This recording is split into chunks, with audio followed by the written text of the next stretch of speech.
right, hello. Good morning, everybody. Brock and Salk Show, Seattle Sports on 710, seattlesports.com, Seattle Sports app. Of course, all the podcast platforms like Apple and Spotify. Maybe you got your Spotify Wrapped yesterday. I did, as you might imagine. Lyle, I won't tell you what my Spotify age was. Do you do Spotify Wrapped? Do you know about that? Is that a part of your life? All right, so what was your age yesterday? You'll love to hear it. 28 years old. 28. So you were right on cue. Yeah. Wow. I'm sadly a little older than my age, which is not that surprising. I listen to a lot of music from the 70s, even late 60s. So I was not that surprised. But seeing a number that started with 6 was, it hurt a little bit. I'm not gonna lie. I didn't want to see a number in the 6s. I thought I listened to enough semi-current music, but 63 hurt a little bit, even with the kids bringing it down with like some Doechii and some stuff like that. Yeah, that was hard. Yeah, Doechii was my number 5 artist, and still my age was in the 60s. So that was rough. Anyway, a lot of Silver Sun pickups, Sublime, Rush, Dire Straits. Apparently, I didn't realize I'd listened to that much Dire Straits, but apparently I had. So anyway, age 63, a little sad. Some texts coming in overnight. I think you know how much I like the late night texts and opportunity to respond to them in the morning. The first one I don't know that I can really answer, but I'll try to pass it on to Brock. Salk asked the 360, is it possible that Drake Thomas might have the best formation and play recognition on the entire defense? It seems like we've seen several sacks, TFLs that come just in seconds because he reads the offense so well and clearly studies film religiously. I don't know that I'm the right person to answer this. I like what he's done, and he certainly explodes to the ball. I can see what I see. I don't know whether or not it's because of formation and play recognition, but I'll certainly buy it. Yeah, I'll believe that that's a possibility. Let's remember to ask Brock about that at some point when he gets in today. And speaking of that, 559 in California jumping in, late last night around midnight, saying, I don't know why Salk catches flack. We should just end it right there. Let's just end the text right there. It goes on. But let's just end it right there. I don't know. I don't get why Salk catches flack. Me neither. I don't get it either. But let's keep going. For taking a very normal amount of time off, usually strategically scheduled for slower times in the sports calendar, while Brock is absent for 25 to 40% of the show every week and often forgets that the first hour of the show even exists, mistakenly referring to the 7 a.m. hour as the first hour of the show instead. Take your time off, Salk. You deserve it. Heck yeah. Thank you. 559, my long-lost soul brother. Yeah, I'm in. Thank you. Appreciate that. That was very nice. I would just have ended it. Which family member did you have said that? Hey, I would have just ended it with, I don't get why Saul catches flack, but I appreciate that it goes on and on from there. All right, I will admit, I'm a little, gonna be a little tired today. I was out late last night. I had an awesome sports experience. And this may not be on the top of mind for all of our listeners. Obviously, we're going to talk a ton of Seahawks today. Howie Long's going to join us at 8:30. Really excited for that. His son, Chris, is going to join us next week. So we're going to go 2 generations of Longs in back-to-back weeks. We got a lot of Mariners stuff to discuss. Lyle's heading out to the winter meetings after the show. I want to talk winter meetings with him. And then there's lots of little news and notes and thoughts and things bubbling around the Mariners. We'll do that at the top of Brock's show at 7 a.m., I promise. Got to get back to stuff Joel Klatt said yesterday. But I had such a cool sports experience last night, and I've just been kind of riding high off of it. So we went. I went Friday to the first Seattle Torrent game. That's the PWHL team, Professional Women's Hockey League. They're brand new in Seattle. They expanded this past year with teams 7 and 8, Vancouver and Seattle.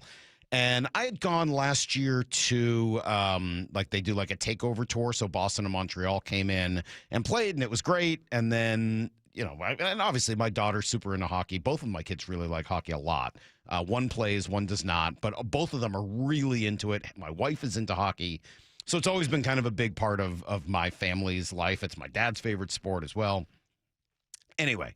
So we went to game one, and it was great. They sold it out. More than 16,000 people there, which was a American record for number of people in attendance for a women's hockey game.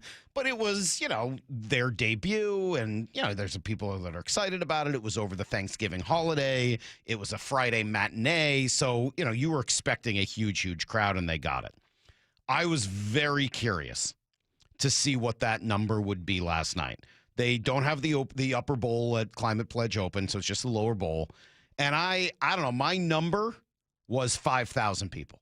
Like, if they get to 5,000 on a Wednesday night in the rain, like, that to me would be a really impressive number for game two, like after the excitement of going to game one. Get to 5, maybe 5,500, and I'm like, hey, that's a really successful follow-up. They had 8,600 people there last night, which is a remarkable number. I was blown away. And they were super into it. The team, for whatever reason, cannot score a goal. So they go the entire first game without scoring a goal at home. No, everybody wants to know what their goal song is going to be. They don't score. They don't score. They don't score. We're watching last night. First period, they don't score. They go down 1-0. Second period, they don't score. They're barely putting the puck on net. And you're like, for the love of God, just score. Well, 4 minutes left in this game. Gal on the other team takes a dirty penalty, a dirty boarding call right into the boards, about 2 feet from the board. She gave her a little elbow from behind. Girl goes crashing into the boards head first. 5-minute major. They check it with replay. So she's out on a penalty for the rest of the game. 4 minutes left. And what do the Torrent do? First they score. Has it at the blue line for Bilko. One-timer. Carpenter scores! Seattle's first home goal is a huge one, and it's Alex Carpenter. It sure was. Alex Carpenter, whose father I watched play for the Bruins back in the day, Bobby Carpenter. She scores the first ever goal, assisted by Hillary Knight. Hillary Knight, if you don't know, is arguably the greatest American hockey player of all time. She's been on, I think, 5 Olympic teams. She's like the dean of women's hockey in the U.S. She's a legend. She came here as part of the expansion draft to be the captain, and 22 seconds later... A major power play, remember, with the game misconduct in front. Osborne sprawled out. They score again! Oh, my goodness! Hillary Knight! She put the puck in the net 22 seconds later. Crowd was going insane to the point where, so all the kids, we were there with the whole team. So our whole girls team, my daughter's team, and all their parents, everybody's there in one section. And all anyone wanted to hear more was the goal song. Everyone wanted to know what the goal song was going to be. I kid you not. This is a true story. I wouldn't lie. When they scored both goals, it was so loud, none of us could hear the goal song. We were all like, what is it? It turns out to be something by Paramore, and it was fine. It was a good song. But it was like, couldn't tell. It was so unbelievably loud in that building with 8,600 people there who had all stayed to the end and were there for the last minute or so as they scored these 2 goals. It really was just an incredible, incredible moment. The goalie was a rookie. Everyone was chanting her name. Hannah Murphy is her name, and everyone's chanting, Murphy, Murphy. She said after the game she'd never heard an arena chant her name before, because where would she have ever heard that? And just thought it was a really cool, emotional experience. Anyway, it was awesome. They did an absolutely tremendous, tremendous job. I loved the crowd. It's such an interesting mix of people. Honestly, a very diverse crowd in a lot of different ways. Honestly, I just loved it. I had an incredible time. I am a season ticket holder along with 3 friends. We split season tickets, so I will be going to a whole bunch more games. I think the tickets are like $25 to $30, so it's not an expensive take. I know that's not free, and everyone has their own version of how much they want to pay for tickets, but certainly compared to Kraken tickets, it's like night and day. And it just was an incredible, great experience. Really fan-friendly, easy to get in and out because there's only 8,000 or 9,000 people there instead of 18,000 people. And it really had a cool, cool energy and a great vibe. So awesome experience last night. It was especially cool. Our team, thanks to our team manager, Gina, who is the ultimate team manager. Gina hooked it all up so that the kids were all on the bench ahead of time during warm-ups and got to do like little slap fives with the little high fives with the players before the game. So that was really, really cool. But I just wanted to tell you all about it. It was very, very, very fun. And if you have an opportunity to go, I would highly recommend it. Thank you for giving me a few minutes to talk about it. 28, Lyle, your Spotify age was 28? Yeah. Man, right on point for who you are. How many or for his age. Well, right. Well, yes, fair enough. How many hours did you listen? Oh, I'd have to go back and look.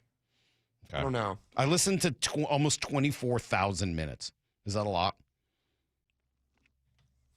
I wish I had a better answer. It Okay, feels well, like go a to lot. your. It'll tell you. Go figure it out. We'll come back here in a minute. We'll give you everything you need to know, including the number of minutes Lyle listened to Spotify this year, just because I'm curious. It's coming up along with Joel Klatt and a whole lot more. It's Brock and Salk, Seattle Sports on 710.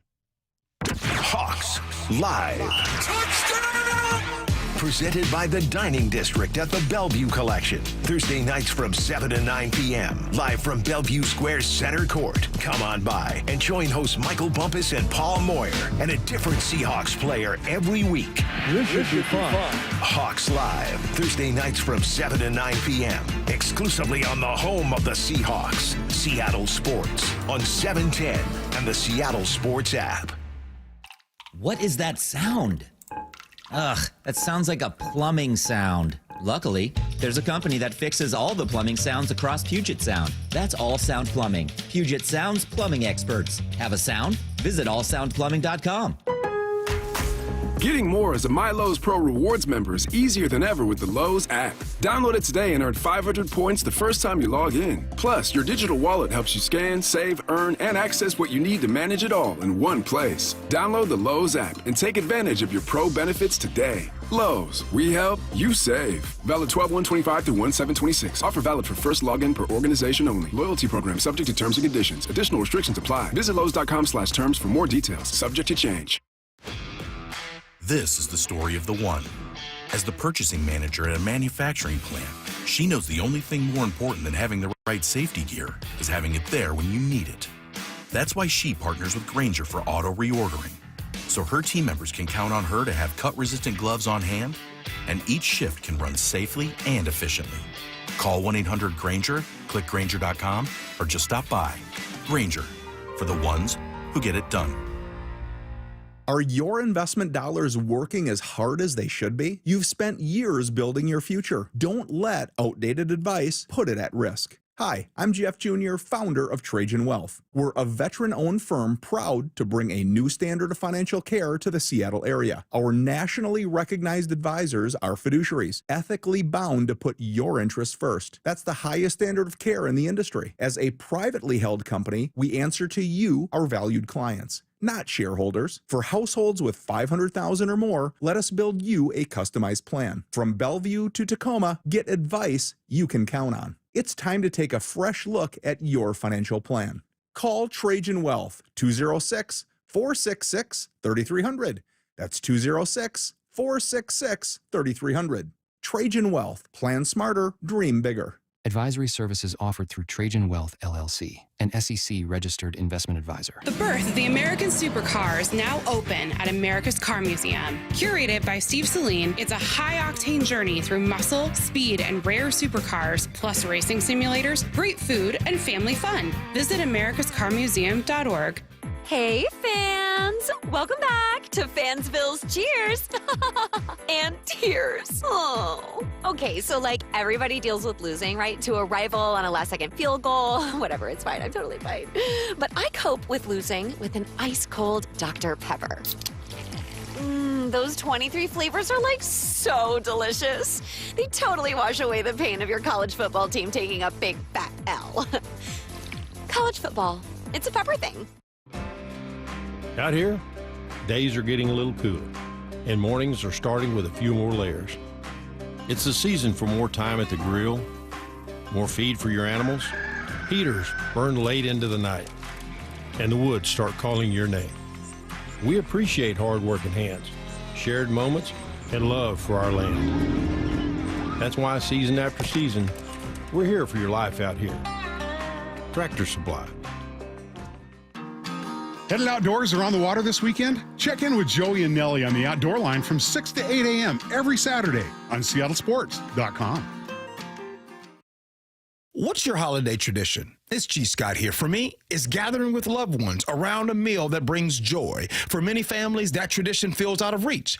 Next time you shop at Safeway, please donate to Nourishing Neighbors. Your gift provides groceries to families across Washington, giving them access to nutritious food and the dignity to shop like the rest of us and choose what's meaningful for their holiday table. Visit nourishingneighbors.com and donate at your Safeway checkout. That's nourishingneighbors.com. Ooh, that face. Quantum Fiber Internet loves that face. That's Jamila. Hey, Jamila. She's thinking outside the box from inside the box. Quantum Fiber Wi-Fi keeps her meeting game strong. From the back door to the front lawn. Rushing all of her video calls. Back to back video calls. Quantum Fiber Internet blowing the socks up all those people in all those boxes. Yay to you. Switch today at quantumfiber.com. Additional pods may be needed to achieve Wi-Fi coverage in some locations. Limited availability. Service in select locations only.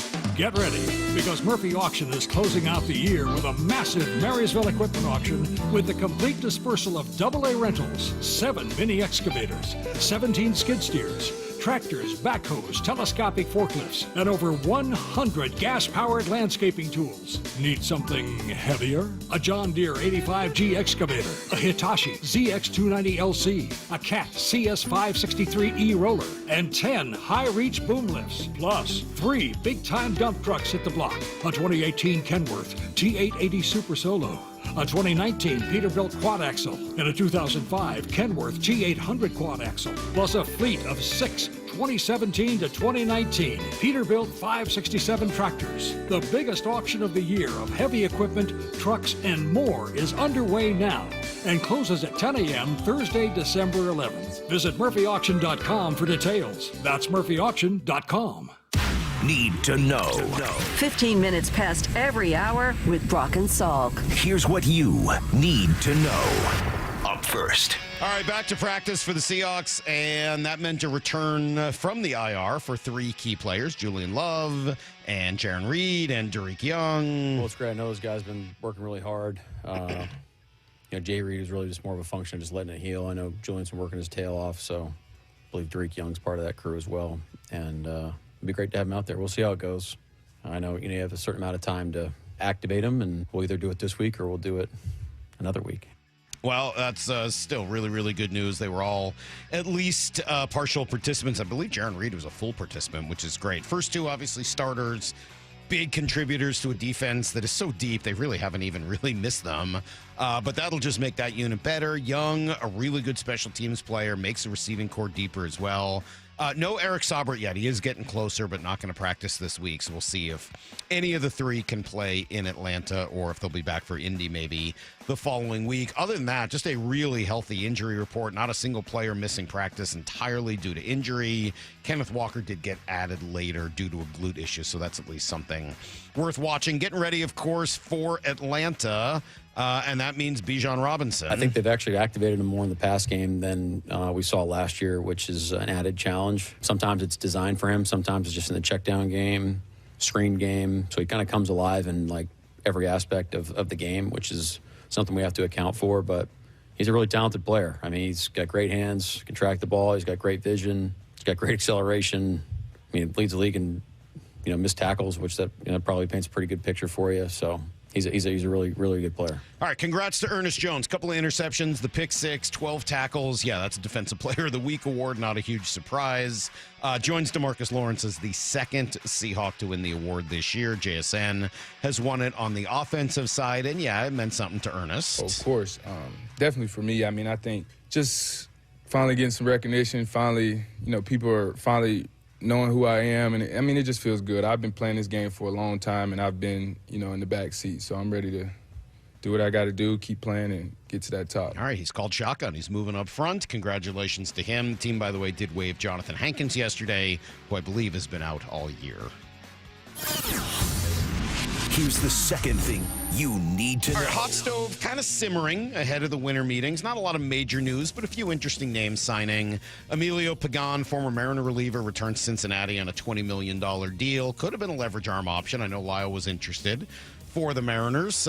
Dodgers are going to bring back Miguel Rojas, and Cedric Mullins going to go to the Rays. I admit I kind of like Cedric Mullins. He doesn't fit this roster. There's no reason for the Mariners to go out and try to sign him. I just kind of like Cedric Mullins. I just wanted to say that. Don't ask Met fans what they think of Cedric Mullins. I know. It didn't work out there for him at all. I just like him.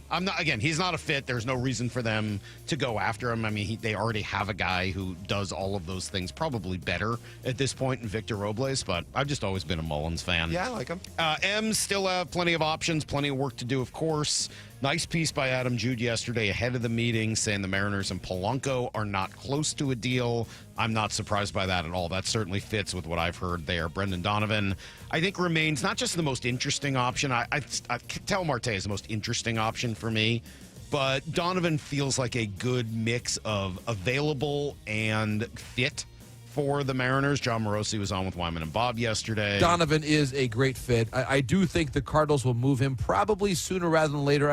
I'm not sure he'll go to Seattle, but I would say that in the next 15 days or so, I think he'll be playing somewhere else, and very possibly by sometime during the winter meetings, because for the Cardinals, it sort of advantages them to make that move, especially we've heard Contreras' name out there a little bit as well. It feels to me like that could be a winter meetings trade for the Cardinals. They've already traded Sonny Gray, so I think they really want to make that deal happen, and they have enough interest out there in the industry that I believe will happen. That's a name I haven't heard in a while, Sonny Gray. Remember how good he was when he first came up with the A's? Man, that's been a while. All right. Anyway, just some more thoughts, and we'll discuss the Mariners in a little greater detail at 7 o'clock. Here's the third thing you need to know. Should be a pretty good football game tonight. Couple of teams fighting for their playoff spots. Dallas has certainly been hot recently. They'll be in Detroit to play a Lions team that has been inconsistent, up and down. When they're good, they're good. When they're bad, they're bad. Kraken had, 4 days off to think about a couple of rough losses over Thanksgiving weekend. They will get back on the ice tonight in Edmonton, looking to get back into the win column. Looks like Mason Marchment's not going to make that trip, so he is out. Last power rankings I saw had them at number 11, so as frustrating as they can be in their inability to put the puck in the net, the defensive style does pay some level of dividends, and they've done that awfully well. Tremendous win, as I said, for the Torrent last night in their second home game. More than 8,600 people on hand as they score twice in the final 2 minutes to come from behind and win it 2-1. Captain Hillary Knight with the game winner. That is everything you need to know. And we do that quarter past every hour here on the Brock and Salk Show. All right, let's see. I have so many things to promote for you guys today. How about this one? And we've talked about this a little bit, but Seahawks, only 2 home games left in the regular season. We want you to be there for one of them. We're giving away 4 tickets to the Seahawks on December 14th against the Colts. All right, if you want to win, you got to open the Seattle Sports app and click the Win tab to find out how. And if for some reason you don't already have the app, you can text APP to 866-979-3776, and we will send you a link to download. Enter every day to increase your chances to win, and the contest will run through Monday, December 8th. All right.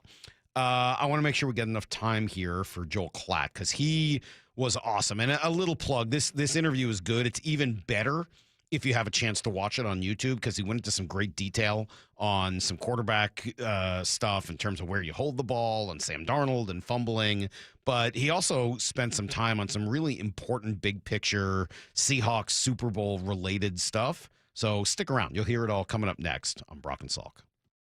First shutout win for the Seahawks, Wyman and Bob, since September 27th of 2015. Remember that well, do you? No, I don't either. Had to look it up. Every afternoon at 2. It was kind of a weird game. I mean, it was just kind of a grind towards the end, but I mean, man, you hold any NFL team to a shutout, I don't care how bad they are. It's something to be proud of. Only on Seattle Sports on 710, the Seattle Sports app, and Seattle Sports on YouTube. All right, well, we talk about that game on, December 14th. There's another one before then. That'll be this weekend. Where are you watching?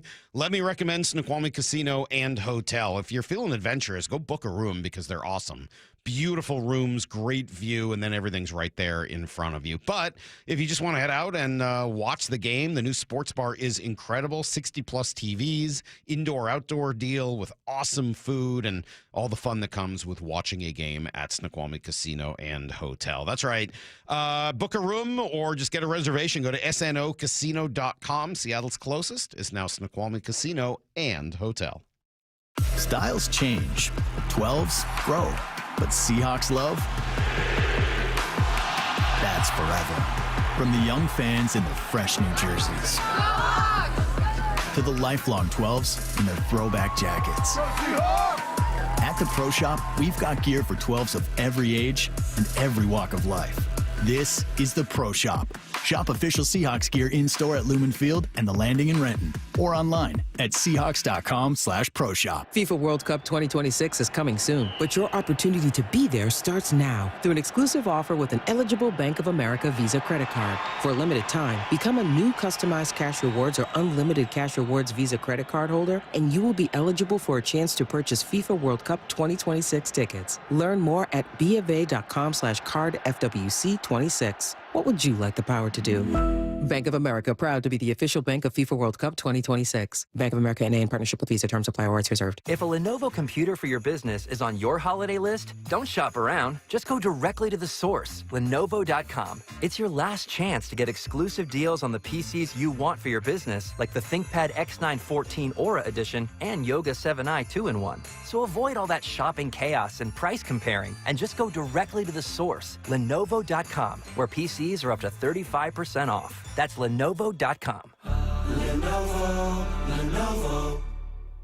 We all hear the radio ads about the IRS. They tell you to be afraid, to be scared, and they try to frighten you into calling. I'm not here to do that. Tax Relief Advocates is different. TRA is here to tell you that if you owe money to the IRS, whether it's $5,000, $50,000, or $500,000, we have a solution. It doesn't matter if you're sitting in your car, at work, or with your kids. No matter where you are, call now. 800-575-6759. Don't lose hope. TRA can eliminate or reduce what you owe to the IRS. Generous programs are now available that can give you a fresh start. Our passion is taxes and helping individuals fix their IRS problems. We have over 1,000 5-star reviews on Google and an A+ with the Better Business Bureau. You don't need to be afraid of the IRS any longer. End your tax nightmare today by visiting us online at TRA.com or call 800-575-6759. That's 800-575-6759. Tax Relief Advocates. Real solutions for real people.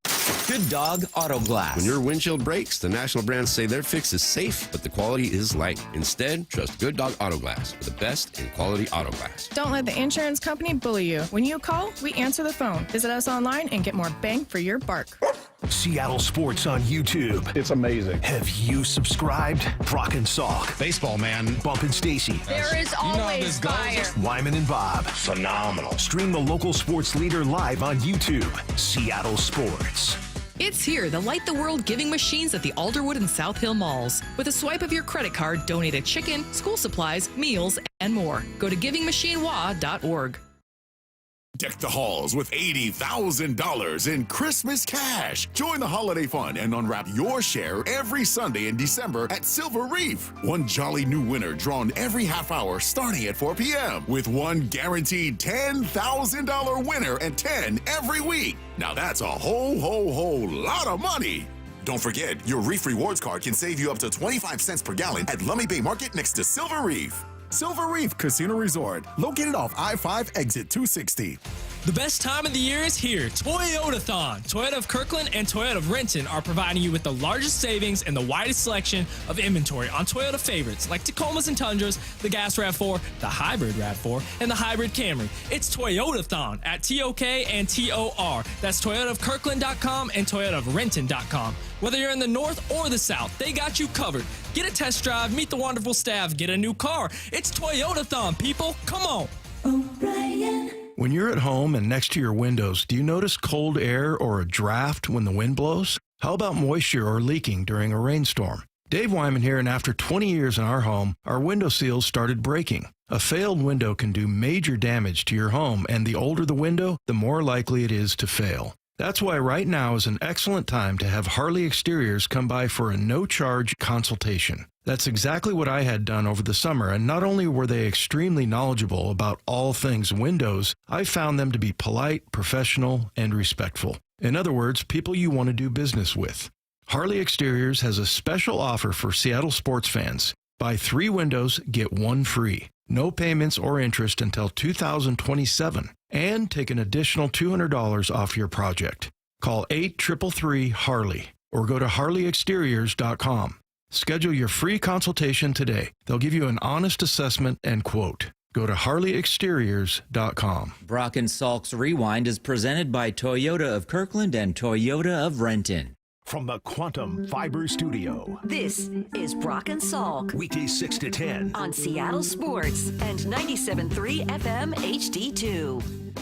All right. Brady Henderson will join us in an hour, Brock. And I'll tell you more about the big auction going on next week. But right now, Joel Klatt joins us as he does every week at this time. Good morning, Joel. How are you? We missed you last week. Or I did. I'm sorry. I wasn't. Good morning. Here. How are you? Yes, Salk did. Oh, you did. I was here. Brock was here. Yeah. You were the one that skipped. That was me. Hey, question for you, Klatt. I think I saw your name on the auction. We have Holiday Magic here. 37 years of raising money, an amazing cause for foster children in the area for Christmas and winter and everything else. There's an auction item for the show. No, it's really cool. And it's not sitting on the show. I'm sure you had auction items back in the day when you were doing radio, people sitting on the show.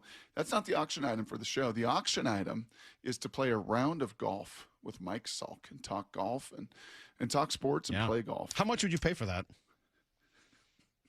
You'd have to pay me. Stop it.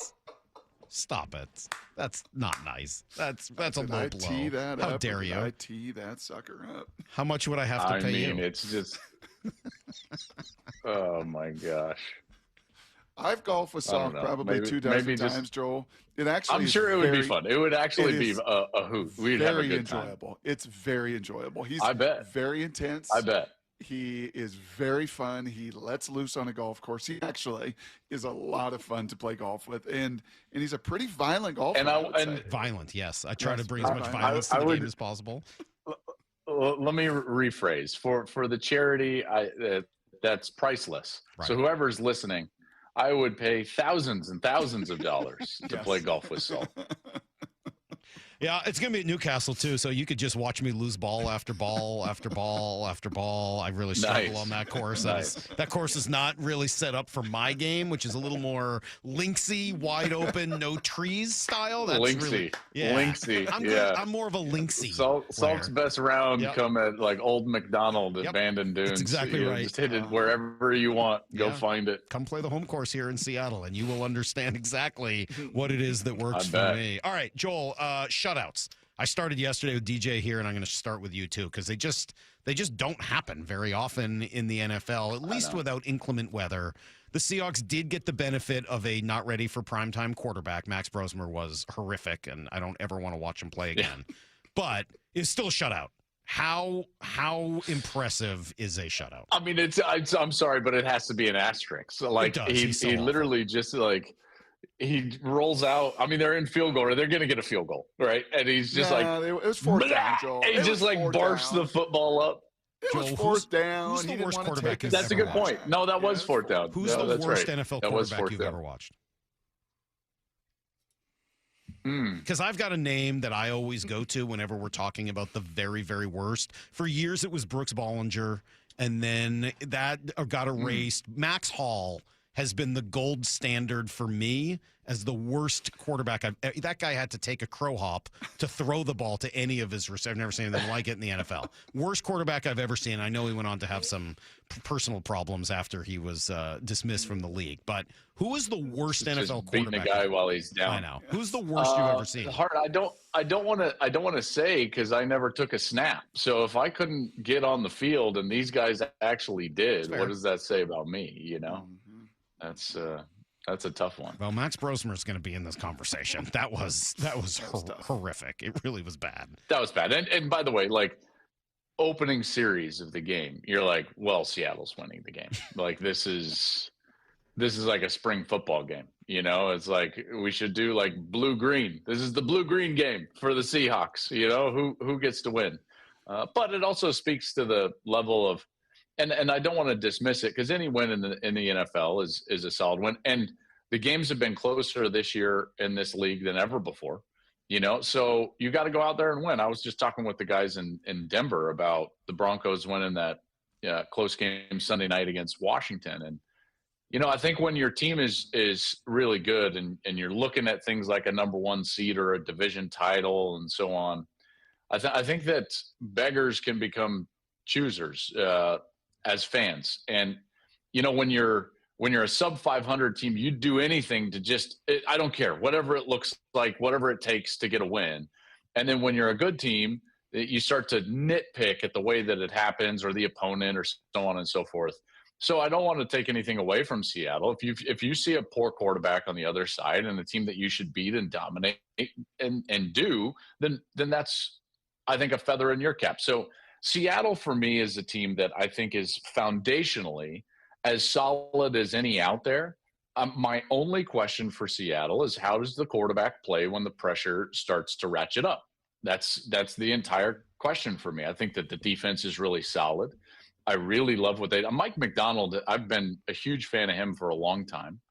And Sam has played elite level football in some areas. And then at some point, and Bo Nix proved this on Sunday night with Denver, like, your quarterback has to be the reason that you win games in the National Football League at some point, in particular late in the season, playoff style games.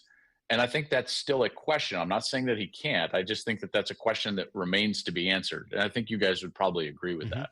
Yeah, it's interesting, Joel. You go back to back, right? You chat with our sister station there in Denver, and then you jump on with us here on Wednesdays. And in many ways, these two teams are very similar. They don't get video, though. They by the way, they said that they asked me, they were like, well, we saw that you go on video with Brock and Salk. Can you go on video with us? And I just was like, no. Is that because of your vitriol with Mike Evans? You just won't do it? Big head there? No. It's just because I'm in the car at the time. So, it's more a function of, like, I'm not willing to wake up a half hour earlier. I'm already up at 5. So, Good. Yeah, Well, I'm not going to get on the 405 at 4:30. No, can't do that. And we love it. We love having you every single week. But there are some parallels, right? You mentioned the Broncos are 10-2. The Seahawks are 9-3. Both are vying for the number one seed in their respective conferences. Both play elite defense. Both, I think the Seahawks run it better and certainly with much more volume than the Broncos do. But compare and contrast. Well, and specifically with J.K. Dobbins out, with Dobbins out, and you saw that come back to haunt them Sunday night because R.J. Harvey is just not J.K. Dobbins. No. And so it's going to be a Bo Nix show, I think, coming down the stretch. And I think their biggest challenge is to try to put a game in their defense's hands. You saw Washington was able to have a balanced two-way go against Denver, and that defense wasn't as elite because they weren't able to just pin their ears back and allow that elite pass rush to get after it. They also got undisciplined. This is part of the problem when you start to think like, oh man, our pass rush is so good, it's so elite. Well, it's also a double-edged sword, because if you're going to get out of your lanes and rush up the field and try to fill up the stat sheet sacking the quarterback, you can provide some big lanes and rushing opportunities for the opponent, which is what Denver did. I think Seattle is probably a more sound defense than Denver, and Denver, with the lead, probably has a more dominant defense in that respect because of the ability to get to the quarterback. But Seattle, just from a front to back and inside out, I love the way that they're built. I love Mike's philosophy on defense, and that's a defense that I don't see them having a bad day the rest of the year. Like who scores 28 on Seattle? Yeah, they don't really have much of a weakness. I think that's what we've talked about. It's not like they're good and solid at all three levels of the defense, and they're going to get better with Julian Love coming back. They're going to get better with Jaron Reed coming back. They're not the perfect defense, but they really don't have one obvious spot where you're just going to say, well, that is what you pick on over and over again. So, yeah, I mean, I agree with you. And I talk about this, Salk, in the college game, and I know this is different than the NFL, but in the college game, the best defenses just force you to keep snapping it to score points. They limit explosives. And their whole theory is like, listen, if we force you to snap it 10, 11, 12 times, you'll make a mistake. In particular, on an early down at some point in the drive, you're going to have a negative yard play on first down, you'll false start something, and you'll get behind the chains, and then that's our moment to get off the field. I used to talk with Mike a lot about that when he was the coordinator at Michigan, and he would talk about, just stay sound, maintain levels, tackle well. At some point, there's going to be a moment you can get off the field, and then you take advantage of that, and that's when you strike. And that philosophy paid off huge for him in college, and I think it's similar. Obviously, the schematics are a little bit different just because the games are different, the hash marks are different. But that philosophy, I think, still rings true. It's just hard to drive the football on Seattle and score. Well, it feels like they've added one thing, too. They've added the negative plays to the offense, not just sacks, although they obviously get to the quarterback. The tackles for loss numbers have been enormous, and Leonard Williams gets into the backfield, and DeMarcus Lawrence, who's been just a revelation, gets into the backfield. They get into the backfield, Byron Murphy, and then not only are they forcing you to make a mistake, but now they're putting you into 2nd and 12, 3rd and 9, like these really difficult downs and distances that even NFL teams can't deal with very often. And they're going to get off the field. Mm-hmm.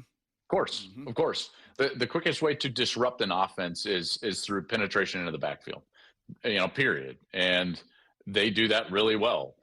The best, man, it's so every year, I think that we can get enamored with a lot of things in football, and yet the foundational things in football, block, tackle, block, tackle, block, tackle.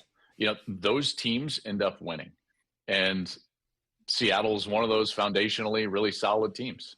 Hey, I'm going to go a little off script here, Salk. Would you mind pulling up on the little sound sheet there, cut number 15? Because this, I think, is right up Joel's alley. I have not heard this sound, Joel, so you and I are going to hear it together. We did this 2 weeks ago or last week, and we disagreed. Oh, geez. Oh, that's right. That's right. So we'll see where we go with this. Matt Hasselbeck, our buddy, was on with Hawk Blogger, does a great job here in our market. And, this has been an issue with Sam. It was an issue on Sunday. It's an issue you talked about a couple weeks ago, ball security. Here's Matt Hasselbeck telling a story about whether or not you can improve some of that ball security and fumbling in particular. There's a couple of rules. Left-hand pressure. So your left-hand pressure on the ball, even in practice, all the time. I did a feature on Joe Burrow about this. Like, Joe Burrow's been sacked just about maybe more than anybody, but he's fumbled less than anybody. And he has great left-hand pressure. I asked Joe Burrow, I'm like, hey, you weren't always like this. I watched your high school film. You were one hand on the ball like you were Lamar Jackson or something. And he's like, Ohio State, Tim Beck happened. My coach at Ohio State, Tim Beck, was like, you will never play here unless you get two hands on the ball, left-hand pressure. It's something I had to master. And he's like, now I don't even think about it. There's another thing. The bottom of the ball, if you look at a picture of a quarterback, the bottom of the ball should not be below the bottom of your number. That's not like great ball placement. I had a coach once, Dirk Cutter. If there was ever a picture of me holding the ball, the bottom of the ball was below my jersey number, I owed him a Coke. Wow. Do you ever heard any of those things? Were you ever a ball security fumbling? No, I didn't struggle with that. I've never heard it put that way, although that makes sense. Couple of things is I would say I focused on I know this sounds weird, and I'll try to back up so you can kind of see. I focused on elbows and elbow width. And I talked about this a lot with some of the quarterback gurus around. And if you're holding the football and your elbows are more near your rib cage, number one, the ball is going to be higher. Okay. And there's a softness to your arms to where if someone comes to bat it out, you've got some give. Right. So it's someone's hands and you've got a little bit of give. The further your elbows get away from your rib cage, I'm trying to get into the camera here, the lower the ball goes. And when it gets batted out, your elbows go up and then the ball dumps. So for me, it was about having some give. And another thing is keeping the ball close to your body. So the more that my elbows were out, the ball is going to sink and it's going to get away from my chest. Easier to slap out. It's just going to drop out, and I'm going to struggle with ball security. So I tried to say it was also a fluidity with how you move. Like it's harder to move, and you're sitting there like this. I don't like this, but here, I can move tight. It's like a figure skater is more nimble and faster and can spin faster when their elbows are in versus out. So that's number one. Number two would be when it comes to left-hand pressure, I believe that the throw starts with the left hand, or the offhand, I guess you could say. And this is what I mean by that is if you don't start it with your left hand, then the first thing that the ball is going to do is it's going to drop down here. And you see this with arm throwers, and they get long, and you've got long delivery guys. The guys with the quickest releases, and I think the best ball security, they start the ball not with just a drop, but with a push from the offhand. Okay, so then if you just push the ball back like this, so my whole delivery started from here, soft, push back, and then the ball goes away and back, and it's high. So it would never go down below my armpit, if that makes sense. Because now the ball can get hit down here and everything's happening. So if I'm tight, if I'm near my body, if my elbows are in and I push the ball back with my left hand, now that I can just release over the top really quickly and it becomes a quicker release. I felt like I was more accurate, and then the ball never dipped. So those were the things I focused on. I've never heard it as in left-hand pressure. I always tried to think of it as like a looseness so that I could give with it. The more I was rigid, the more the ball would pop out. So you know what's interesting about all of this? I bet you, just to my gut and to my eye of thinking of the number of fumbles this year that Sam has had, the catastrophic one against the Niners in the opener where Abe Lucas bumps into him. Bosa drives Abe Lucas 9 yards into his chest. Even the couple on Sunday that are very fresh in my mind, that ball does get low. Yep, that ball does get low for Sam. And his fumbles have gone, again, as you said, Brock, they've gone back to USC. It's always been a bit of an issue. If anything, I think it's really comforting to hear Matt and Joel say that there are ways to work on it. There is stuff you can do. And oh, no doubt. Yeah, that's not something that is a constant. Yeah, let's call Jordan. Why don't you call Jordan when we're done? Jordan. Hey, Joel, what are we doing, Jordan? Can you call Jordan when we're done here? Because he really likes taking counsel and advice from others. Can you give him a buzz on some of this stuff and get him drilling some of those things? I don't know about that. I would just say the other part I loved about that ball position, I'm going to move off of that really quickly, is that pushback with the offhand works on the move as well. And it's the best way to get yourself to throw accurately, in particular if you're moving left, because the thing that you have to do that's so difficult is that if you just try to throw the football running to your left like this, your front shoulder never gets there. So now you just better have ridiculous arm talent. But if you just like push really quickly, look what happens to my front shoulder. Now it's more to the throw spot, and then I've got some sort of torque and leverage where I can put velocity on the ball, which creates more accuracy, it creates more RPMs. So to me, carrying the ball, not like rigidly higher, but the elbows being soft and tight, I think helps, or narrow. I should say soft and narrow helps all of that. Let me use this then, Brock, as a quick plug for the YouTube channel for all of you who would want to see everything Joel is showing. It's really fascinating. No joke. This is cool. But you got to be able to see it. It really does help. So you can find this later on YouTube, Seattle Sports YouTube channel, or on our Seattle Sports app. All ways that you can find this either live or later to go back and watch this clip. It's pretty cool. And for anybody who's interested in why this stuff happens. It's hard to explain it. Yeah. Right, Salk? Like it's hard to explain. As much as once you see it, you can't unsee it. Let me ask you a big picture quarterback question, and I asked Brock about this yesterday, and I honestly don't know the answer. Are we seeing a bit of a changing of the guard at quarterback this year, or is it an aberration as Lamar's not having a great year, Patrick Mahomes isn't potentially going to make the playoffs, and Josh Allen's been up and down, I guess, at times, and the best quarterbacks in the league this year have been Sam and Drake May and Bo Nix and kind of a whole different group than what we might have thought, and every one of those quarterbacks has questions because they've never done it before. Yeah. Stafford has been great. I mean, he's going to be the MVP. I would assume he's the anomaly. But yes, I guess I would answer it with a question.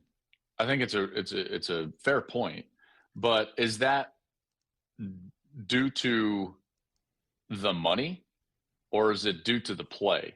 Because those guys that you mentioned have massive contracts, which limits what you can do with the roster. So they just are playing with a weaker team than they used to have. Mm-hmm. That's just that's the nature of the salary cap. Meanwhile, all these young guys, look at what Denver has been able to do with all these extensions that they've had with the defensive players and so on and so forth, their offensive line. They're a better roster than those other teams. So you look at Mahomes and Allen and Lamar Jackson and even Burrow. They've had to make really difficult decisions with their roster around those quarterbacks. Yeah, so it becomes much more difficult to be good. But let me ask you back. I'll ask the follow-up then. Does it matter? Maybe it doesn't matter. I mean, the reality is you've got to be, you become one of those greats because you are able to win with the roster you have. If their contracts aren't going down anytime soon, so if they're not going to be able to get their Super teams Bowl to the winners, top, the history would say that that's all well and good, but that doesn't generally win. Now, Seattle did it with Russell, right? And he had, I believe he was on his first contract, and so they were able to have an incredible team around him. But generally speaking, once you get to the playoffs, the cream rises to the top. And because the game becomes, those are more evenly matched teams, right? So you can't just beat a team with your roster. You're in a matchup game, as I would call it. This is an evenly matched game. What takes precedent in an evenly matched game? Quarterback play. Well, now, give me the veteran. This is why I think the Rams are going to be really tough, is because once you get there and you're in a game, they have Stafford and you don't. Mm-hmm. And, Brock, as you know, Salk, you know this too, Salk. I'm not going to disparage, but it comes down to those few plays by your quarterback, Mm-hmm.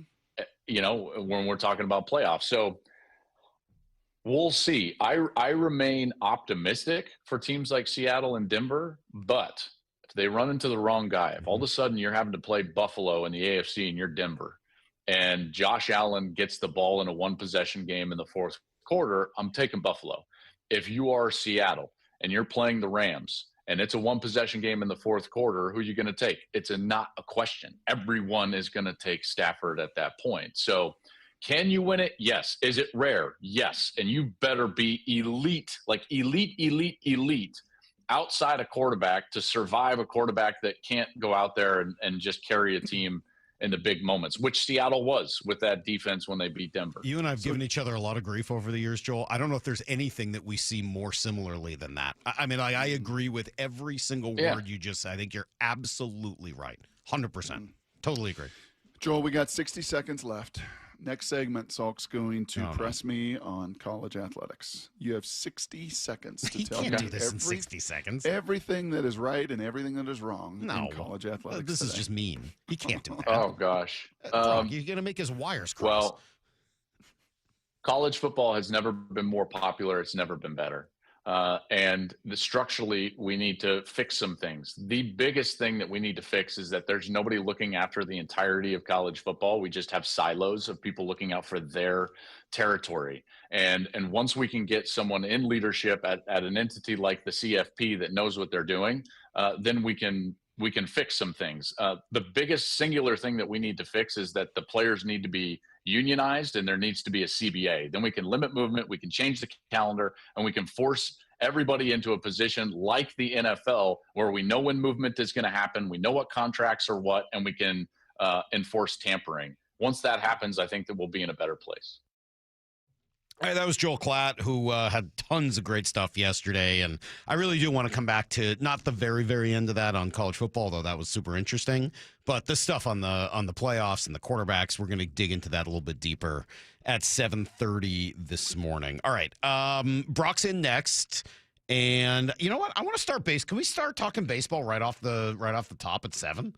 Let's do that. I want to talk some baseball. Jim Bowden was on yesterday with Bumpin' Stacy. He threw out an interesting word for the Mariners. I don't know whether it's one that's going to ring in this organization, but let's discuss it next on Brock and Salk.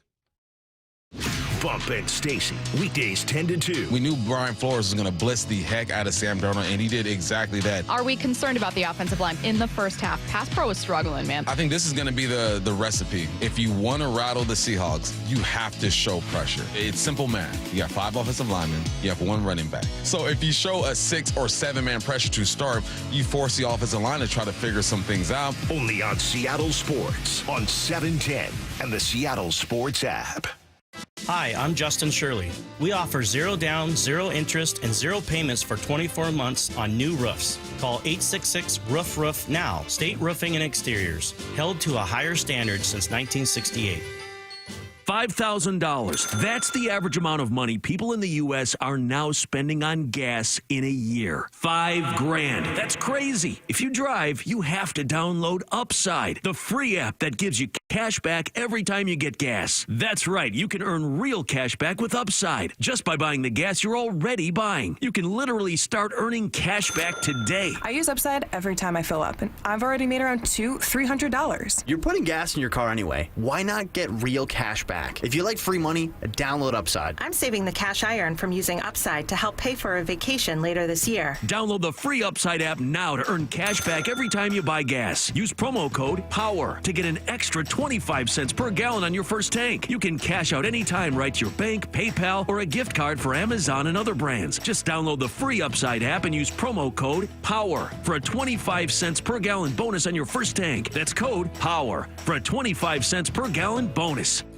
You gave years, maybe decades to your job. You showed up, worked hard, and planned for retirement. But now the company's changed, or maybe you've taken a buyout or been forced into early retirement. So what happens next? I'm Jeff Jr., founder of Trajan Wealth. And if you've built up a 401k or thrift savings plan, now is the time to ask, is that money really working for you? Many workplace retirement plans offer limited options and even less guidance. At Trajan Wealth, we help people just like you roll over their accounts into IRAs with more flexibility and personalized investment strategies built around your goals. For households with $500,000 or more, let us build you a personalized plan. We operate on veteran values, service, trust, and doing what's right. Your next chapter starts now. Call Trajan Wealth, 206-466-3300. That's 206-466-3300. Advisory services offered through Trajan Wealth, LLC, an SEC-registered investment advisor. What is that sound? Ugh, that sounds like a plumbing sound. Luckily, there's a company that fixes all the plumbing sounds across Puget Sound. That's All Sound Plumbing. Puget Sound's plumbing experts. Have a sound? Visit allsoundplumbing.com. Get ready, because Murphy Auction is closing out the year with a massive Marysville equipment auction with the complete dispersal of AA rentals, 7 mini excavators, 17 skid steers, tractors, backhoes, telescopic forklifts, and over 100 gas-powered landscaping tools. Need something heavier? A John Deere 85G excavator, a Hitachi ZX290LC, a Cat CS563E roller, and 10 high-reach boom lifts, plus 3 big-time dump trucks hit the block, a 2018 Kenworth T880 Super Solo, a 2019 Peterbilt quad axle, and a 2005 Kenworth T800 quad axle, plus a fleet of 6 2017 to 2019 Peterbilt 567 tractors. The biggest auction of the year of heavy equipment, trucks, and more is underway now and closes at 10 a.m. Thursday, December 11th. Visit murphyauction.com for details. That's murphyauction.com. Okay, only 10 more presents to wrap. You're almost at the finish line. But first...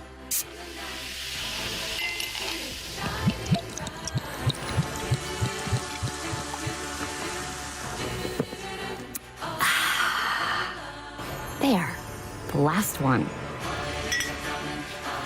Enjoy a Coca-Cola for a pause that refreshes.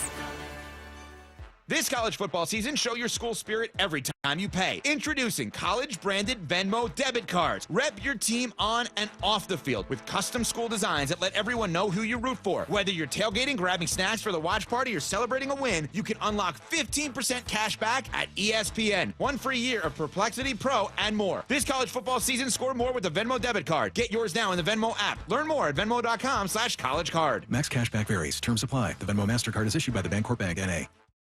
Coach Saban here, and let me tell you, every second matters. Preparation is everything, and that's why I trust Kidde Smoke Alarms. And as North America's #1 home fire safety brand, they're built to respond over 25% faster to smoke detection. Kidde helps protect what matters the most. Find it at the Home Depot. How doers get more done. #1 claim based on total household installations as of December 2023. 29% faster average smoke detection based on internal testing of smoldering wood fires for Kidde 9th edition versus leading competitor 8th edition products. This is Seattle Sports. Streaming through the Seattle Sports app. KIRO AM Seattle. KIRO FM HD2 Tacoma. Home of the Seahawks, Mariners, and everything Seattle sports. This hour of the Brock and Salk Show is powered by Star Rentals, preferred supplier to the West's best contractors. Give me a freaking auto! From the Quantum Fiber Studio, this is Brock and Salk on Seattle Sports. I don't read the internet, guys. Take the bull by the hands. And Brooke, you are. And Brooke, you are. Now here are your hosts, Brock Heward and Mike Salk.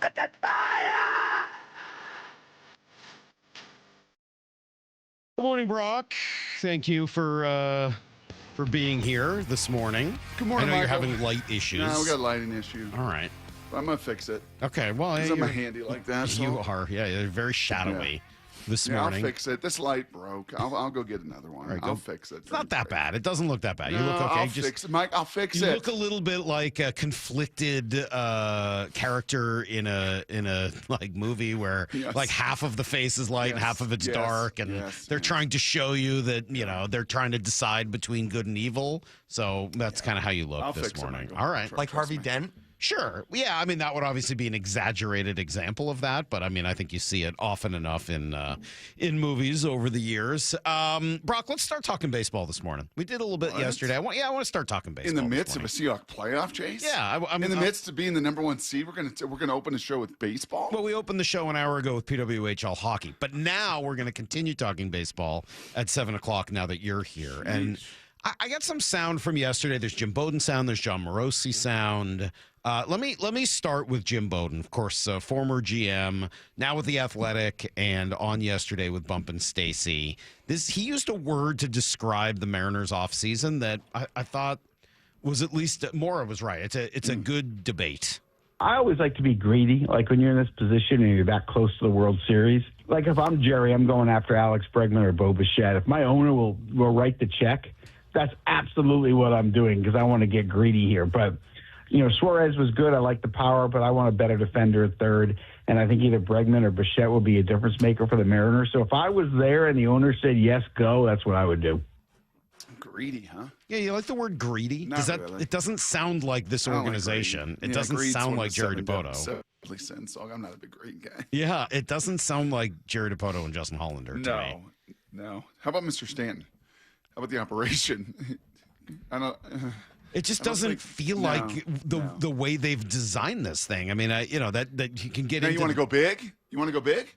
You want to take a risk, right? You want to get uncomfortable. Remember that was some of the wording and verbiage. I think of the last couple off seasons. I think Divish has used that repeatedly, right? And can we get a little bit maybe uncomfortable? Like this is not quite, 2x equals 6, x equals 3. This is a little, we got to kind of move the integer around a little bit, but can you find a way to, add and go big? That's what that would strike me as, not necessarily greedy. Yeah, I don't like greedy. Greedy sounds like greedy sounds like a shortcut for whatever reason in my mind. Like, businesses are going to try to be greedy or do things or push the envelope or fudge numbers or figures don't lie, liars figure. That feels all kind of greedy to me, and I don't like that modus operandi. All right, so let's take the word out of it.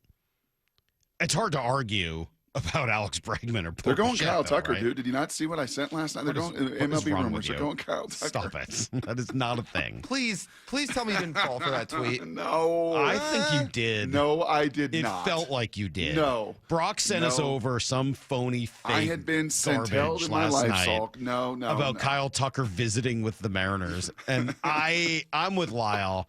I felt like you were fooled and that you thought that was real. Nope. Here's your first clue, Brock. If that was real, don't you think I would have been legitimately screaming about it? Don't you think you would have heard Lyle in Kirkland? Lyle. He would have finally gotten out of that shower with all of his clothes on. Yes, He'd be Lyle, screaming. you would have called Jim Mora about climbing Cougar Mountain barefoot or crawling it or whatever your bet was a couple years ago. Yes, I know it. I just thought I'd have a little fun with you. Well, Bo Bichette was also on John Morosi's mind yesterday as he joined Wyman and Bob. It would be a tricky thing because JP is a really important person in the clubhouse. Right. So if you bring in Bo Bichette, someone who has had questions about his defense, certainly a great bat. We know that. I mean, offensively, he would really fit this lineup exceptionally well. The thing, though, is if you bring in Bo Bichette and the idea is that he's going to be your shortstop, you then have to say, am I moving J.P. Crawford to a different position or am I trading him? And the reality is there are not a ton of teams that are looking for an everyday shortstop clearly, obviously right now. The fact that Bichette has not signed yet, I think, is somewhat related to this reality that it's not a super optimal time to be a free agent shortstop. Now, for that reason, the Mariners could actually capitalize on that and say, wait a minute, we can get Bo at a kind of a good time without a whole ton of other competition. I mean, I am intrigued by that, right? And whether it's to play shortstop or second or third, I mean, I like Bo Bichette. I think he's a really good player. I love the way he plays. I love the attitude. I love the style, and I think he's a very productive hitter. And I think put him at second base or third base here. I don't know that I want to see Bo Bichette playing shortstop for the length of a contract that he's going to earn right now. I just don't think he's a good enough defensive player for it. But I mean, if the shortstop market is down and you have an opportunity to add a player of that caliber, yeah, you absolutely. I don't think it's greed. I think that's just being a smart baseball team. Of course you should be interested. Yeah. And you know how I feel about Alex Bregman. That guy brings a winning culture wherever he goes. I would absolutely be interested in the type of at-bats and the type of grit and the type of attitude that Alex Bregman brings to the table. Are we confident as we sit here, what is this, December, whatever it is, are we confident that Colt Emerson projects to be an everyday shortstop in Major League Baseball at some point? Yeah. Or is he more of a third baseman? He projects to be a shortstop, right? Yeah, his defense has gotten so good over the last, especially calendar year or so, that maybe when he was drafted, there were some questions that he could move to third. Now it's like, oh, he's a shortstop. Bo Bichette going to be a third baseman? He could. I mean, he certainly hits well enough to play third base. I mean, that might help him if the range is a problem. If not, I mean, you put him at second base, as they did at times in the postseason last year. And he could DH a little bit, which is another thing you could use. I mean, like, Bo Bichette's a really good fit. Don't get me wrong. You know I just this reminds me of? Yeah, this kind of feels a little bit like, the Seahawks offseason. They took care of DeMarcus Lawrence and bring in Cooper Kupp. And so you're not like forced in a corner. And with the 18th pick, they did the absolute right thing. And that kind of feels like Naylor, right? And what did you say after that first round? I remember sitting with you. I remember sitting in studio. Like, that now gives you the opportunity to do whatever you want, wherever the board's going to fall. It's going to give you the opportunity to try to come back and trade for Nicky Manwari with the Eagles with the 31st pick, something they had done. And then it got a little screwy in the 11th hour, so they turned right back around and, make him one of the top picks of the second round and come up and trade. I think doesn't the Naylor deal now kind of give you a value play opportunity? I think that's right. I think that's well said. The only problem is, Brock, as you look at it, you say, all right, well, there's no more Polanco and no more Suarez on your roster. And because of it, that idea of going kind of six deep is not there right now. Do you want to give some room for Williamson and for Cole Young and for Colt Emerson and maybe even Arroyo at some point? Yeah, absolutely. Like, you want to have spaces available for those guys to earn jobs, but I don't think you want to be counting on all of them at once, especially with Harry Ford likely to be your backup catcher. That's 5 rookies potentially? That's more than I want to be counting on, especially when I don't know who Dominic Canzone is fully yet, and that really feels like a lot. So you got to go out and find at least one more proven player. If it's not going to be Polanco, and I have my doubts. I know everyone has sort of been of the belief that Polanco's coming back. I've been sort of the lone man saying, I don't know. I believe that. No, I think you're right. I think he's asking for the moon and stars. I think he is, and I think between the Red Sox having some interest there and then the Pirates of the team that I've kept hearing over and over again, and no one knows how serious they are, but if the Pirates truly believe that they need to spend money to try to avoid a lockout in another year or so to try to help the entire sport, and they've got to spend, 20, 30, 40 million to do it, What if they offer Polanco $20 million a year for the next 3 years? I wouldn't do that. And if I'm the Mariners, I would say, see you later. No, thank you. Not interested. No way, no how. But at that point, how do you not turn your attention to trading for Ketel Marte, to signing Bo Bichette, to trading for Brandon Donovan? Like all of those things, even Brandon Lau is a possibility. Like all of those things should be very, very real options for the Mariners. And you know what? If Polanco wants to wait, cool. You don't have to wait for him. Jorge Polanco is not so valuable that you got to be held hostage and wait for him to decide on a whole bunch of offers. Like, go out and get better if you have the opportunity to do so. And I would say that at least 2 or 3 of those players are just flat out better. And the nice thing is they have, I believe, the budget and the capital to do that. Right? Whatever way we need to pivot here, wherever we need to go, we do have budget, to add that bat. If it becomes free agent, there's a great value there, maybe on a 1-year deal that one of these guys doesn't get what they want to get, and you buy a little time. If you need to trade, guess what? You got tremendous trade capital, about as good as there is in baseball with both arms and positional players. So, yeah, I think you're kind of in a prime position to watch the market play out here beginning on Sunday and next week with the winter meetings, and then go ahead and, do what you did at trade deadline. Make moves like those that really bring great impact to your ball club. All right. Coming up, Brock, we will obviously get back to a lot of football today. Howie Long is going to join us at 8:30. Looking forward to that. And Joel Klatt yesterday, I honestly thought that was the best he's been. I want to come back to 2 or 3 things he said because I think they really tell a story of what is to come over the next 5 to 8 weeks for these Seahawks. That's coming up in 20 after everything you need to know next. The one and only Mark Schlereth. Every Monday at 4 during the NFL season with Wyman and Bob. I understand the Vikings aren't great, but still. Their right guard, Fries, he got beat so fast by Big Cat. Yeah. And the only thing faster than that sack was Will Fries sticking his hand out to help the quarterback up. I would cut him right there on the spot. I mean, he just turned around and stuck his hand out there like, hey, Parker, how you doing? Let me help you up. And I was just like, dude, get out. On YouTube and the Seattle Sports app. Well, the holidays are definitely here. I think I ate a lot of calories over the Thanksgiving weekend. Christmas just a couple weeks away, and now is the time for fitness gifts for your friends, your family, maybe even for yourself. Hey, Brock Ewart here, and from weight sets and accessories to the complete home gym, my friends at Top Fitness, well, that's the place to shop. And right now, Top Fitness got certified. This is really cool. Certified pre-owned Precor commercial treadmills. We have one of those. And they're the same models used in many hotels and clubs that typically sell for over $13,000 brand new. And they're available right now, ready for you at $3,300. They look like new, and they come with a full warranty as well. So don't settle for a cheaper, lightweight treadmill when you can get the real deal. And as always, get free delivery and assembly on those Precor treadmills, ellipticals, and exercise bikes. No secret why everyone, from personal trainers to pro athletes, love Top Fitness. You can go see those treadmills in Tukwila, Limerick, or Bellevue, or go to topfitness.com for all the fitness enthusiasts on your holiday wish list. Top Fitness, your best place for home fitness equipment.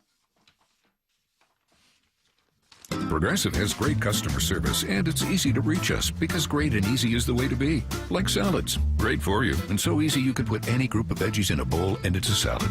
A full carrot with a head of cabbage, weird, but still a salad. 1 radish and a couple of green beans, also a salad. 14 blueberries, half an onion, and a sunchoke? Odd, yes, but an odd salad. So contact Progressive's customer service by phone, app, or online. It's great and easy, just like salad. Progressive Casualty Insurance Company and Affiliates. If you love to travel, Capital One has a rewards credit card that's perfect for you.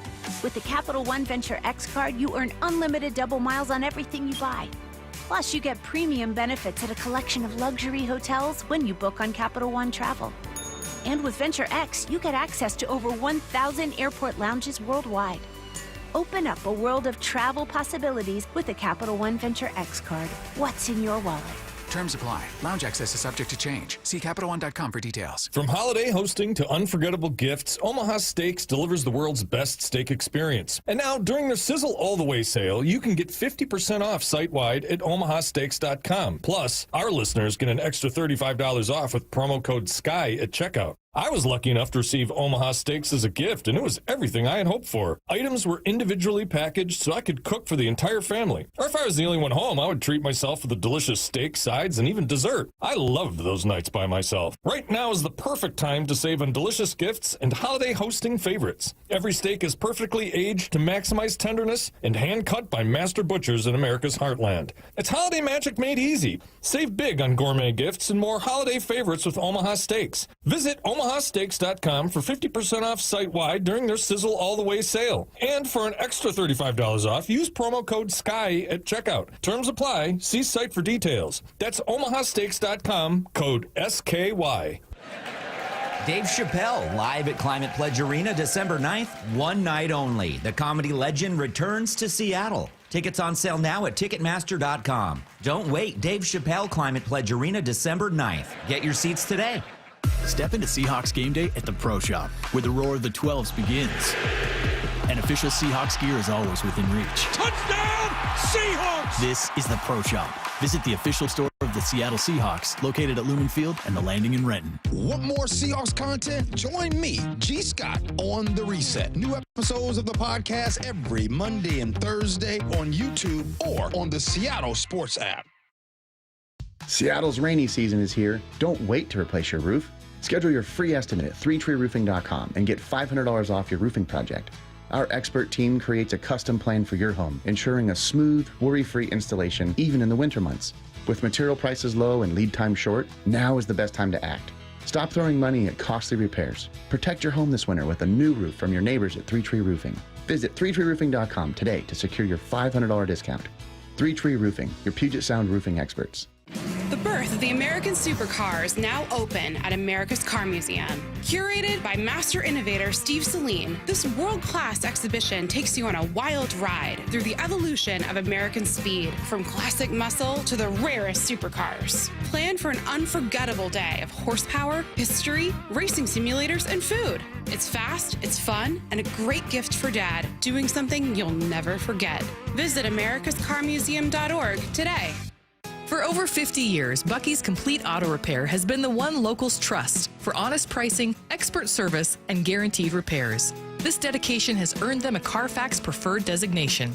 At Bucky's, every customer gets detailed Carfax updates, timely service reminders, and a full service history, all at your fingertips. With 16 family-owned locations, no appointment needed, and easy financing, Bucky's makes auto care simple. Visit Bucky's.com today and drive with confidence. Bucky's.com. The best time of the year is here, Toyotathon. Toyota of Kirkland and Toyota of Renton are providing you with the largest savings and the widest selection of inventory on Toyota favorites like Tacomas and Tundras, the Gas RAV4, the Hybrid RAV4, and the Hybrid Camry. It's Toyotathon at TOK and TOR. That's ToyotaofKirkland.com and ToyotaofRenton.com. Whether you're in the north or the south, they got you covered. Get a test drive, meet the wonderful staff, get a new car. It's Toyotathon, people. Come on. O'Brien. Need to know. 15 minutes past every hour with Brock and Salk. Here's what you need to know. Up first. All right, Seahawks got back to practice yesterday, so a return from the IR for a whole bunch of injured players, which is great. Julian Love, Jaron Reed, and Derek Young all activated or at least able to practice. Here's Mike McDonald. Well, it's great. I know those guys have been working really hard. Jay Reed is really just more of a function of just letting it heal. I know Julian's been working his tail off, so I believe Derek Young's part of that crew as well. And it'd be great to have him out there. We'll see how it goes. I know you have a certain amount of time to activate him, and we'll either do it this week or we'll do it another week. Yeah, so we'll see what happens. Love and Reed, obviously starters as soon as they're healthy. Derek Young, not, but also kind of an important contributor on special teams and also helps deepen that receiving core. So really, really good news yesterday. And honestly, Brock, the whole injury report was great news. It was. There were a bunch of guys that were non-participants, but solely just resting players like JSN and Leonard, and just kind of taking D-Law, taking care of those guys. Yeah, and you're going to have a lot of options. As Brady said, there are some limitations. It's not like you can have an unlimited number of guys, coming off of IR over the course of the year. And when they make these moves and they add these guys to the active roster, going to have to let some guys go and move things around. Yeah, keep an eye on Derek, I think, over the course of the week.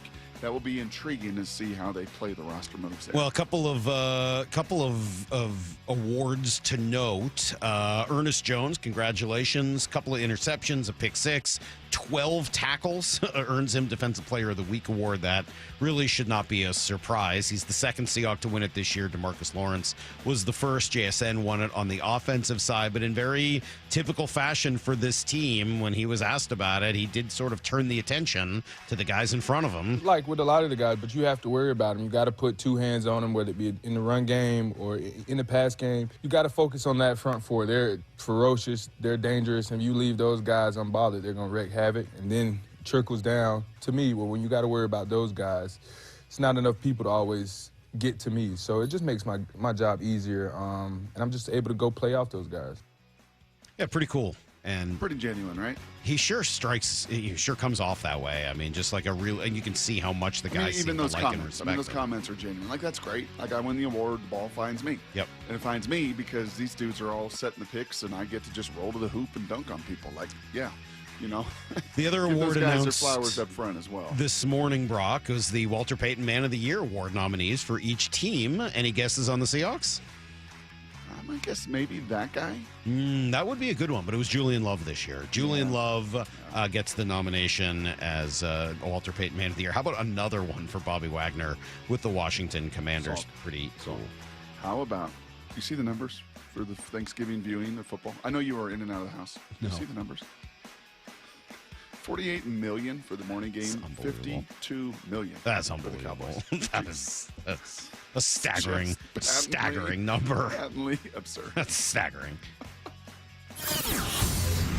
Here's the second thing you need to know. A couple moves, hot stove simmers, I would say, Brock. Not like major burn, but a couple simmers. Emilio Pagan, reliever, former Mariner a long time ago. He's going to stay with Cincinnati on a $20 million deal. Could have been an option here, but that's not going to happen. Dodgers will bring back Miguel Rojas, and the Rays are bringing in, who did I say earlier? Oh, Cedric Mullins, who I kind of like, even though he's not a fit here. Mariners, lots of options, plenty of work ahead of them. We just discussed Adam Jude had a nice piece this morning saying the Mariners and Polanco are not close to a deal, and that fits with what I've heard, and we kind of talked through that a little bit earlier.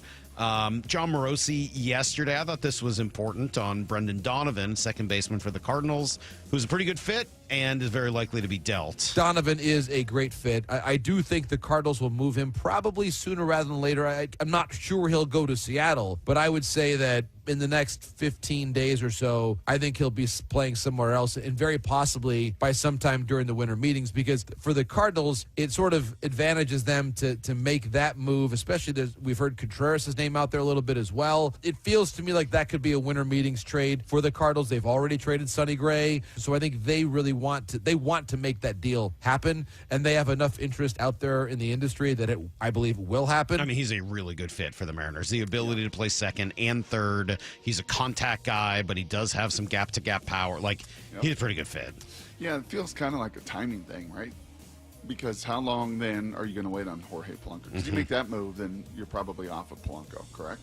I mean, you don't have to be. I mean, he could play third while Polanco DHs and plays second. I mean, it's not impossible to make a move like that. But again, you want to make sure you are leaving space for Cole Young and Colt Emerson and maybe others to find jobs this year. So it's a good question. They're the only ones who know the answer to that. Here's the third thing you need to know. Should be a pretty good football game tonight. Thursday Night Football. Dallas has been hot, Brock. They're in Detroit to play a Lions team that has been frustratingly inconsistent. So who are you from a Seahawks perspective? You have a rooting interest there, playoff? No, I mean, just Would not. you like to see kind of Detroit out of it? I don't know. I can't do that. I can't root for Dallas. I'm just going to root for Detroit on principle. I want to see that style win, and I'd like to see Dallas lose, just kind of on principle. It's not a Seahawks thing, just kind of a rooting thing. Crack and Brock had 4 days off to think about a couple of rough losses over the Thanksgiving weekend, so they'll get back on the ice tonight in Edmonton. No Mason Marchman for a little while. He's going to miss this trip. And I had such a good time last night, Brock. Unbelievable sports environment to see the Seattle Torrent PWHL women's hockey team. Second home game. They had 16,000 plus in game one. I was saying last night, if they got to 5,000 on a Wednesday night, that'd be really impressive. There were 8,600 people there. Wow. It was awesome. And a tremendous ending. They were down 1-0. They scored twice in the final minute. First, it was Alex Carpenter tying it, and then Hillary Knight, the captain, the greatest American player of all time. A major power play. Remember, with the game misconduct in front, Osborne sprawled out. They score again. Oh, my goodness. Hillary Knight. Yeah, it was pretty awesome, man. Place was going bonkers. Everyone wanted to know what the goal song was, but it was so loud you couldn't even hear it. Just the organ. It's just the organ. It wasn't. No, it's a Paramore song, but it was a really cool environment. I had a blast last night. Mixed feelings over there on Montlake yesterday, Salky. Mixed feelings. About? UW men's basketball hosted the Bruins at UCLA. They got this German sensation. He's got a little like Christian Phelps and deadlift shrimp combo to him. Okay. It's unbelievable. I think he's going to be a lottery pick. He's been injured. He was back. I want to say he was like 12 of 13. Not quite enough as they lose by 2 to UCLA. And then UW, man, Jed Fish, give him and his staff credit. He can sell. He can sell. Yeah. UW ended up 13th overall. SC 1, Oregon 2, UW 13th overall in the rankings, in the recruiting rankings, and flipped a bunch of 4-star receivers, in-state kids. Cool. Did a heck of a job down the stretch to close out the early signing. So they'll be here a year, and then we'll see if they stick around. Sure. Yep. That's better than nothing. Still very silly. That's better than Penn State, who has 2 recruits. I guess that's true. All right. Well, they don't have a coach, do they? They have no coach, and they've got 2 recruits. Seems like a problem. That is everything you need to know. Yes. Quarter past every hour. That's Penn State. Yeah, they don't have State. well, they need a coach, Brock. Got to have a coach. It's really hard to recruit without a coach. Just saying. The online auction, Brock, for Holiday Magic starts early, Monday, December 8th. That's this coming Monday. Seattle Sports, Cairo News Radio. Kicking off the Holiday Magic online auction. All proceeds benefiting Treehouse and Youth and Foster Care across Washington. You can join us on December 10th as we celebrate 37 years of Holiday Magic with a full day of inspiring stories, special guests, and ways you can help make the season brighter. That'll all be on Cairo News Radio. But the auction has really cool stuff here. Is that started, or are we just teasing? I think we're just teasing it yet. Wow. But I love this one. Your kid's big league moment. Walk-up intros recorded by Tom Hutler, the voice of the Mariners. He's the PA announcer inside T-Mobile Park, and he will introduce walk-up intros for everyone on your Little League team. Now I think that's pretty cool. A 6 foot. Oh no, he doesn't do that. Now to bat. That wouldn't be him. Playing second base, Johnny Waltier. Yeah, I kind of like that. Yeah, you don't sound anything like him though. It's No, I weird. don't. Not even a little bit. And yes, golf with me is one of the options at Newcastle. You got to bid on it, and we'll go golfing together and talk sports and Did I everything see the little else. disclaimer that's got to be in January though, in the rain? I don't think that was no. I don't think that was out there. No, I don't think so. No, that's definitely not true. If you want to learn more, go to mynorthwest.com/holiday magic or text magic MAGIC to 866-979-3776 and they'll send you a link. We'll be right back, Brock. I want to come back to what Joel Klatt told us yesterday. Man. You learned a lot. I did, and I don't know how deep we can get into the quarterback issue of like how they hold the ball, but I think what Joel said at the end is spot on. We got to come back to it next. 4 down territory. Michael Bumpus answers the top 4 football questions of the day. The Vikings defense, they neutralized JSN. What'd they do? Nothing. They blitzed. They forced Sam to get the football out of his hands. There were times where I'm looking at their safety, and he's clearly giving JSN the attention that he deserves, which most teams are doing. The safety did give him a bit more attention, but it wasn't like they were doubling JSN. Catch every 4 down territory on the Seattle Sports app. Yeah, a couple days back in after the holidays of just making sure I'm eating the right way with the help of Eastside Weight Loss Clinic. I already feel exactly how I want to. This plan really does work, and you can do it during the holidays. You can have a couple little up and down days, and it works. Don't worry. You can continue to lose weight and get to the exact spot you want to be in with the help of Eastside Weight Loss Clinic. Even better, before December 31st, they're offering $300 off the plan. That is the biggest sale of the year. So, yeah, get a leg up on all those New Year's resolution or start a month early so that by the time New Year's rolls around, you are already halfway there. Yeah, I lost 35 pounds in 8 weeks, and you can absolutely do the same. You don't have to find the energy to go to the gym or scary injections or pills or anything like that. It's all healthy, fresh food that you buy at the grocery store, but a proven plan that really does work. It starts just a 15-minute phone call. Schedule yours right now at eastsideweightlossclinic.com. That's eastsideweightlossclinic.com. Dr. Ryan Coogan, D.C. Results may vary. Getting more as a MyLowe's Pro Rewards member is easier than ever with the Lowe's app. Download it today and earn 500 points the first time you log in. Plus, your digital wallet helps you scan, save, earn, and access what you need to manage it all in one place. Download the Lowe's app and take advantage of your Pro benefits today. Lowe's, we help, you save. Valid 12/1/25 through 1/7/26. Offer valid for first login per organization only. Loyalty program subject to terms and conditions. Additional restrictions apply. Visit Lowe's.com/terms for more details. Subject to change. Get in the zone, AutoZone. A blown left headlight is making Erica's drive to her son's soccer game darker and darker. So she goes to AutoZone. Welcome to AutoZone. What are you working on today? Where a friendly AutoZoner finds her 2 new bulbs. These lights have the most clarity. And helps her get back on the road so she can brighten her drive and the cheering section. All right, all right. See clearer and drive safer. With new lights, no hassles, just help. Get in the zone, AutoZone. Restrictions apply. This is the story of the one. As an HVAC technician, he and his digital multimeter are in high demand. So when a noisy office HVAC turns out to be a failing blower motor, he doesn't break a sweat. With Grainger's easy-to-use website and product information, he selects the product he needs to keep everything humming right along. Call 1-800-GRAINGER, click Grainger.com, or just stop by. Grainger, for the ones who get it done. Tired of hearing scary radio ads about the IRS? Tax Relief Advocates is different. TRA is here to tell you that if you owe money to the IRS, whether it's $5,000 or $500,000, we have a solution. TRA can eliminate or reduce what you owe to the IRS with zero risk to you. We have over 1,000 5-star reviews on Google and an A+ with a BBB. End your tax nightmare today by visiting TRA.com or call 800-583-6681. That's 800-583-6681. Seattle Sports has your chance to win 4 tickets to the Seahawks game. Sunday, December 14th. Head to the Seattle Sports app, click the Win tab in the bottom right corner, and enter to win. You can enter once per day, so the more times you enter through the Seattle Sports app, the better your odds. Do it every day, December 2nd through December 8th. Details and rules at seattlesports.com/win. From the home of the Seahawks, Seattle Sports.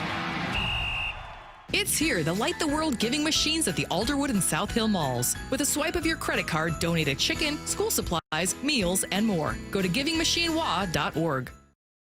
Eric Johnson here. I spent the past 30 years working to help make our community better informed, better protected when it comes to consumer issues, and better equipped to take on whatever life throws at us. That's why I love the free Washington Accident book series from Davis Law Group.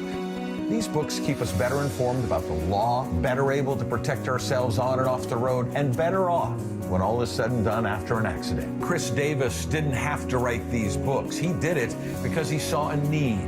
People who were in accidents or other legal situations didn't know what to do, what pictures to take, documents to request. Only a tiny fraction of the people who get these free books will ever become clients of Davis Law Group, but that's not the point. Chris wrote them because it was the right thing to do. The free Washington Accident book series is a must-have for drivers who want to be prepared for whatever the road might throw at them. Get yours at WashingtonAccidentBooks.com. It's always such a pleasure for me to catch up with you, Shannon O'Kelly, President and CEO of IRG Physical and Hand Therapy. And as I understand it, calendar year is wrapping up. There's never a better time to take care of your aches and pains. Why? Well, it's always a great time to come see us here at IRG Physical and Hand Therapy. We'll take care of your aches and pains. We'll get you better. But particularly, Brock, at the end of the year, most people have met their deductibles. They may have HSA, may have FSA funds. So use the opportunity to use your insurance to treat those aches and pains so you're not taking them into the new year. So you're healthy, fit, and you're excited about the new year. That's what it's all about. Here at IRG, we are so dedicated to making sure our patients really understand the insurance because it's a complex world. So when you call us, we're going to help you navigate your insurance. But I will tell everybody listening right now, if you've met your deductible, Get your aches and pains treated here at IRG. We'll take care of you. We'll take care of your insurance. We'll take care of your family. We'll take care of everybody. Clinics up and down the Puget Sound for you to go visit or see them online at irgpt.com. From the Quantum Fiber Studio, you're listening to Brock and Salk. Weekdays 6 to 10 on Seattle Sports and 97.3 FM HD2. All right, let's see. 425 says, I would like to start the golf with Salk bidding at 25 cents, please. 360 wonders how much Salt is going to have to pay to have somebody go golfing with him. So, unsurprisingly, Brock, we're feeling the love. I'll put in morning. a couple fake bids. I'll yeah. put in a couple. All right, well, thank you. I don't want to get embarrassed out there, obviously. So, anyway, you can text Magic to 866-979-3776 for more. Joel Klatt was awesome yesterday. Three things jump out. One, the fumble stuff. He really went deep on why Sam Darnold may have some fumbling issues. It was super interesting. I don't know that I want to come back to it now, but I guess what I would say is this is why the YouTube thing is so cool, because Joel's on video and he really showed physically some of the problems that Sam is having and why he could fix it. And I thought it was just very, very interesting. So go find the Seattle Sports YouTube page, find the Brock and Salk section of it, and then just find the third hour from yesterday. And the Joel Klatt interview is top notch for that purpose. So I'll just leave that more as a plug for you. Well, I got a little Blue 88 because I went down some deep rabbit holes. I bet you did. All-time fumble rates of NFL quarterbacks and their form and their elbows. And it was, you'll hear some of that in about 15. All right, well, good. Do that. We'll come back to it then. But also, I recommend going to the YouTube page and watching it. The biggest thing I thought was interesting from Joel was when we asked him about the changing of the guard at quarterback in the NFL. And I don't know whether that's happening or not. I think it's more of an open question about whether or not this sort of next generation of quarterbacks is ready to take over for guys like Lamar and Patrick Mahomes and Josh Allen. I don't know that they are, but those teams are not looking the same this year at all. And it brought Joel to a point of trying to figure out just how important big-name quarterbacks are late in the season. Once you get to the playoffs, the cream rises to the top. And because the game becomes – those are more evenly matched teams, right? So you can't just beat a team with your roster. You're in a matchup game, as I would call it. This is an evenly matched game. What takes precedent in an evenly matched game? Quarterback play. Well, now, give me the veteran. This is why I think the Rams are going to be really tough, is because once you get there and you're in a game, they have Stafford and you don't. As you know, it comes down to those few plays by your quarterback. Mm-hmm. Couple things come to mind with that, Salk. I don't disagree with much of it, but it is why it is hyper important to really control home field advantage. Why that loss to Carolina in opening the door now that, hey man, you're in your complete control of your destiny. You went out and you beat them because you would much rather have him here in these conditions in January. Right? And we've seen playoff football in January up in Seattle. It could be like it was against the Saints where it's blowing sideways, right? It could be cold and nasty. I mean, it could be anything. And on top of, the Rams. Is that better for you? Playing at home? I know playing at home is better for you. Are you better off in lousy conditions? With your defense and your pass rush and the way you're playing defensively, and I think you've got a better run game than they do. Yes, okay. I would much rather have him here in this building, than go play on a fast track down at SoFi with no weather issues and no sound issues. So you don't think you're as good as the Rams? I mean, you're right there with them. So you were 2.5 point underdogs there. I think they would be 2.5 and will be if you take care of business. 2.5 point underdogs here. Like, I think it's a flip of the coin. And I'd rather have it in these conditions with this noise and these 12s that are back feeling this team this year at full throat. Yeah, I would much rather have that. That number one. Number two, what comes to my mind? It's the difference between playing in, the John Deere Classic versus playing at Bethpage Black. Like, it is why in all these majors, the cream usually rises to the top. Because it just gets harder. It just gets harder. Right? It just gets like, yeah, man, you can win that tournament. Yeah, you can win that regular season game. Oh, yeah, Brock, you can throw 3 touchdowns in a regular season game. But let's get to the playoffs. Let's get to where the speed and the urgency and the pressure and everything on every single play is on tilt. Yeah, let's go play in a major where every shot matters in a U.S. Open, right? And why in U.S. Opens you do. You typically see the guys with the most traits and the most skill and the most talent usually rise to the top of that leaderboard. Here's a little bit more from Joel. We'll see. I remain optimistic for teams like Seattle and Denver, but if they run into the wrong guy, if all of a sudden you're having to play Buffalo in the AFC and you're Denver, and Josh Allen gets the ball in a one-possession game in the fourth quarter, I'm taking Buffalo. If you are Seattle and you're playing the Rams and it's a one-possession game in the fourth quarter, who are you going to take? It's not a question. Everyone is going to take Stafford at that point. So can you win it? Yes. Is it rare? Yes. And you better be elite, like elite outside a quarterback to survive a quarterback that can't go out there and just carry a team in the big moments, which Seattle was with that defense when they beat Denver. Yeah, and I think that also comes down to, in those moments, Salk experience. Why would you feel comfortable with Josh Allen or Mahomes or Burrow or Matt Stafford? Because they've been there. Why, when you get to playoff baseball, the Dom Canzone look like he couldn't hit a ball if it was right, versus because it's different and the pressure mounts, you know, and I know maybe baseball is not a great core. Sorry, man, I just don't buy that. Well, that's fine. You don't, but that's fine. I do believe that, you know, experience and those things do matter. Not all the time, and baseball guys can go cold for a couple weeks, and we see it. But in football, you think Matthew Stafford's heart rate is going to be high in the divisional round? No, I think quarterback. This is why I agree with what Joel had to say. I don't want to bring a baseball comp into it because I don't think it's relevant in this case at all. I just think this is where the sports differ. That's the only part I was arguing with you on. I think Joel's right. That's the challenge with where the Seahawks are at and why we keep endlessly debating Sam Darnold and why I would like to see him in some of these late game situations. He's only had a few of them this year. Amazingly, in 12 games, they've only really had 4 of them come down to the final couple of drives back and forth. That's bizarre. That is very, very rare. And unfortunately for Sam, he's 1-3 in those opportunities, which is not necessarily a positive getting ready for postseason games that do seem to end that way. Now, look, go out and just batter teams the way you have over the course of the season. You don't even have to worry about it. And Sam has done so many great things throughout the first 3.5 quarters. Put themselves in those positions. Absolutely. And there's no reason he can't do that again. But as Joel said, as the competition gets better, like going from your average tour date to Bethpage Black, those blowout wins, those easier wins, they're much harder to come by. Maybe you get one in the first round of the playoffs, but they generally don't last after that because look who you're going to have to play.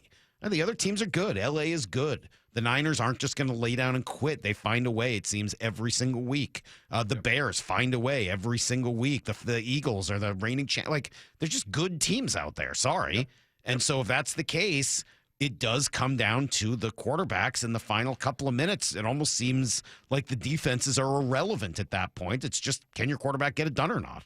And I think that's an open question for the Seahawks. Yeah, and I would contend, Salk, in those 4 situations, and this is funny. It's just why it's a great debate and a great conversation, because it's not as if Sam just pooped down his leg and was dead on arrival.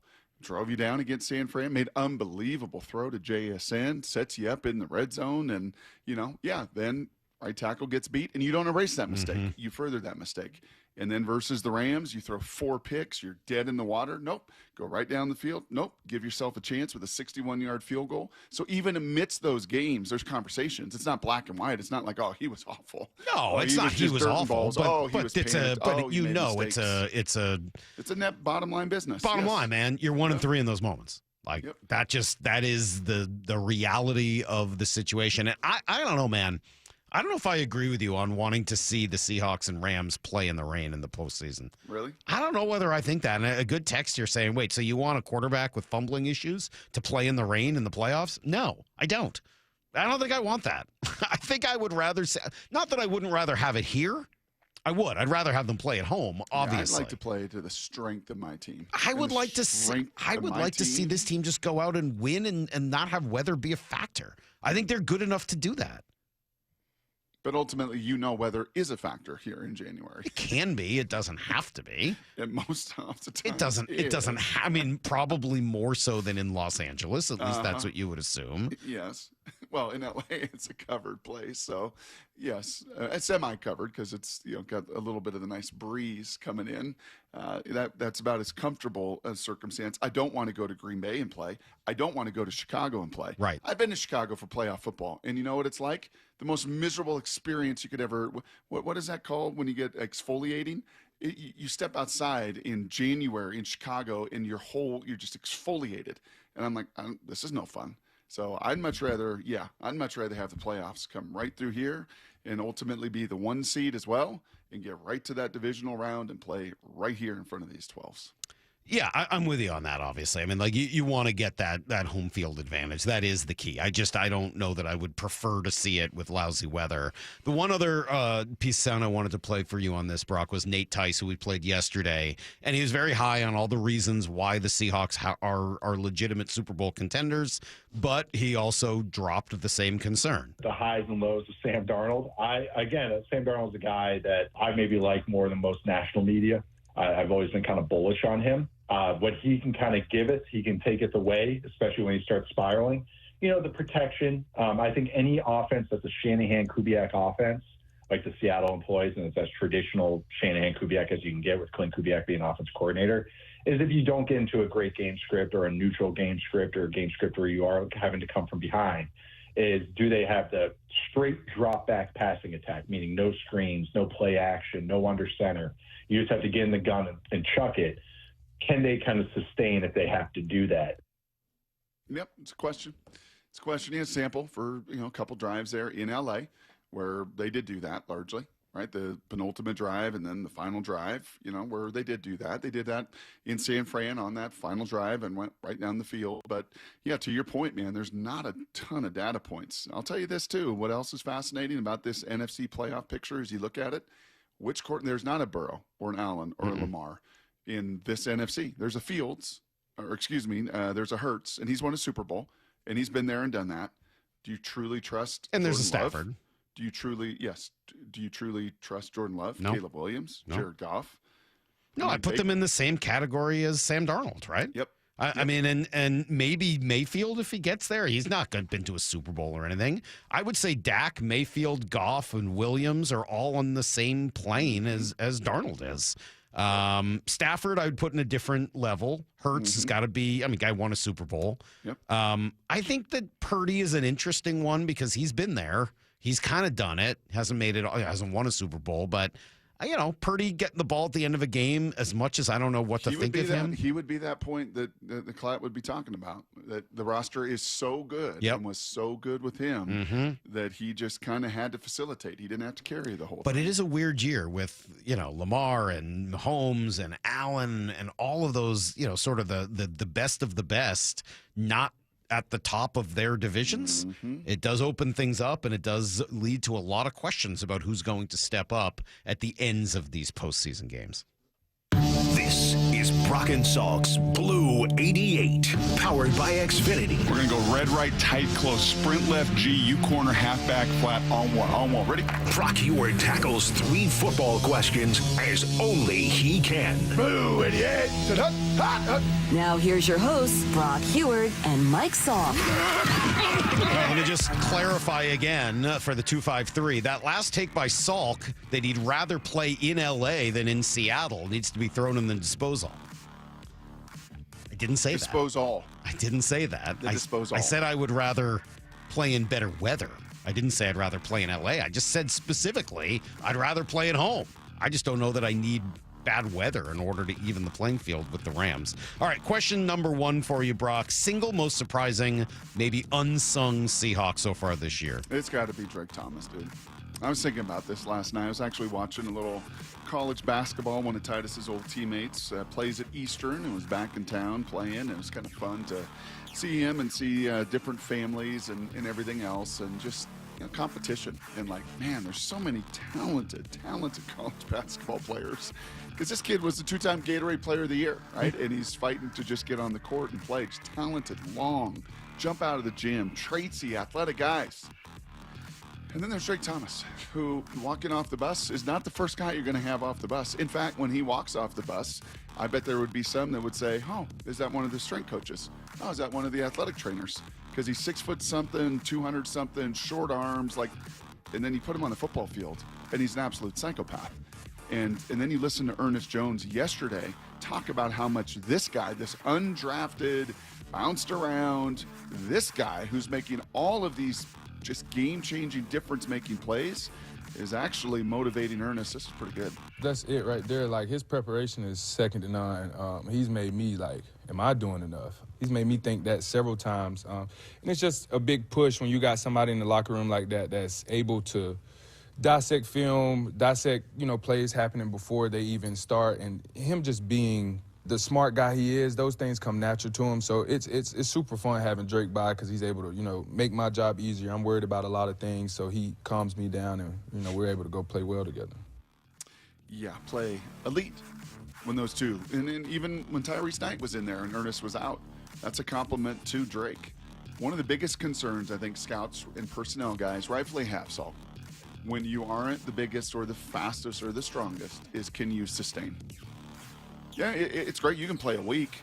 You can play great in the preseason.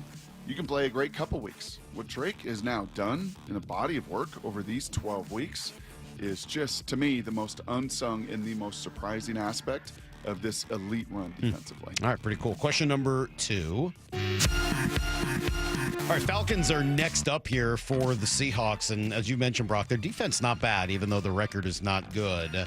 Can they learn anything from where Minnesota had some success and implement the same stuff? Yeah, a little bit. Let me listen. Mike McDonald was asked about some of the pressure that they do create because they do, and they got some guys in their front. They do it differently than Minnesota. Here was Mike McDonald speaking to some of that pressure. I think you'd have to look. It's like a combo platter. Like, you got to look at each team independently to understand how they operate, maybe some tendencies, where it's coming from, and what situations, what personnels, that sort of thing. But you also have to have a feel for how you've been attacked in the past and understand the tape that they're watching as well. So I think it's both, but they do a good job. They do a really good job. They're an aggressive unit. They play hard. Brick does a really good job of affecting the quarterback. So they got a good staff there, and you can tell they're really well coached. It's a good blend. They got some young guys that are playing at a high level, which tells me they're coaching the crap out of those guys. And it's they're a little more, not necessarily in the McDonald tree, but Jeff Ulbrich. Remember, he was here in Seattle with Pete and San Francisco, and I think it was his son with the iPad that got his dad in trouble and everything else during the draft process with Shador and the fake call and all of that. But he's a feisty sucker now. And it's going to be a little more, I think, in that San Francisco mode of 4-down stuff and different looks and different disguises. Minnesota is a different animal. And I really did appreciate when McDonald, that conversation on Monday with him, it got a little deep. It got a little kind of, into some harder places to follow from a football X's and O's and trying to describe it just on the radio. But as he said, Brian Flores is in his own little camp. Like he's in his own world, and the vision and their system and what he majors in, I'll just say it like that. Very few others do. Ulbrich does not. He's a little bit more in the Sala, the 49er tree, and so these should be a little more traditional pressures to be able to pick up than all the funk that you had to deal with Minnesota. All right, question number 3. Speaking of going deep and very football heavy, Brock, you went down the rabbit hole after hearing Hasselbeck and Joel Klatt talk about the fundamentals of protecting the ball yesterday. What'd you learn? Who is the greatest quarterback in NFL history let me rephrase that. Who has the lowest fumble rate per game? Fumble rate per game in NFL history from the quarterback position, sitting at, I believe it was 0.2. So one fumble every 5 games. All right, my 2 guesses are Tom Brady. There is no way you will ever get this My right. guesses were going to be Tom Brady and Dan Marino. Okay. Tom Brady was 1, 2, 3, 4, 5, 6, 7, and he was 14. I mean, that's pretty good all time. Not bad. Yeah, not bad. Dan Marino on that list. Peyton Manning, Marino not on the list. And old world. Marino. Yeah. Think about Marino. Think about as I Joel know, was saying old world. yesterday. Yeah. Of a compact ball up here versus Dan Marino was he was just slinging it, right? I guess I was just thinking because he had such a good feel for the pocket. He did, and he lived in that pocket a lot, and that ball came out in a hurry. But believe it or not, and this shocked me, believe it or not, it was Fran Tarkenton. Wow. Running around like a wild Crazy. man. Yes. That is crazy, surprising. Crazy. Number 2, Peyton Manning. Number 3, Ken Anderson. Those two, not quite as surprising. And the point being, and actually this year, who do you think in the NFL, and with about the same rate, by the way, is that, and even actually a little better rate, in the NFL this season, is Justin Herbert. And when I think of Justin Herbert, I do think a lot more of what Joel was talking about, and that is huge hands, number one, big guy, and then just kind of, and actually a bunch of these guys other than Fran are pretty big guys that knew how to protect that ball, kept it kind of high. It wasn't always loose. It didn't drop down in their delivery. Peyton was way up there, right? And 2 hands on the ball, and he was just religious in his fundamentals. Herbert, really good in his fundamentals as well. By the way, Sam way up there this year, obviously. Brady talked about that, tried to make excuses for some of those. So is Baker Mayfield. Baker's fumbled more, and then Cam Ward, number 1, with 9 fumbles, losing like 7 of them. Jeez. And you watched his delivery, right? And you watch where that ball mechanically is with him, and it's really low. So you get down there and you kind of get in that zone where it's not high and tight and protected. It does become a lot more vulnerable. All right, that is today's Blue 88, and I do recommend if you got some time and want to watch what Joel did yesterday, he really explained the stuff pretty well. So go find the Seattle Sports YouTube page, which should be a daily part of your day anyway. I mean, like a daily part of your life. You can just watch us on video every day live or go back and find all the best clips. You can do all that at the Seattle Sports YouTube page. I didn't really like that yesterday. No, it wasn't really up your alley. No, I loved it, but I was so awkward going back and watching it because I was like on my side, like you're trying to do the same. Follow him. Yeah, it was just like that is. I'm never doing that again. Yeah, all right. I had to turn it off. I'm like, oh really? I did because I was like, just in my own just vanity, like, look at you. You look like a fool right now. So you're kind of watching film on yourself, and well, is it like when you went back and watched yourself touch Bryce Miller's hands? That was less awkward to me. No, absolutely not. No, that was less awkward. Then you're not watching film correctly. Maybe somebody needs to teach you, like poor Michael Penix, because you don't have the right person. Or maybe it's Caleb Williams. What do we got here? Do we got some good things? What do we think? Good or bad? Good? It's a 2-week batch. They're good. They're good. May I just say, if you're going to leave them, they should be around 30 seconds, a minute max. We had some 2-minute long ones in there. That's not going to work. It's way too long. That's not going to work. Sorry. That's like a Colin Paisley deal. Let's come right back. We will play some Here's the Thing messages and see what sort of grief you guys are giving us this week. It's next on Brock and Salk. Get inside the huddle. The handoff inside. He's He's going to go. Touchdown, Seahawks. Taking you inside the VMAC every week. Thursdays, noon to 2. Our guys show up to play. Player interviews. It's obviously been paying off. Just going to continue to do that. Previewing this week's matchup. We'll say they come out and just run the ball down the Niners' throats. And everything Seahawks. If anybody had a doubt, don't. The Huddle. Every Thursday at noon. Exclusively on the home of the Seahawks. Seattle Sports. What if you could have reliable and intelligent Wi-Fi? And get this, what if you could keep it at the same price for 5 years? That's the Xfinity 5-year price guarantee. 5 years of Wi-Fi that boosts speeds to the devices that need them most. That finds and fixes problems before you even notice them. Like super intelligent Wi-Fi with a 6th sense. And that keeps you gaming in the fast lane, even when the whole family's banking on bandwidth. All your devices working in perfect harmony for 5 whole years. And here's the best part. No annual contracts, no hidden fees, and our best equipment included. Hey, let's face it, a lot can change in 5 years. Kids grow taller, dreams grow bigger. But your Wi-Fi? It would stay reliable and the price would stay put. The Xfinity 5-year price guarantee. Lock in your price and unlock the possibilities. Xfinity.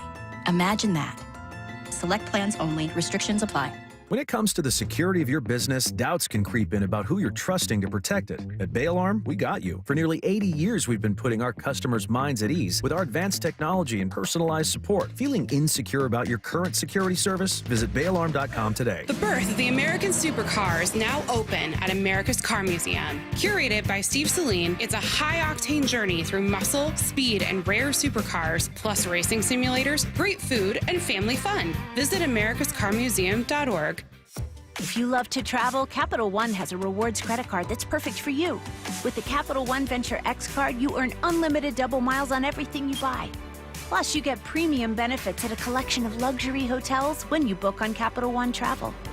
And with Venture X, you get access to over 1,000 airport lounges worldwide. Open up a world of travel possibilities with the Capital One Venture X card. What's in your wallet? Terms apply. Lounge access is subject to change. See CapitalOne.com for details. Progressive knows there are some surprisingly expensive things in life, like frames. Because you found a classic 70s concert poster. But when you went to get it framed, you realized the frame will cost about 4 times the amount of the poster. Which is actually absurd because no one will be looking at the frame, and if they are, then you severely overestimated how cool this poster is. But then you remember by switching your home and auto to Progressive, you could save hundreds and put it towards a classic 70s concert poster in an absurdly overpriced frame. Progressive Casualty Insurance Company, affiliates, and other insurers. Not available in all states. A bases clearing, 3-run double by Josh Naylor. Holy smokes! Are you planning an event in 2026? Make it unforgettable at T-Mobile Park. Mariners suites and group tickets are perfect for any occasion. Fundraisers, school outings, work parties, family celebrations, and more. Enjoy customizable catering, flexible setups for 14 to 400 people, and epic game day views, all with the help of a dedicated Mariners rep. Get ahead and start planning your event today at mariners.com. Hey, Brock Heward here. For my friends at People Come First or PCF Construction Group, are you tired of just grilling in the cold and rain every winter in the Northwest? Well, with a patio cover, heater, and fireplace from PCF, you can enjoy your outdoor deck or patio all year long, staying warm and dry, even in the wintry months. And I've got a special offer for you right now. Take advantage of off-season savings through December and get up to 20% off your entire project, plus no payments and no interest until 2027. Most people don't consider building a deck in winter, but if you want yours ready by next spring and summer, then contact PCF right now to start planning. Spend the winter dreaming, designing, and approving your project so you're ready to build by the spring. Remember, planning and permits take time, so get started right now. Find all the offer details, get project ideas, and browse photos at pcfgroup.com or call 425-629-8476. That's 425-629-8476, pcfgroup.com. Why is K2 Vision RLE a permanent solution to glasses, contacts, and readers? How is it that you'll never develop a cataract after K2 Vision RLE? And how is RLE different from LASIK? Hey, it's Doctors King and Kopstein from K2 Vision RLE. We'll answer those questions and others when you join us for our free live webinar today at noon. Andy, what are some of the other questions you hear? Well, how long is the procedure and recovery? Or who's a good candidate for RLE? And we'll also answer how much does RLE cost? Is there financing available? Does insurance pay for RLE? Find out how K2 Vision RLE is the permanent solution to glasses, contacts, and readers. And cataracts too. Right, no more cataracts. K2 Vision's free live webinar today at noon. Space will be limited, so register now at k2visionrle.com. Join us at our free live webinar today at noon. Sign up at k2visionrle.com. Let's go! This is Seattle Sports. Streaming through the Seattle Sports app. KIRO AM Seattle. KIRO FM HD2 Tacoma. Home of the Seahawks, Mariners, and everything Seattle sports. This hour is brought to you by Trajan Wealth Management. Give me a freaking auto! From the Quantum Fiber Studio, this is Brock and Salk on Seattle Sports. Brock Heward and Matt Marcus. Sorry about just Mike. Heward, not exactly Joe Cat there in the pocket. Now here are your hosts, Brock Heward and Mike Salk. Sorry, I was totally distracted watching Gary Sheffield highlights on TV. He's just crushing balls. That guy is the most violent swing. So fun to watch. So fun to watch. He should be in the Hall of Fame. I'm just going to go ahead and say it. Brock, Howie Long will join us in 30 minutes, but I want to make sure we have enough time to hear what sort of messages you guys have left us over the last couple of weeks. We call it Here's the Thing. Brock Heward doesn't just hate one kid. I am so disappointed in Michael Salk. You don't know what you're talking about. You're mindless. Love you, bye. It's time for Brock and Salk's Here's the Thing. Okay, here's the thing. Now, remember, you can leave these messages by downloading the Seattle Sports app, and there's a, what does it say? call in. You're not actually calling. You're just leaving messages. But you can do that and leave us a message like Stan did. This is Stan from Victoria. Here's the thing. When Sam was with the Vikings, you can say that he cooked. But the credit went to Jefferson and O'Connell's playbook. But now that Minnesota team may need a rethink. Even with their wideouts and their scheme, their offense kind of stinks. And now that Sam is with the Hawks, let it be understood. Yes, JSN deserves praise talks. And Sam, he's damn good. Oh, no. No, I'm in. A for effort. Lyle? I'm in. It was solid. I mean, Do it you know made what me that's think. called, Sam? Do you know what that's called, Lyle? What he just did right there? An A for effort? Is that what you're asking? Sure. You're not being clear about what you're asking. No, it's fine. No, you're good. not being clear about what you're asking. It's poetic. You know poetry? Oh, that. You know poetry? Whatever. It did make me think back to the fact that we didn't get to the whole 9 story about J.J. McCarthy last week because he didn't play. That was pretty funny. Have you guys heard about this? I did see that. I don't think I have. He's got a whole alter ego thing going on. It's a big thing all over Really? social media. He calls himself 9 when he steps on the field, but it's getting memed halfway to hell. Oh, jeez. Like, he's kind of losing me, so. Oh, really? He's losing me. Yeah. It's too bad. Yeah. All right, well, here's Steve in Waitsburg. Okay, it's Stephen Waitsburg. Here's the thing. Anthony Bradford puts up the worst tape I think I've ever seen in my life. But gosh, I can't help but ask. Brock, is there any way that this is an equal share of blame on coach scheme, play call, obviously execution by the lineman, but also, I mean, he can't be that bad. Can he? He's a Eugenio Suarez. He is? Well, without the super high mountaintops. But Eugenio is all or nothing. Eugenio, for a month and a half, can be the worst hitter in the history of baseball. And Bradford on a series can have 3 of the worst snaps you've ever seen at right guard. And then the next series, if he gets his hands on you, he can absolutely blow a hole wide open and move anybody in this league. It is just total boomer bust with Mr. Bradford. I feel like Eugenio Suarez is maybe a really nice version of that. Chris Davis maybe would have been a better. Like, there have been some guys that were a lot more bust than boom. Joey Gallo after the first couple of seasons, maybe that might be Who's a the little. guy that hit the screaming Mimi? Carlos Peguero. That's probably a better comp. Oh, he's Good like morning, my. Brock and Salk. Sorry, what'd you say, Lyle? No, he's just like my favorite absurd, obscure Mariner ever. He was Carlos definitely Peguero. absurd. That's for sure. Good morning, Brock and Salk. My name is Barry Boudin. I'm calling from Puyallup, Washington. Okay. I just wanted to do a quick shout out and say thanks, guys, for your show. I really, truly appreciate it. Every morning I wake up at 6 a.m. It is the routine of my day. It literally puts a smile on my face and sets me off to work to start a wonderful day. Again, I just want to say thank you for your show. Keep it up and don't let up. I was waiting for the other shoe to drop. Man, that is my man in P-Town right Like there. a kicked puppy waiting for the next blow. I got to give a shout out to Sumner High School too, by the way. Yeah. That running back ran for over 300 yards on my Vikings. Wow. You know how hard that is to do in a state semifinal game? So I don't know. Kudos to Coach Ross and crew down there. Gonna be playing for the state title. Them and the Lake Stevens Vikings. I was looking for Vikings. You're asking me? I just went to Lake Stevens for like the first time recently. This is David from Chelan, and here's the thing. I've been listening to the show now for a little over a year now, pretty consistently. Love the show. Love everything you guys do. Except for one thing. Every time I have to sit here and listen to Salk complain about something, which is about daily, which is starting to get on my nerves, I decided to come up with some pretty funny names for him. Oh, they're funny. We got Salk, the connoisseur of petty problems. That is funny. Salk, a squeaky wheel in human form. Or my personal favorite, Salk, the human smoke alarm, which just goes off over anything.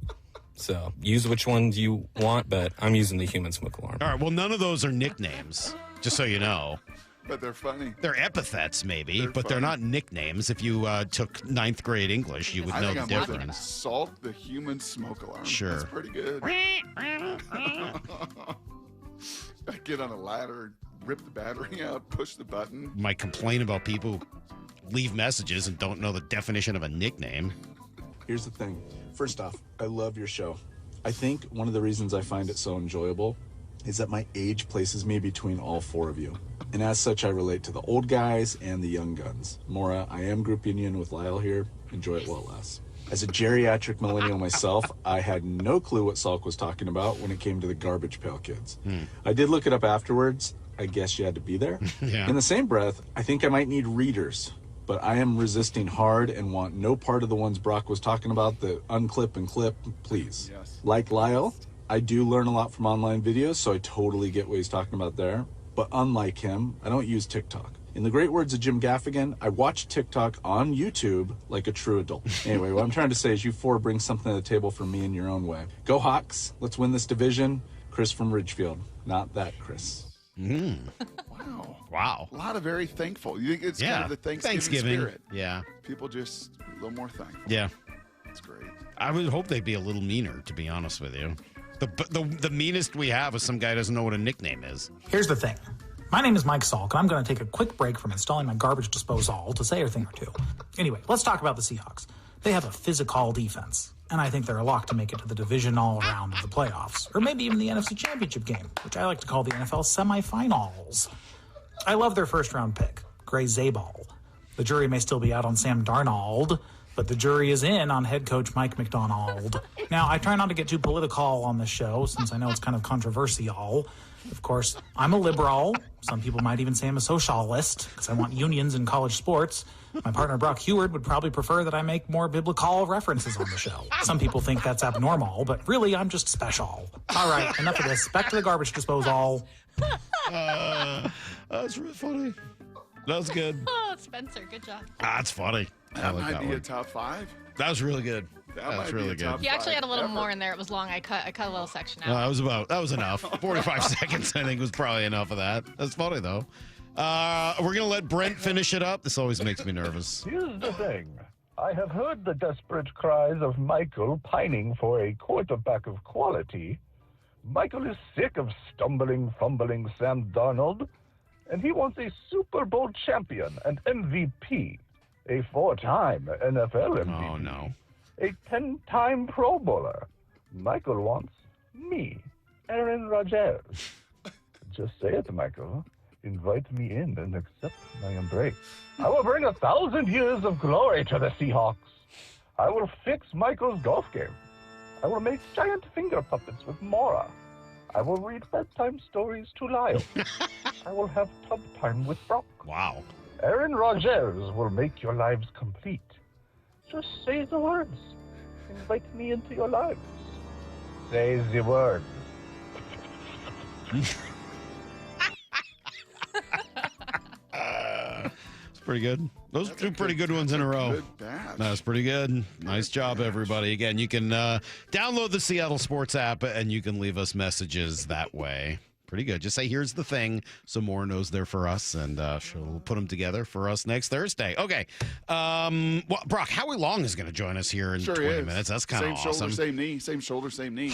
I'm going to really resist. Questions, Salk. I try to find answers. Like, I don't go to YouTube. I just seek them out. Right. Was I going to fake the funk on you and try to act like I knew what same shoulder, same knee was? No. Near shoulder, near knee. Whatever. Yeah, I'm going with. You can't even get it right. To the source. We're going to get right with Howie. I promise, though, Brock, I'm not just going to play NFL Crunch. I know I'm not. We've done it too many times in the past. I'm not going to do it again. I like to think of myself as being relentless. That's right. I like to be thought of as being that way. Relentless. I like that word. I like that word. All right, Howie Long, that guy. Coming up in 20, right after Need to Know Next on Brock and Salk. Hawks Live. Touchdown! Presented by the Dining District at the Bellevue Collection. Thursday nights from 7 to 9 p.m. Live from Bellevue Square's center court. Come on by and join hosts Michael Bumpus and Paul Moyer and a different Seahawks player every week. This should be fun.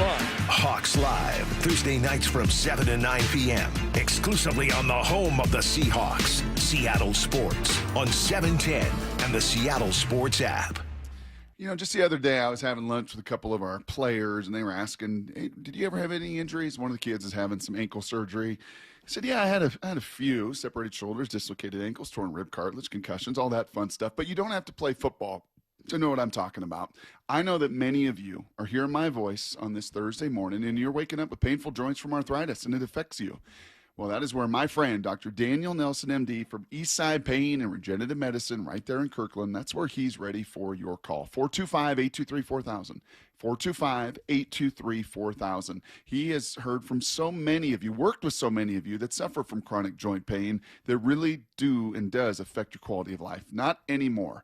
Consider Dr. Nelson the only doctor with over 30 years of experience in pain medicine techniques. Many have jumped aboard the regenerative medicine train lately. Not Dr. Nelson. This has been his passion. This has been his heart for well over 3 decades. So whether it's stem cell therapy, PRP treatments, he's got solutions for you. Give him a call this morning at 425-823-4000 or visit DanielNelsonMD.com. That's DanielNelsonMD.com. I'm Navy vet Phil Briggs, here for Navy Federal Credit Union. Just like the holiday spirit, Navy Federal Credit Union can be shared by all veterans, active duty, and their families. Even parents, grandparents, and kids can enjoy the exclusive benefits from membership. Members could earn and save $461 per year with exclusive savings and discounts. So whether you're Army, Navy, Marine Corps, Air Force, Coast Guard, or Space Force, join now at NavyFederal.org. Navy Federal Credit Union. Our members are the mission. Navy Federal is federally insured by NCUA. Value claim based on Navy Federal's 2024 member give back study. This message comes from Viking, committed to exploring the world in comfort. Journey through the heart of Europe on an elegant Viking longship with thoughtful service, destination-focused dining, and cultural enrichment on board and on shore. With small ships that bring travelers closer to the destination, there's more time to explore. And every Viking voyage is all-inclusive, with no children and no casinos. Discover more at Viking.com. With Progressive, you can reach customer service in the way that's easiest for you, by phone, app, or online. We know it would be great if we just magically appeared, but that's more of a genie thing, and we do insurance. But with us, you'd be like, well, it wasn't a genie, but it was great customer service, so that's nice. And sure, you probably would still like the whole 3 wishes thing, so if you meet a genie, you should definitely ask. But when you need us, contact Progressive by phone, app, or online. Just no genies. Progressive Casualty Insurance Company and Affiliates. If you love to travel, Capital One has a rewards credit card that's perfect for you. With the Capital One Venture X card, you earn unlimited double miles on everything you buy. Plus, you get premium benefits at a collection of luxury hotels when you book on Capital One Travel. And with Venture X, you get access to over 1,000 airport lounges worldwide. Open up a world of travel possibilities with the Capital One Venture X card. What's in your wallet? Terms apply. Lounge access is subject to change. See CapitalOne.com for details. College basketball takes center stage in Seattle. The Gonzaga Bulldogs are back, and the rivalry is renewed when the Zags battle UCLA at Climate Pledge Arena on December 13th. Tickets are available now and selling fast. Get yours at climatepledgearena.com. See you on December 13th for Gonzaga Hoops in Seattle. Get your tickets now for December 13th at climatepledgearena.com. That's climatepledgearena.com. This is the home of the Seahawks. Going to let one fly deep. Got a man out there. Ball is caught down at the 10-yard line, and it's JSN. Seattle Sports. Life's expensive enough, isn't it? Groceries, gas, kids' activities. Sometimes your roof needs replacing, but your budget says not now. Hi, I'm Justin Shirley, CEO of State Roofing and Exteriors. We want to help with an offer to lift that weight off your shoulders. Get 0 down, 0 payments, and 0 interest for up to 24 months. Or save up to $3,000 on a new roof today. Call 866-ROOF-ROOF or visit stateroofing.com. Get ready, because Murphy Auction is closing out the year with a massive Marysville equipment auction with the complete dispersal of AA rentals, 7 mini excavators, 17 skid steers, tractors, backhoes, telescopic forklifts, and over 100 gas-powered landscaping tools. Need something heavier? A John Deere 85G excavator, a Hitachi ZX290LC, a Cat CS563E roller, and 10 high-reach boom lifts, plus 3 big-time dump trucks hit the block, a 2018 Kenworth T880 Super Solo, a 2019 Peterbilt quad axle, and a 2005 Kenworth G800 quad axle, plus a fleet of 6 2017 to 2019 Peterbilt 567 tractors. The biggest auction of the year of heavy equipment, trucks, and more is underway now and closes at 10 a.m. Thursday, December 11th. Visit murphyauction.com for details. That's murphyauction.com. This is the story of the one. As the purchasing manager at a manufacturing plant, she knows the only thing more important than having the right safety gear is having it there when you need it.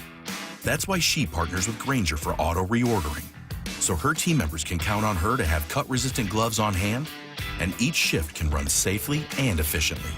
Call 1-800-GRAINGER, click Grainger.com, or just stop by. Grainger, for the ones who get it done. Need to know. 15 minutes past every hour with Brock and Salk. Here's what you need to know. Up first.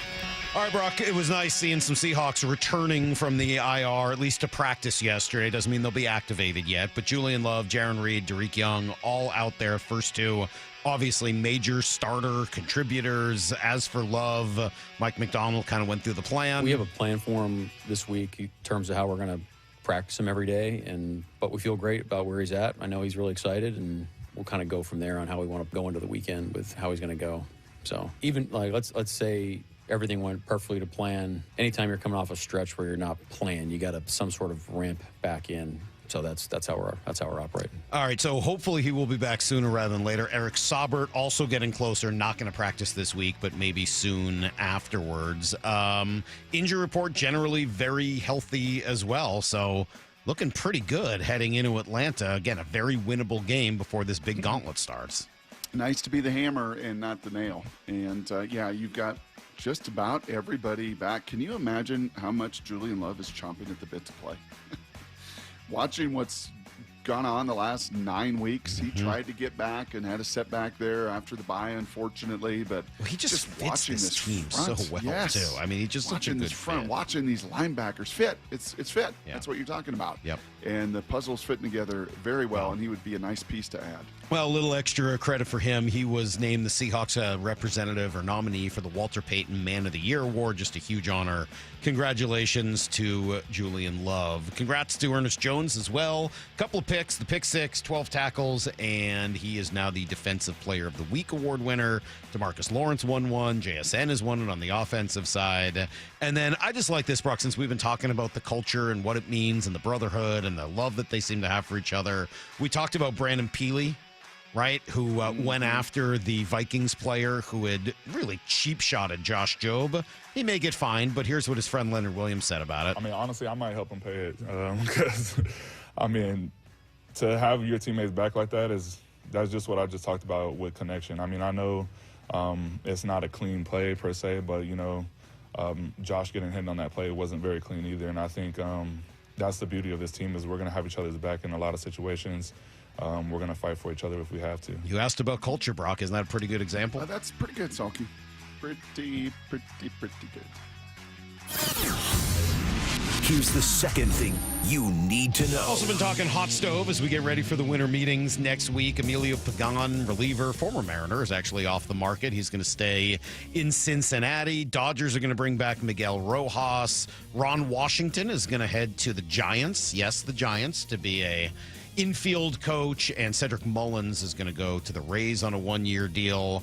The best, biggest and best, if you really want to go big in the trade market, it's Ketel Marte. I see how he fits this roster so perfectly. John Morosi telling Wyman and Bob about him yesterday. Ketel Marte is somewhat similar. The Diamondbacks, I think they have become increasingly open-minded to the possibility of trading him. There were obviously some internal chemistry issues that went on this past year there with the Diamondbacks. I personally would be less worried about acquiring him because if I'm with a team that has a very well-established culture like the Mariners do, like the Blue Jays do, a handful of other teams that have really strong identities already formed, you can bring in a player that may have had a bit of a difficult history somewhere else just with the relationships in the clubhouse, because your culture will override, I believe, whatever smaller issues had existed. So I think that Marte is a player that could move as well. I'm not quite as confident in that trade as I am that Donovan will move.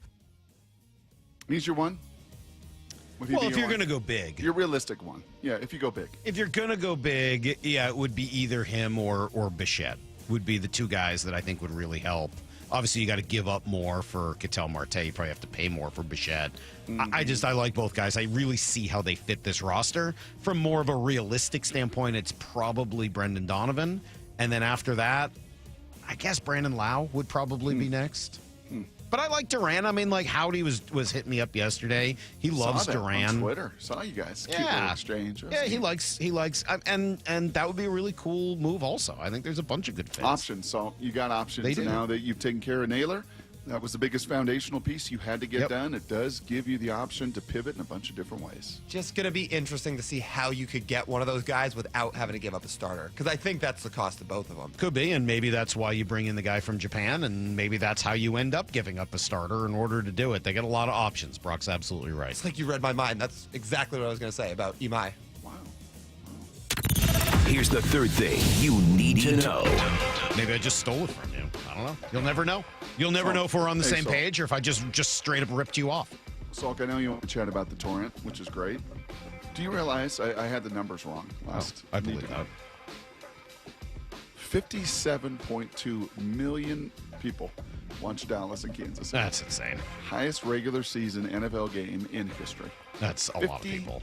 7.2 million. College football is really happy if you get 5.7 million watching a football game. That's a The remarkable NBA and the number. WNBA are very happy if you get a couple million people watching a regular season game. I wonder if that takes into account how many people would have been watching in each household, too. I wonder if they have that. 57.2 million, 47.7 watch the Packers-Lions. That's the highest rated early morning window. That's a pretty phenomenal number that you're just spitting out there, dude. That's really a lot of people watching those games. Yeah, Kraken will not have that watching tonight, but they'll be up in Edmonton. And really fun game last night at Climate Pledge as the Torrent come away with their first home win. Alex Carpenter tied it. Has it at the blue line for Bilko. One-timer. Carpenter scores! Seattle's first home goal is a huge one, and it's Alex Carpenter. That one tied it up, and then they won it a few 22 seconds later. Hillary Knight, the probably greatest American hockey player of all time, with an assist and a goal as they win. It was a blast. That's everything you need to know. 1/4 every hour here on the Brock and Salk Show. Near shoulder, near knee. Near shoulder, near knee. You are going to play that cut for Howie. He likes it. I know. Why wouldn't I? And I will be very curious of his dog that was really barking the last time we had him on a couple years ago. Yeah. And he had to yell at her to shut up a few times. We had to make sure it was the dog and not anybody else in the house. Yeah, I will be very curious. I haven't seen many quarterbacks maiming people, so, I think they're kind of an afterthought. I think the justification and the real moment of glory is when you beat that man in front of you to get to the quarterback. And if a quarterback's not too squirmy about it, I really don't try to hit him that hard. You know what I would love to see, Salk? The Raiders, I show up at camp.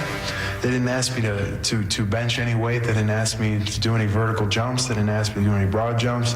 They didn't ask me to hop in a think tank and see how my bad dreams were. They gave me a helmet. You're going to play defensive line, and I started to play.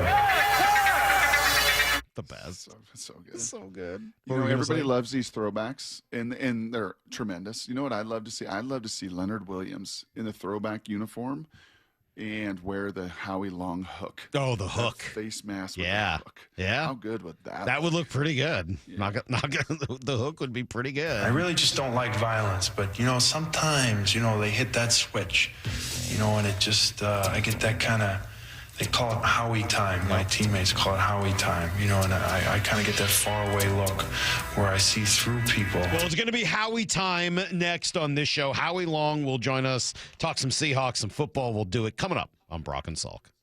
First shutout win for the Seahawks. Wyman and Bob since September 27th of 2015. Remember that well. Do you? No. I don't either. Had to look it up. Every afternoon at 2. It was kind of a weird game. I mean, it was just kind of a grind towards the end, but I mean, man, you hold any NFL team to a shutout, I don't care how bad they are. It's something to be proud of. Only on Seattle Sports on 710, the Seattle Sports app, and Seattle Sports on YouTube. All right, luxury awaits at Snoqualmie Casino and Hotel. Book now for an unforgettable weekend experience. You guys are going to love this. The new hotel is so nice. The new spa, oh my gosh, really, really well done. And then you've got the whole pool area, kind of an indoor, outdoor. So even if it's cold out, you can still enjoy some cool swimming with the kids, by yourself, however that works. And then, of course, you got the new sports bar, 60-plus TVs, and all the fun that comes with watching sports at Snoqualmie Casino and Hotel. Go to snocasino.com for more. Seattle's closest. It's now Snoqualmie Casino and Hotel. Got neighbors? Big Trees can help. This is Nancy Penrose, owner of Big Trees in Snohomish. If you've been considering planting trees to add privacy, look no further than Big Trees. Privacy trees fill in empty spaces, help to define property lines, and add curb appeal. Learn more about Big Trees' big supply of privacy trees at bigtreesupply.com. Beauty, privacy, instantly. Big Trees. Good Dog Auto Glass. When your windshield breaks, the national brands say their fix is safe, but the quality is light. Instead, trust Good Dog Auto Glass for the best in quality auto glass. Don't let the insurance company bully you. When you call, we answer the phone. Visit us online and get more bang for your buck. What does VA mean to me? A place for my daughter to call home. Thanks to the VA Home Loan. A new lease on life. The best healthcare team I've ever had is here at VA. And education, and the opportunity to open doors I never thought possible with my GI Bill. The financial support I need to manage the disabilities I developed because of my service. Get what you earned. Visit choose.va.gov. Not all veterans are eligible for the type or amount of benefits mentioned here. Hey, it's Brock Heward. My family did it, and it saved us thousands. You got to do it. Take the First Mark Insurance Challenge. It's free. See how much First Mark can save you and how much better coverage you can get. They work for you. Go to firstmarkinsurance.com. Let's talk about your hair. Well, maybe after we talk about my hair. I've got great hair, as you know, and it's because of Advanced Hair. Yep, Advanced Hair Restoration. Their simple one-day treatment offers life-changing results that I can attest to. Guys, it's not magic, but it's close to it. They put hair where you need it most, and bam, it grows. It's actual science. Advanced Hair has top-rated physicians, modern technology, and best of all, you get your very own natural hair that begins to regrow the very next day. It's even guaranteed to grow for life. So schedule your free consultation now at 425-449-8185. Mention Curly to qualify for $250 off and 250 free hair grafts. It's a limited time offer. Advanced Hair, the winner of the 425 Business of the Year, and the team that gave me my hair back. More importantly, they'll do the same for you.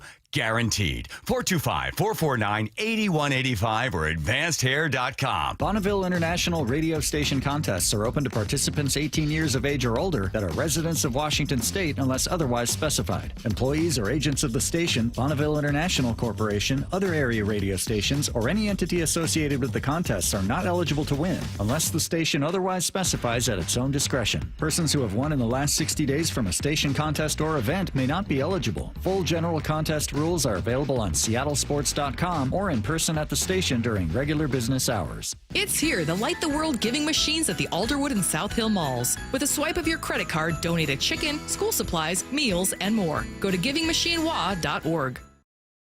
People want to do business with someone they can trust, who's a real person. They don't feel like you're just going after their money. And when you take the time to get to know them, get to know their needs, remember their name, remember their kids' names, and just be there to help them and sort of, not be a car salesman, but be a consultant, then they feel more comfortable with you, and the experience is better on both sides. Each individual person has an opportunity to sort of unveil our company spirit and their own individual personality and their ability to serve. I myself, I have helped some families in the sense that, I've helped mom, helped dad, and then 2 years later, here's our daughter, she needs a car now. And it's one of the biggest compliments to know that you've earned this family's trust, that now you're their guy. You want to be their guy. The LJ Way is the Lee Johnson Auto family. When you're at home and next to your windows, do you notice cold air or a draft when the wind blows? How about moisture or leaking during a rainstorm? Dave Wyman here, and after 20 years in our home, our window seals started breaking. A failed window can do major damage to your home, and the older the window, the more likely it is to fail. That's why right now is an excellent time to have Harley Exteriors come by for a no-charge consultation. That's exactly what I had done over the summer, and not only were they extremely knowledgeable about all things windows, I found them to be polite, professional, and respectful. In other words, people you want to do business with. Harley Exteriors has a special offer for Seattle sports fans. Buy 3 windows, get 1 free. No payments or interest until 2027. And take an additional $200 off your project. Call 833-HARLEY or go to harleyexteriors.com. Schedule your free consultation today. They'll give you an honest assessment and quote. Go to harleyexteriors.com. From the Quantum Fiber Studio. This is Brock and Salk. Weekdays 6 to 10. On Seattle Sports and 97.3 FM HD2. Well, Brock, on all those list of things that I'm thankful for, you are always near the very top of it, and just appreciate some of your connections and some of the great guests you're able to help us talk to, and Howie Long is certainly very high on that list. Great to have Howie join us right now. Good morning. How are you? Morning, Howie. Uh-oh. Hey there. Hey, there we go. Hey. Hi, Howie. Hey. I'm also very thankful for Brock. Why? Just out of curiosity, why? And there lies the perplexing question. Why does he bother me? Why does he text me? Why is he trying to get my son on the show? Before Salk plays Hey, Brock, it's the holidays. It's the end of the season. I'm a little bit cranky. Detroit was cold as what. LA was cold there. Outside that stadium, it was 30, 40-mile-an-hour wind gusts. It was, I don't know what the temperature was. And I knew if I put on, those ear muffs and, all that, I'd just soft. So I didn't do that. And so you froze. So I froze. Yes. I made my stand. but now you've thought out. Okay, you know what? I said Salk can't play these, but he's got to play these. Howie, it's the only way. I promised you I wouldn't play. No, all it's the only old... way to welcome you to the show. We've done it before, especially since he had to brave the elements in Detroit with 50 below zero temperatures. Salk, it's only right. The Raiders, I'd show up at camp. They didn't ask me to bench any weight. They didn't ask me to do any vertical jumps. They didn't ask me to do any broad jumps. They didn't ask me to hop in a think tank and see how my bad dreams were. They gave me a helmet. You're going to play defensive line, and I started to play. It's so good. It's so good. Howie, it's just my youth. I can't help it. I told Brock I wouldn't play for you this time. Okay, let me give some context to that. I'm 21. I'm driving a used Coupe de Ville, powder gray, spoke wheels, velour interior, and an 8-track cassette deck, the old, big 8-track cassette deck. I'm making $38,000, and I'm on top of the world. Do you have any memory of NFL films, like having those conversations with you? Oh, God. You do so many of those.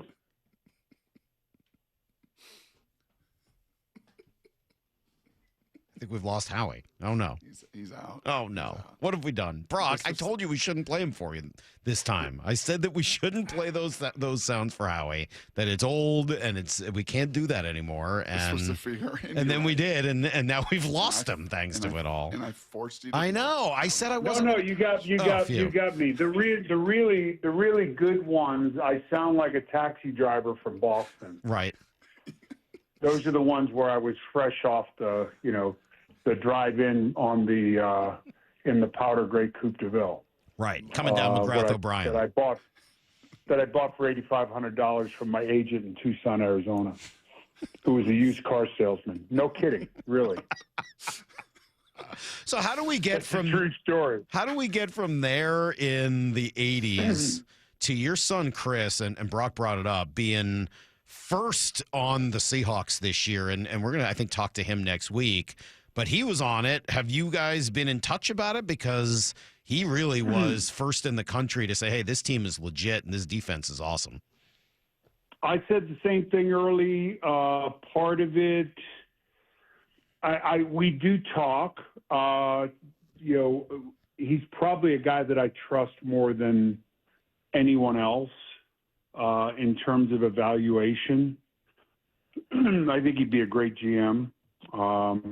He works hard at it. He works like he has my Apple Watch is saying there's nobody in my contacts named Biggie. Why would that be? Anyway, Chris is, I don't know anyone that works harder. I truly don't. And there are a lot of guys on TV and, a lot of guys doing whatever, and he sees everything. And, I think we both knew, for example, this past week was going to be a sloppy game for your offense. And that was something we talked about. And, my thing on Fox was, nobody knows Sam Darnold like, Brian Flores.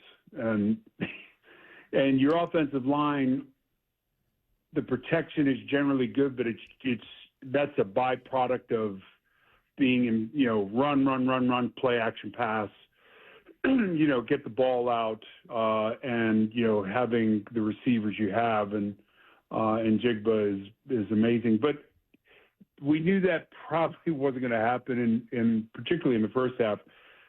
The thing that I liked was they got it kind of cleaned up a little bit in the second half and had some answers for it, given the 4 sacks up in the first half and the defense. Oh my gosh. Fun to watch. There's some really good groups out there. Green Bay's got a group I like to watch. And I love Seattle. Lawrence and Williams and, the whole group. It's really fun to watch.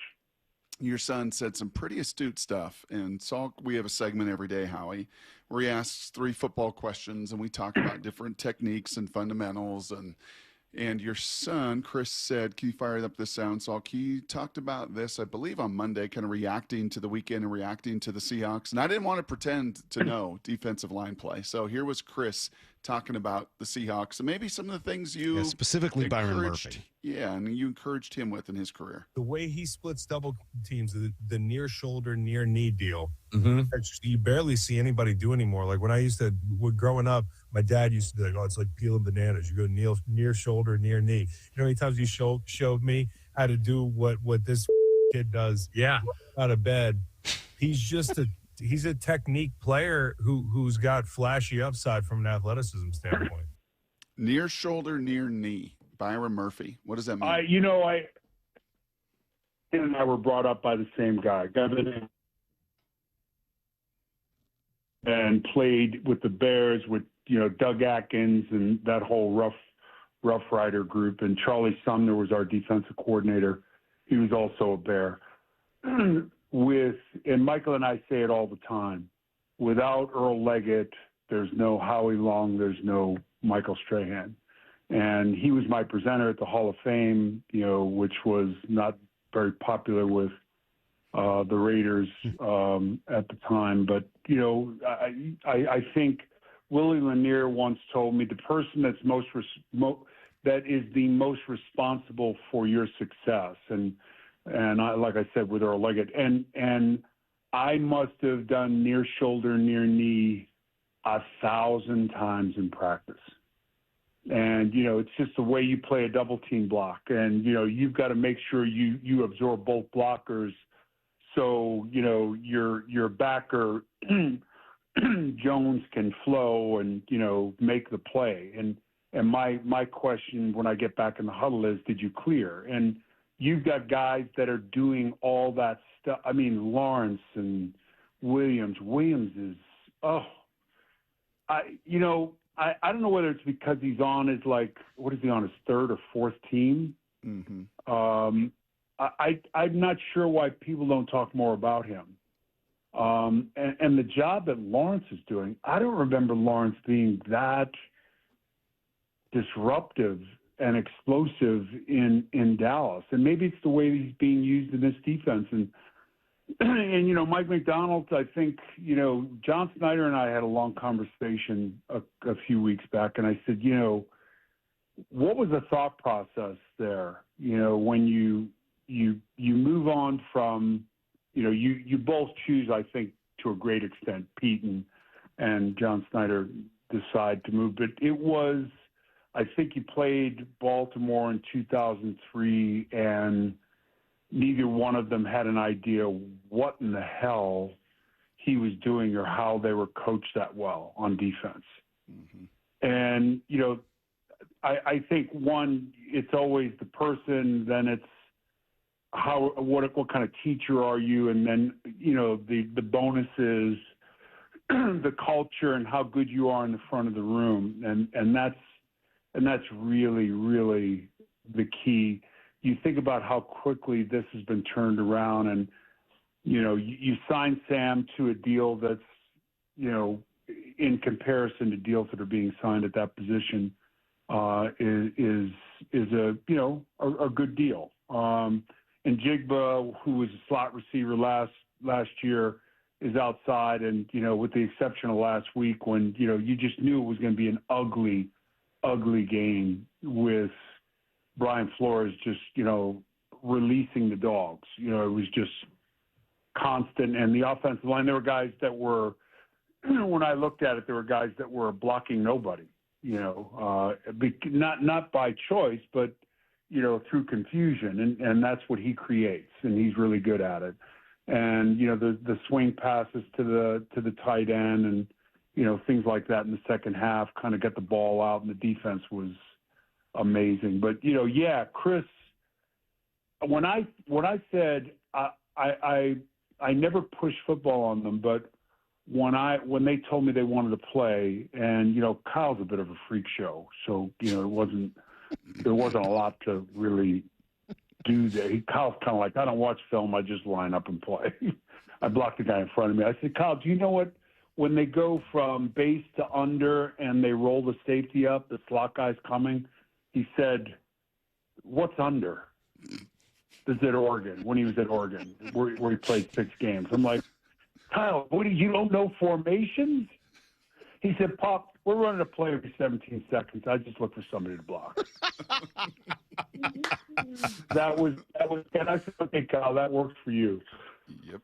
Chris was more, and he ends up outside, playing that outside end spot where you're, a yard and a half, 2 yards outside the offensive tackle. So you're not doing a lot of near shoulder, near knee out there, but it was my responsibility to, give them the fundamental tools to, this is how you play this block. This is how you play a trap block. This is how you play a wham block. This is how you play, a tag, tight end down, tackle around.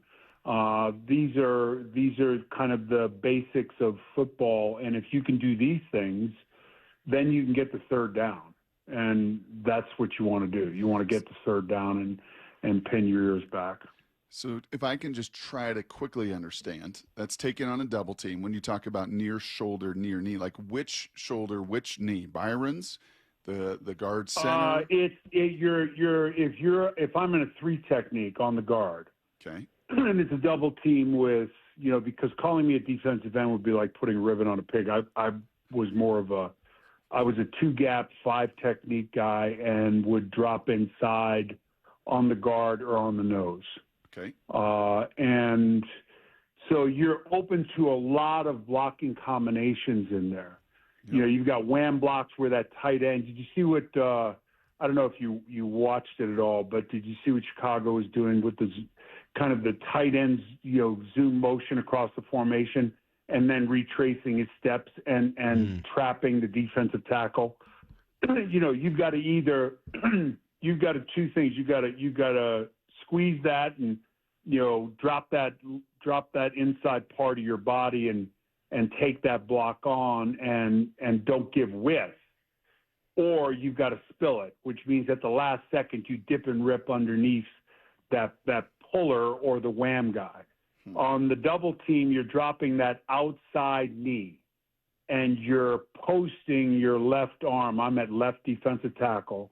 you're posting your left arm on that outside shoulder of the guard to get leverage on him, and the dropping the knee makes it more difficult for the tackle to get movement or wash you inside. So you want to keep width and not give depth. Yeah, he's one of the few guys to do it. He did that last year. Now, he kind of pulled his hamstring, unfortunately, and I don't know if it was that technique, but you're right, dude. That guy is a fire hydrant, and his leverage, Leonard's leverage, Jaron Reed, DeMarcus Lawrence, but his leverage for that size. Yes. He's not a 6'3", 310-pound guy. Nope. He's 6'5" and all of it, and he's long.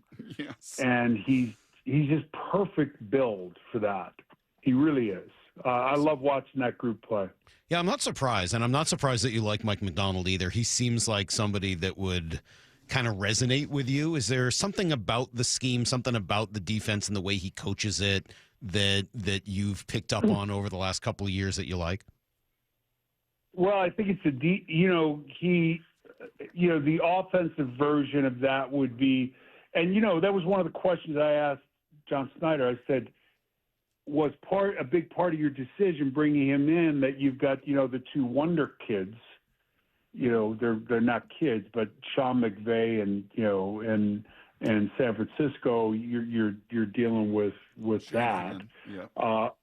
Yeah. So those two guys and they get it done in kind of different ways. And I thought, for example, for McVay to go to the 3 tight end package in the middle of the season, all of a sudden when he's an 11, which is, 1 tight end, 3 wide receivers, that's him. To make that change and give you something else to worry about was so, I think, great. And I think that was part of his decision. But the thing that I think he really pointed to was the person, the guy who has the ability to coach the details. Because in today's game, when you're challenging defenses horizontally, vertically, in every way possible, the game has become so much different than the game I played. You have to be detailed in everything you do. You've got to be here, you've got to be there. It's non-negotiable. You have to force here. And I think he does a great job of the details. And that group obviously has bought in, man. They are – last week's game, it was like, yeah, Brian Flores is bringing all these blitzes. That's great. We're just going to line up in what we do, and we're going to just whip you. And they did. They really did. It was – at one point I felt bad for the rookie quarterback, who I think he played 5 years at New Hampshire. This is not Vermont we're playing. It's in Seattle, which is becoming, again, for John Snyder to do this 2 times, to have a second bite at the apple and do the job that he's done and in assembling a team.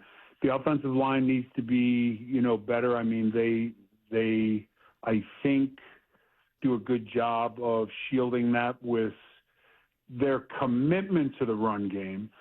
And I know they've kind of changed the rotation a bit at running back, and I like that.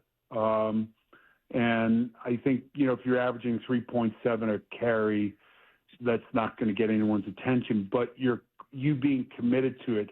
Here's the thing. It's like, you remember Jimmy Johnson's offense in Dallas? Mm-hmm. Brock? Oh, yeah. It's near eye, it's far eye. Okay? Near eye, far eye means halfback set deep, fullback is offset to the right or to the left. Mm-hmm. And they ran lead joker O, which is fullback lead. Joker is double team on either the center and an odd man front or the defensive tackle and pulling the offside guard. They ran it 22 times a game. That one play.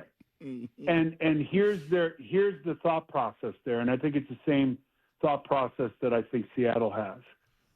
You're going to play it the first 8 or 9 times, then somebody's going to start to blink, whether it's that near shoulder, near knee defensive tackle, or it's the backer filling, or it's the safety. Somebody's going to start to blink. And, poor Moose Johnson is, the lead blocker and all that. And, I don't think his neck is, I'm not sure he can get through metal detectors at airports, but, it was great while they had the run. Sure was. We had Moose on 2 weeks ago. He was great. He still likes a good fullback. I'll tell you that much. We had some good fullback conversation. Howie, quickly, I got to ask you, and maybe it's an uncomfortable question, but it's near and dear to our hearts here because Brock and I spoke with boxers. Pete. Well, yeah, no, we spoke to Pete Carroll. I wear boxers. I don't blame you. Is that what you want to know? I wish that's what I wanted. I wish I didn't have to ask about this, but we talked to Pete Carroll every week for 10 years, and we're very close to Pete. And always rooting for him. What do you think this is going to work out in Vegas? No. I think Pete has he's a very loyal guy, and if things aren't working at a position, the offensive line has been bad. Horrible. And part of that is they lose their best player early, and they're looking to get him back at some point here. But I think Genty hasn't had. When you think about it, everything is where do you get first contact as a running back? At one point in the season, I think 60 or 70% of his carries, he was getting hit at or behind the line of scrimmage. How do you judge a rookie who had really good success in college and is a physical runner, but same thing in Philadelphia? It's there you could pick a player or two out on a kind of a zone run where maybe Saquon could cut it up, but the offensive line is not. They're injured up there in Philadelphia, and that plays a role in it. But everyone has a bit of responsibility. The offensive line, I think, with the Raiders has a significant part of the responsibility. Yeah. And Pete's a loyal guy. I know that about Pete, and I'm as big a fan of his as anyone else. But I think. I'll be surprised if there's not a kind of a change. Hey, listen, I love covering those teams in Seattle. His energy, what they created, John and him created there, was amazing. And you got to make tough decisions. It's unfortunate. It's part of the business. We'll see you again in Seattle. That NFC Championship game. You're going to be outdoors. You're going to wear your little earmuffs. It's going to be cold. It's going to be wet. A raincoat of some sort. Yeah. But we'll see. When do you have the Rams? Is it the 19th? Thursday night. It's the 18th. Thursday night, the 18th. 18th. 18th. Be a pretty good one. And San Francisco could, that last game in San Francisco, you get them in Seattle in the last game in San Francisco. We'll see you in the NFC Championship. We're just going to plan for it now. Wow. Just get ready. Just get yourself ready for the NFC title game. That's all I'm saying. Thanks, Howie. Yeah, that's a wet cold. It is. Yeah, it's miserable. It's not fun at all. Thank you, Howie. We really appreciate it. Thanks for all the time this morning, and just always. Thank you so much. Thanks, Howie. Okay, guys. Take care. Brock, we're late. I shouldn't even do this. But the 1981 draft, just give me 1 second here. This is the 1981 draft, okay? I'm glad he didn't go there with him. This could have been. We could have been here for another half hour. Yes. These are some of the players taken in the 81 draft. Okay. So poor George Rogers went first, the running back to the Saints. Yeah. Then you get Lawrence Taylor. Not bad. Freeman McNeil, whatever. Kenny Easley. Ronnie Lott went 8. Not bad. Hold on.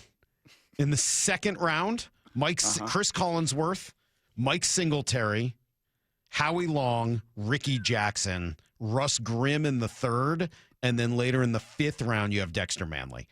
That is a pretty insane draft, man. That is some of the best players I've ever watched all together in one draft. 1981. I don't know what you got planned. You know what the Patriots did that year, Brock? Right before Howie Long went number 48, they took a fullback named Tony Collins at 47. Nice job, Pat Sullivan. We'll be right back. It's Brock and Salk. Bump and Stacy, weekdays 10 to 2. We knew Brian Flores was going to blitz the heck out of Sam Darnold, and he did exactly that. Are we concerned about the offensive line in the first half? Pass pro is struggling, man. I think this is going to be the recipe. If you want to rattle the Seahawks, you have to show pressure. It's simple math. You got 5 offensive linemen. You have 1 running back. So if you show a 6 or 7-man pressure to start, you force the offensive line to try to figure some things out. Only on Seattle Sports on 710 and the Seattle Sports app. The best time of the year is here, Toyota-thon. Toyota of Kirkland and Toyota of Renton are providing you with the largest savings and the widest selection of inventory on Toyota favorites like Tacomas and Tundras, the Gas RAV4, the Hybrid RAV4, and the Hybrid Camry. It's Toyota-thon at TOK and TOR. That's ToyotaofKirkland.com and ToyotaofRenton.com. Whether you're in the north or the south, they got you covered. Get a test drive, meet the wonderful staff, get a new car. It's Toyota-thon, people. Come on. O'Brien. The birth of the American supercar is now open at America's Car Museum. Curated by master innovator Steve Saleen, this world-class exhibition takes you on a wild ride through the evolution of American speed, from classic muscle to the rarest supercars. Plan for an unforgettable day of horsepower, history, racing simulators, and food. It's fast, it's fun, and a great gift for Dad, doing something you'll never forget. Visit americascarmuseum.org today. Winter's here, Seattle. Is your roof ready? Get $500 off by scheduling your free estimate at 3treeroofing.com. Let us make your roofing project easy this winter. Our certified crews deliver worry-free installations backed by industry-leading warranties, even in the rainy season. 3Tree Roofing, your Puget Sound roofing experts. What is that sound? Ugh, that sounds like a plumbing sound. Luckily, there's a company that fixes all the plumbing sounds across Puget Sound. That's All Sound Plumbing. Puget Sound's plumbing experts. Have a sound? Visit allsoundplumbing.com. 1-877 Cars for Kids. KARS Cars for Kids. 1-877 Cars for Kids. Donate your car today. Call 1-877-CARS for Kids to reach a friendly live agent. Donation's super easy, and your car can be picked up as soon as tomorrow. Call us now. 1-877 Cars for Kids. Donate your car today. Hurry! It's our last chance to donate for 2025. Comcast Business is celebrating the holidays by giving your business the $1,000 holiday bonus when you switch to a gig speed internet package. Just imagine the thousands of possibilities of a $1,000 prepaid card. Like possibility number 12, the new laptop for the office holiday hero. Or possibility number 108, smart speakers to deck those hallways. Or possibility number 192, new equipment for the new year. Or possibility number 555, Bluetooth holiday lights for office decor. Switch to Comcast Business, designed for 100% reliability with business internet and wireless connect, plus advanced cybersecurity, and now get the $1,000 holiday bonus. Comcast Business, powering possibilities. Ends 12/14/25. New customers only with 2-year agreement. Requires qualifying gig package. Other restrictions apply. On the job, every minute counts. That's why Lowe's now has ProBlock Quick Dry Primer, expertly manufactured by Sherwin-Williams. Engineered for pros to dry fast and go on smooth for virtually flawless results that keep your job moving. It's available in oil and water-based, and getting it is easy. Order online by 2 p.m. and get free same-day delivery right to your job site. Lowe's, we help, you save. Orders placed after 2 p.m. will be delivered next day. Valid in select zip codes. Subject to driver availability. More terms apply. This is the story of the one. As the purchasing manager at a manufacturing plant, she knows the only thing more important than having the right safety gear is having it there when you need it. That's why she partners with Grainger for auto reordering, so her team members can count on her to have cut-resistant gloves on hand, and each shift can run safely and efficiently. Call 1-800-GRAINGER, click Grainger.com, or just stop by. Grainger, for the ones who get it done.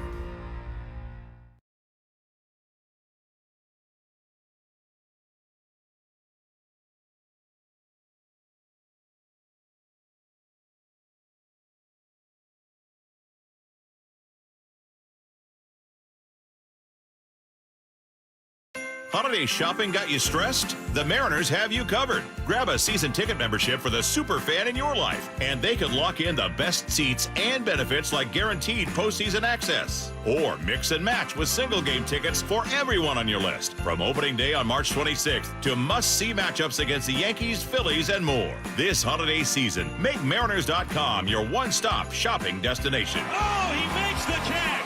What a snag by Julio Rodriguez!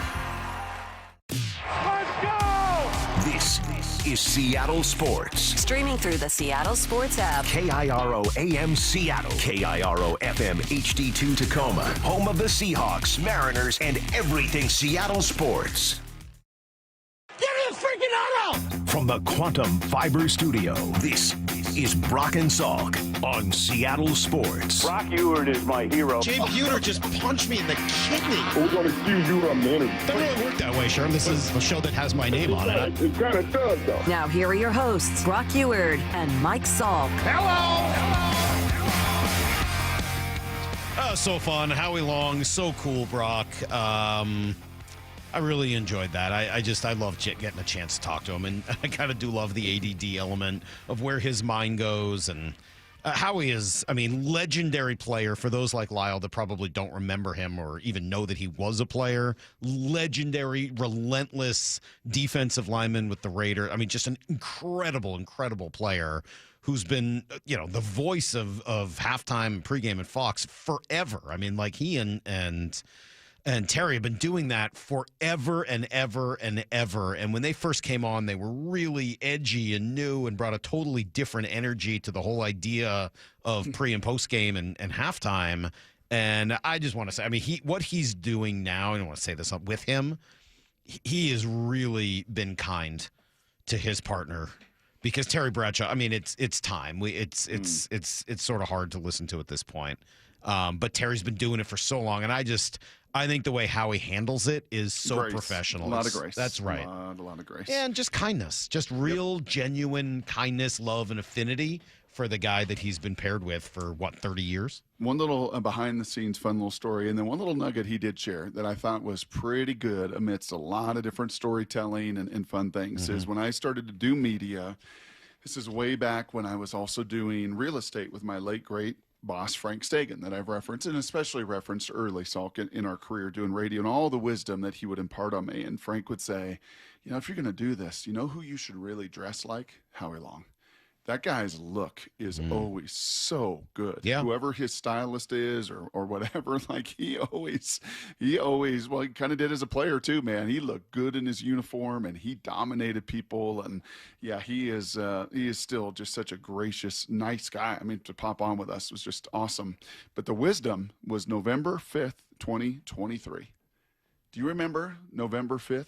2023. Was that where they got spanked by the That was when Ravens? Pete Carroll, John Schneider, and the Seattle Seahawks and Shane Waldron and crew went out to Baltimore, Maryland to play the Ravens.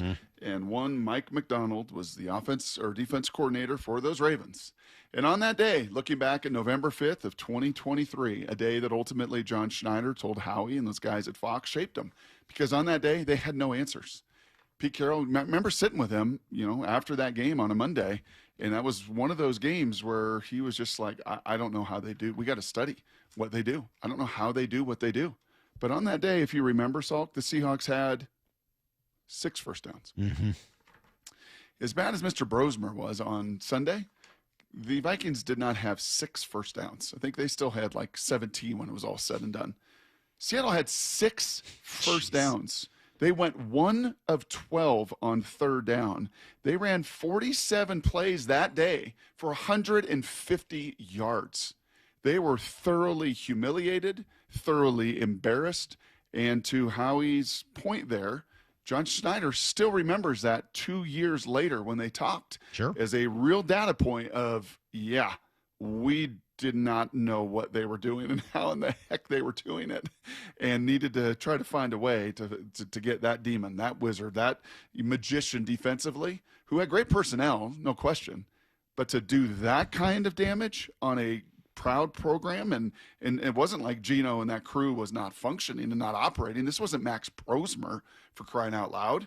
This was the comeback player of the year before. And they went back there and just got stomped and embarrassed in a way that, they scored 3 points. So to your reference about how hard shutouts are, I would contend that 37-3 beatdown was even worse than the beatdown that the Vikings got on Sunday at Lumen Field. 425 saying, you know how Salk feels about Howie with his partners, how we all feel about Brock.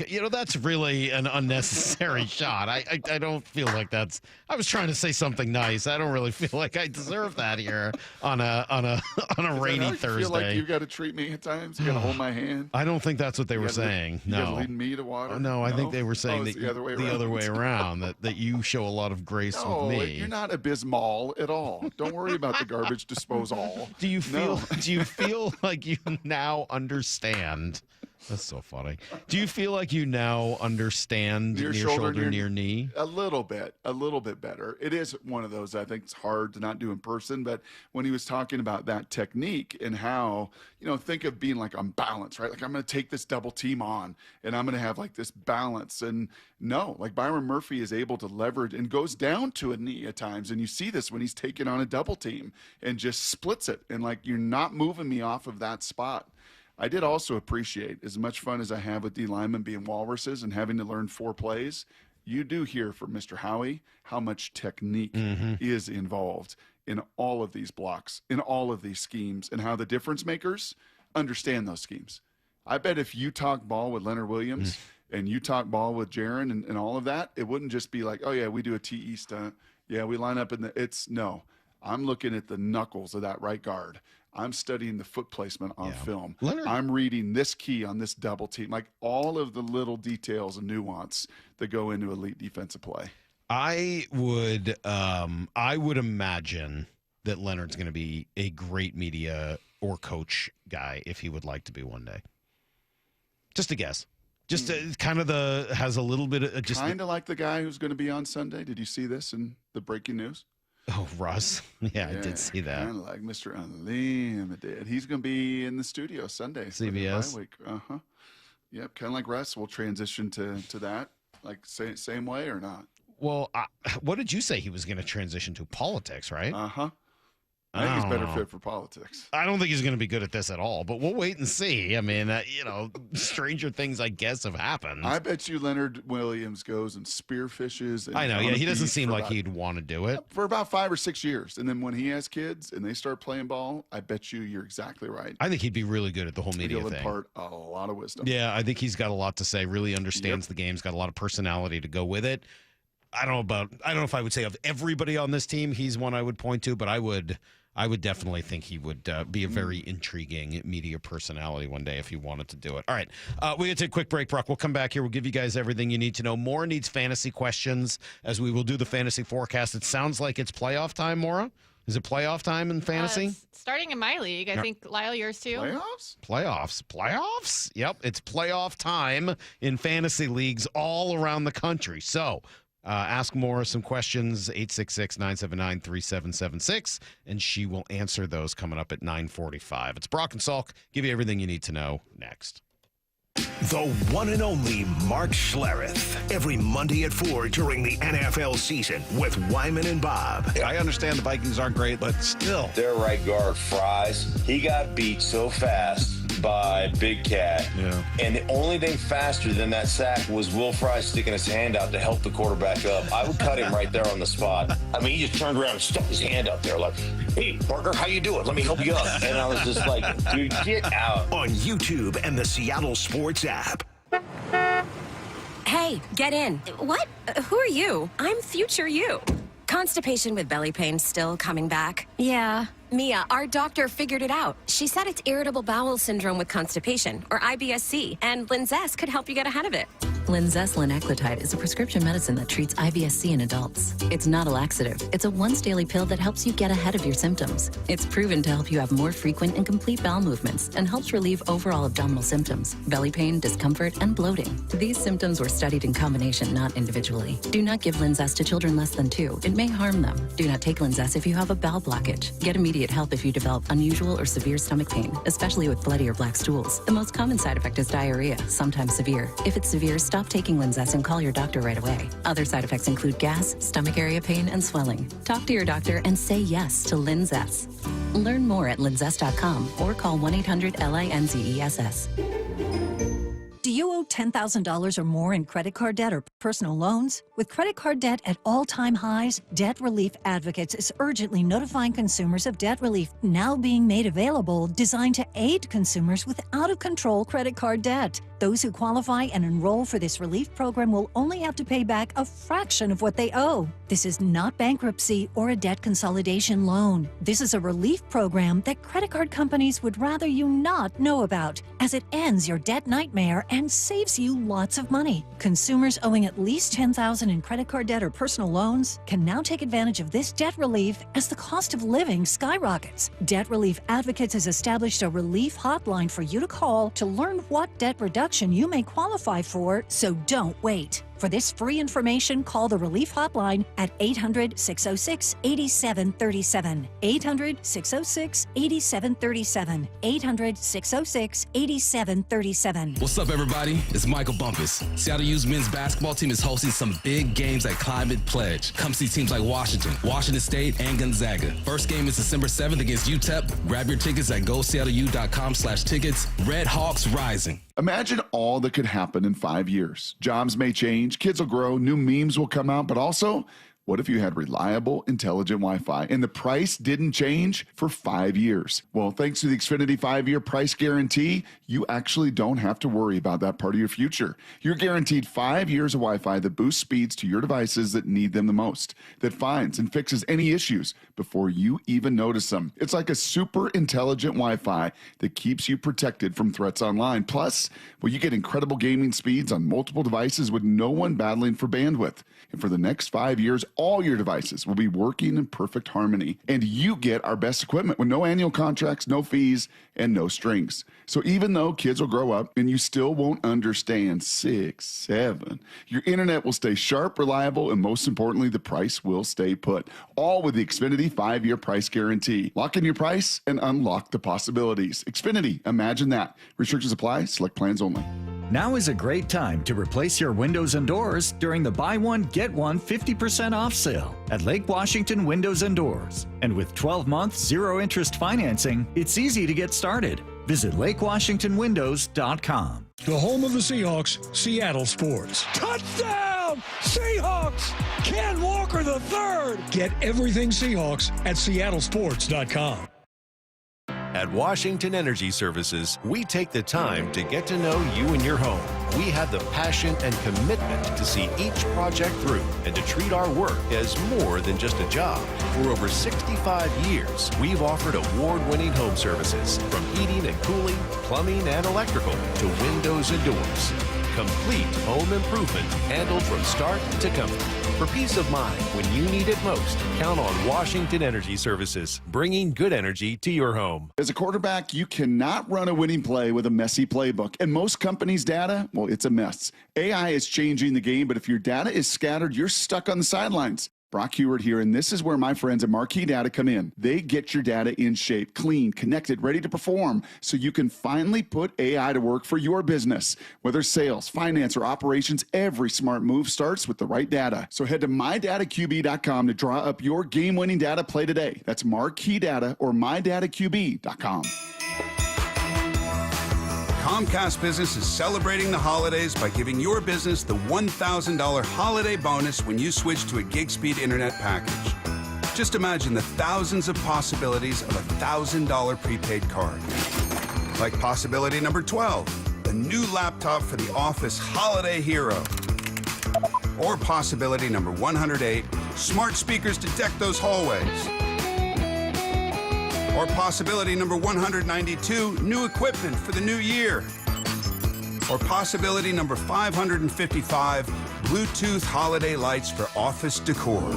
Switch to Comcast Business, designed for 100% reliability with business internet and wireless connect, plus advanced cybersecurity, and now get the $1,000 holiday bonus.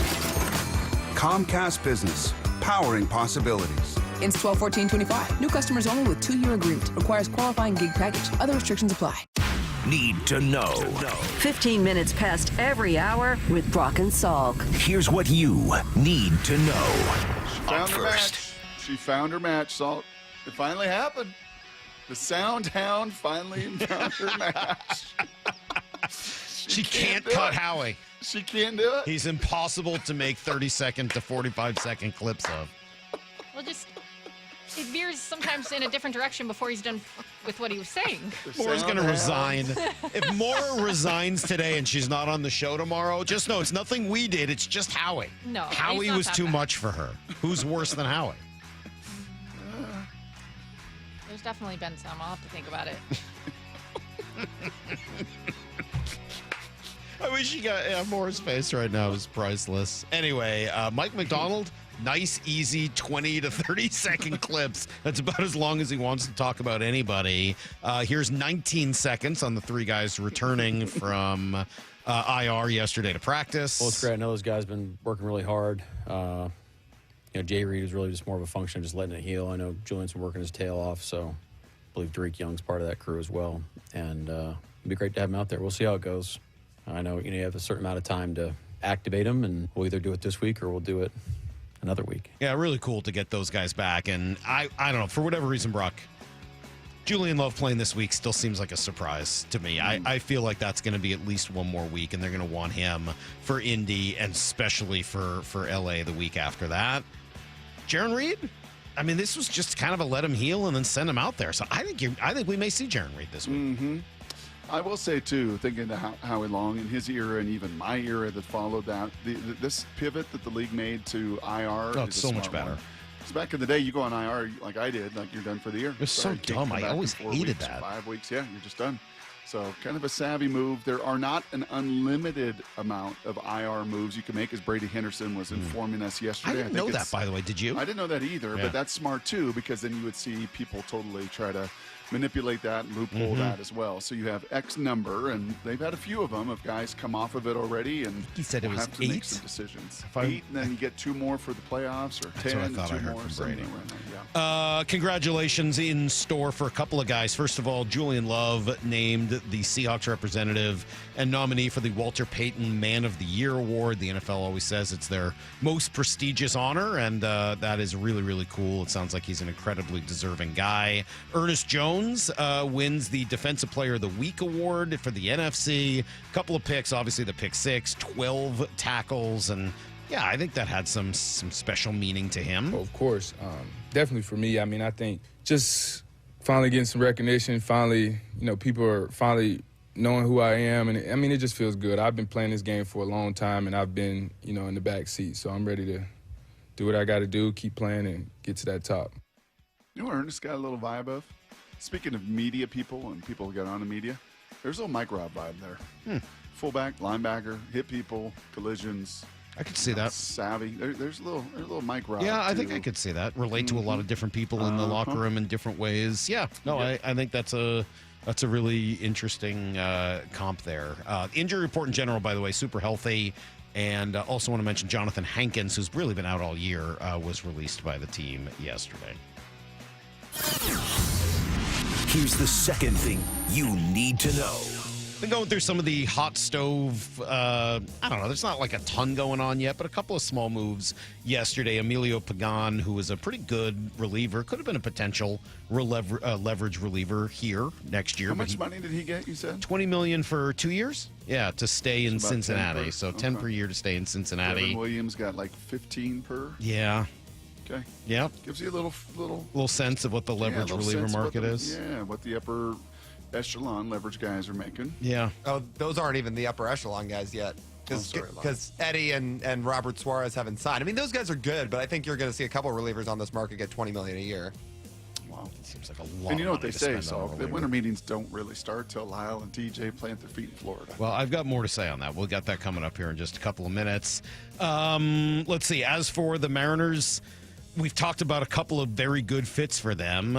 Ketel Marte is a big one. Brendan Donovan, Reached out though. to our friends, by the way, down in Arizona. No, I know they said not really text worthy. It's going to be a long conversation. Oh, jeez. that we're going to have about Mr. Murphy. Who is that from, though? Don't worry about it. I got friends. Salk all I know over. you do, but one of them is Gambo, and I don't, that's a whole thing. No, it's not. Okay, because I've heard from, I'll chat with what's his name down there? Bickley. Mm-hmm. And a little more. Murata. A little more Ryan faith, Hatch. a little more faith in Bickley and what he has to say about it all. In any event, Brendan Donovan, though, kind of a simple, easier fit. John Morosi talked about him yesterday with Wyman and Bob. Donovan is a great fit. I do think the Cardinals will move him probably sooner rather than later.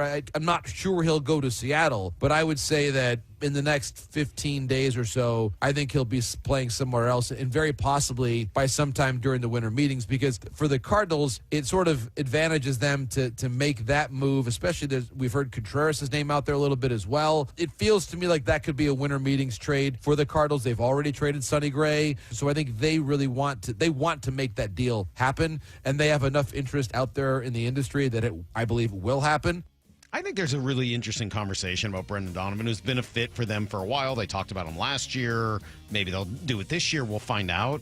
Does he move the needle enough to be worthwhile? I think that's the question I have. Lyle, does he move the needle? Does he have enough impact? He's good, but if you're really talking about a needle-moving offensive player, I don't know that he's quite that. Yeah, that's kind of the sense that I get. And by the way, neither is Lau. Neither is Cronenworth, obviously. Is Jarren Duran? He could be. I mean, that is a reason to keep him around in that conversation. He could be. We'll come back to this stuff in a few minutes. I would say more so than the other three. I think you're right.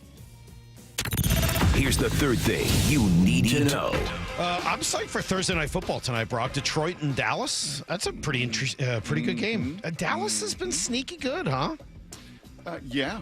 I'm kind of rooting for Shoddy. I don't know how much you have followed this. You'll remember they lost their player to suicide, 3-4 weeks ago, Neyland. And in my life experience, that goes one of two ways, emotionally for a team. Just like I'm out, especially where they were. All the struggles they'd had and everything else, or it galvanizes and brings a group together. And Shoddy's become this just fun-loving, charismatic, almost like a Southern reverend.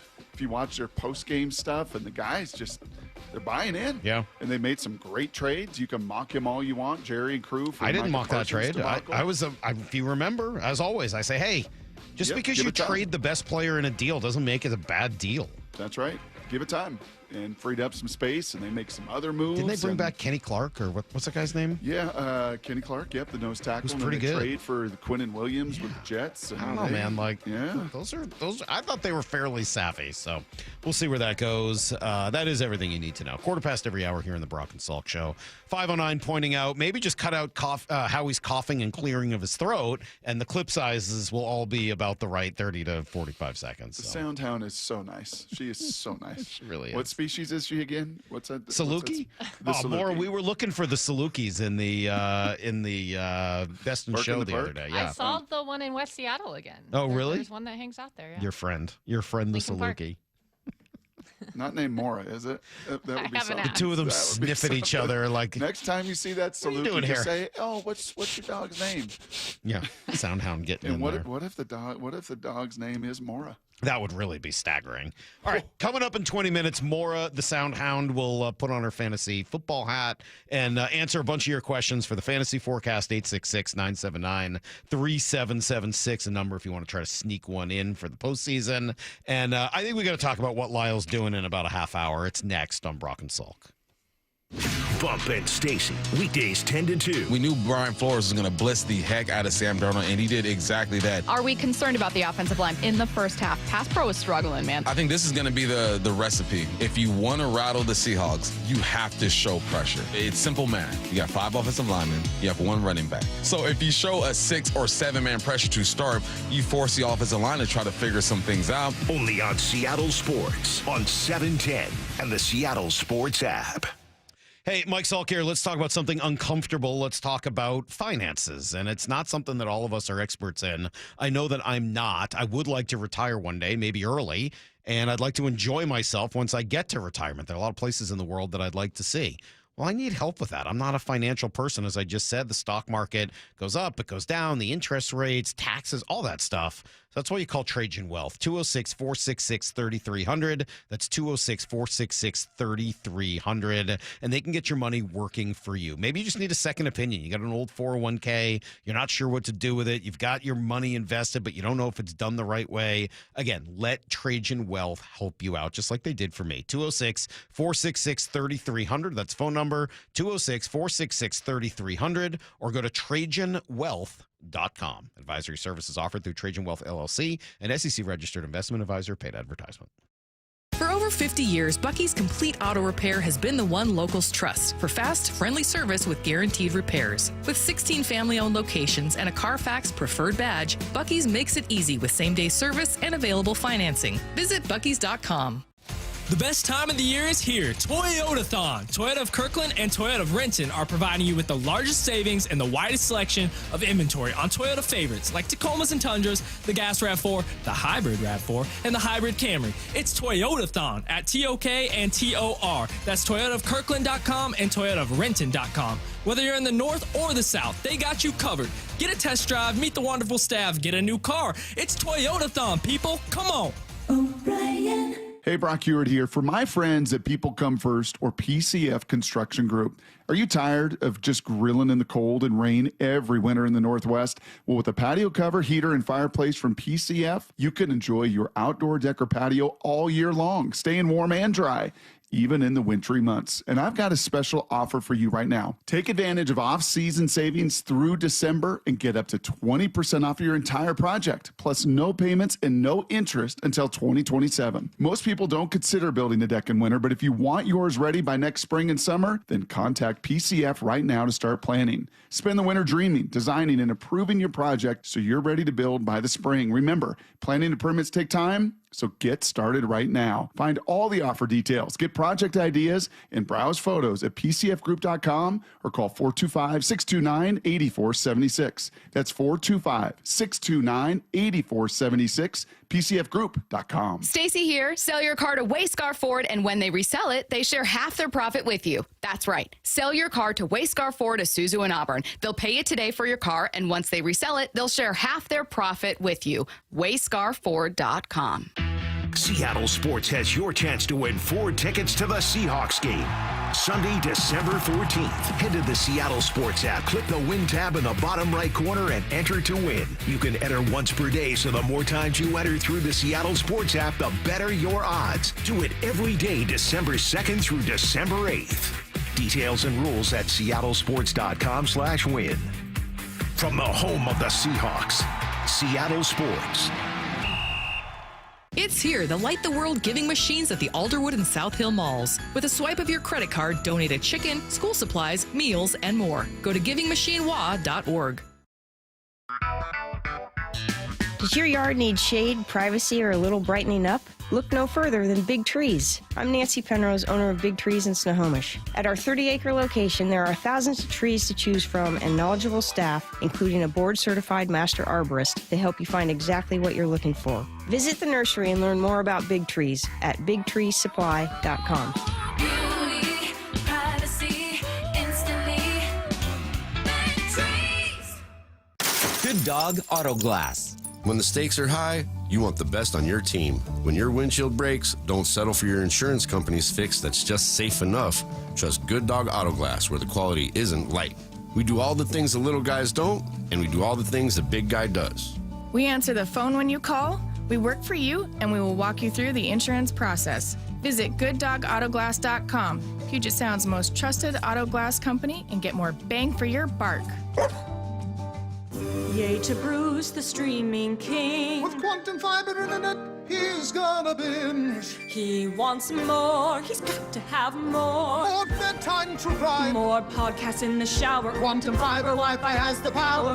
More fast internet speed. He's got the gigs to go big, bring him the games. Right now. And his royal we. More sports non-stop, his quantum fiber's on top. Yay to you. Switch today at quantumfiber.com. Limited availability, service and speed in select locations only. Dave Wyman joined by Dr. Daniel Landis. He's on the Swedish Cyberknife team treating prostate cancer. Dr. Landis, how do patients feel about their experience? Patients overall tell me that their experience was really amazing. They had minimal disruption of their lives. They didn't have to take time off work. And they tell me it's like Star Trek, where you push a button and the cancer can go away. If you're diagnosed with prostate cancer, consider treatment with Swedish CyberKnife. Go to swedish.org/cyberknife prostate. From the Quantum Fiber Studio. This is Brock and Salk. Weekdays 6 to 10. On Seattle Sports and 97.3 FM HD2. Sorry, Brock. I get back on the air here. I mean, you're telling a good story, but I had to get back on the air. It's all good. I was doing my push-ups. Okay. I mean, this is nothing I can do. No. Hey, do you know what Lyle's doing in like a half hour? I know exactly what he's doing. Lyle's wearing shorts today. I should tell everybody. Lyle is wearing shorts to the office today, despite the lousy, cold, gray, wet, disgusting, miserable, awful, pathetic, depressing weather we're having. No, the nice thing, though, I looked at it. Actually, my buddy Steve Kern sent me a nice text. Don't, you know what? Just stop. 100% rain every day. 100%. It's really it's great. just pitiful. Anyway, despite all that, Got multiple atmospheric rivers coming our way. multiple like tributaries. There's an atmospheric river Like and the an atmospheric Skycomish, tributary the coming Stillaguamish, together. The Snoqualmie. Huh. All of them. The Puyallup. All those rivers. With all the Green River, with all of that happening right now, Brock, Lyle's wearing shorts. You know why? Yeah. Because immediately after the show, Lyle is racing to SeaTac, getting on a plane, flying to Miami so that he can spend a couple days with friends and then get up to Orlando for the winter meetings starting Sunday night. Awesome. I'm so jealous. Very, very jealous, Lyle. This is one of my favorite things of my career, going to the winter meetings. I mean, you wouldn't want to do that now. You wouldn't want to get into the sun and the warmth and the humidity, salt. You wouldn't want to do anything. Wouldn't want to do it at all. No, I would like to sit inside a gym in Fife all day on Saturday and watch volleyball games from 8 until 5 with the rules stating that you're not allowed to even bring food or drinks into the gym without risking a 13-point penalty for your kid's team. Wow. That seems a little outrageous. Doesn't it feel a little draconian? A little much. Yeah. Yeah, Even it feels a bit. No coolers. Even if you bring leftovers in from the poodle I might dog, go hit up the poodle dog, man. You should hit that poodle dog. Might get over there and get myself like a turkey melt or a tuna melt or something like that. So when he's down there in Florida, I would like him to dig around a little bit. Lyle, can you do a little homework? Can we chat with you down there? Is your voice going to be capable of having conversations unlike last year? There's no Big 12 title game featuring ASU, so we should be all right. You should be okay? All right. Because I'm looking at this Brendan Donovan dude, and you know what I see, Salk? You asked about impact, right? You know what I see is every year, this dude's just a ball player. Yeah. An OPS plus 124, 114, 114, 119 last year. An OPS of 773, 787, 759, 775. I know batting averages, very archaic, so stupid. Why even bring up batting average? I don't know, 281, 284, 278, 287. Hold on, don't say that. That's not true. No one says that. That is true. I say that. No, well then that's dumb. Thank you shouldn't say Salk. that. I do get hit right here on shouldn't this big say five that. head of mine. You should not, Lyle. You shouldn't say that. What you should say is batting average shouldn't lead the conversation the way it did for 100 years. And Brock very smartly did not lead with his batting average there, led with his OPS plus and some of the other things that are important. But I think it's relevant to say what a guy hits. It's just not the be-all, end-all of what kind of hitter he is. I don't know. Is Luis Arraez going to get real money in free agency? No. But that's because that's his only thing he does well. But saying what a guy hits is still relevant. Don't make the mistake of going too far in the other direction. Lyle, seriously. Don't make that mistake. It Don't really go too hurts far. it hurts my feelings, and I have a lot of scars. Because Luis Arraez has some level of value because he does get a lot of hits. He's not as valuable as he would have been 20 years ago or 30 years ago because we've moved past that. But don't kill it. There is something to be said for the fact that this guy hits 280 every year. You know what else I like on a team, Salk? I kind of like to have some guy sprinkled in there whose walk to strikeout is almost 1-to-1, right? 60 walks, 70 strikeouts, 33 walks, 50 strikeouts, 47 strikeouts, 88 or 47 walks, 81, 42, 67. Like the guy just puts bat to ball. Now, not a huge amount of pop, obviously. A little more than Than that player that Lyle was denigrating down there in San Diego. Let's see, home runs by season, 5, 11, 14, 10. So maybe a 10, kind of a JP. No, but do you have the doubles? Guy. You have the doubles on there? Yeah, you want me to put my Ebenezer? Because I think he's a little bit more of a doubles hitter. That's sort of 21, what he 10, does. 34, 32. Yeah. Back-to-back 30-plus double seasons. That's winning baseball. Absolutely. I mean, he's a good player and a very good fit for the Mariners, And which he'd is have him why they for talked about him last year. 2 years on his arbitration years. Yeah, which means you Still got to in give up a his lot to get him. 20s. But that okay, means you so gotta what give is a up lot? What is a lot? What are we talking about here? I don't know. Brock, I don't have a clue. I really idea. don't know what it takes to Near bring shoulder, back near someone. knee. No idea. You got no idea for me. I don't know. I don't know what the mark is. I think it's going to take a lot because I think a lot of teams would have a lot of interest in a player who does all the things you just said at a very reasonable rate for the next 2 years. He happens to fit the Mariners especially well because after 2 years, you're really hoping that a lot of your young infielders have taken over, and he's got the flexibility to play both second and third in the meantime, which really allows you to scoot him around the infield. And eventually next year, if JP's not here or if you trade JP, and yeah, John Morosi did mention that as a possibility as he was talking to Wyman and Bob yesterday, then you've got a lot of different ways you can use him until your guys are fully up and running. So I think he's a very, very good fit, but I just don't know what the price tag is. And if you would have to give up players off the major league roster, it starts getting a whole lot more complicated. And if you're having to give up Cole Young, then there's the guy that you're hoping is going to slide into that spot. So, but all right, so let's start there. Would you give up Cole Young in a deal for Brendan Donovan? 6 years of control with Cole Young for 2 years of a more of a sure thing with Brendan Donovan. Would you make that deal? I think Donovan has 3. I think it's 2.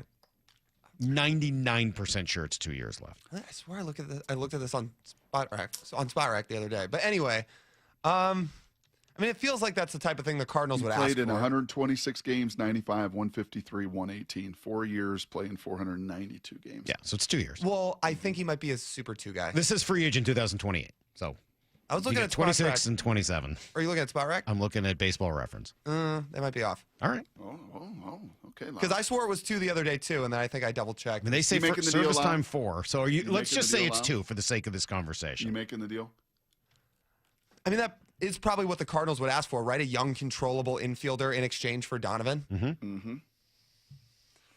It's hard because you haven't had an established second baseman in a long time, and I know they figure Cole Young can be that, but if you think Donovan is already that guy and you hope Cole Young one day gets to be Brendan Donovan, there's a conversation to be had there. Really, the only reason you would keep Cole Young over Brendan Donovan is the controllability, because Donovan has done it, right? He's done it, and unfortunately, Cole Young has only done it for like a month at a time.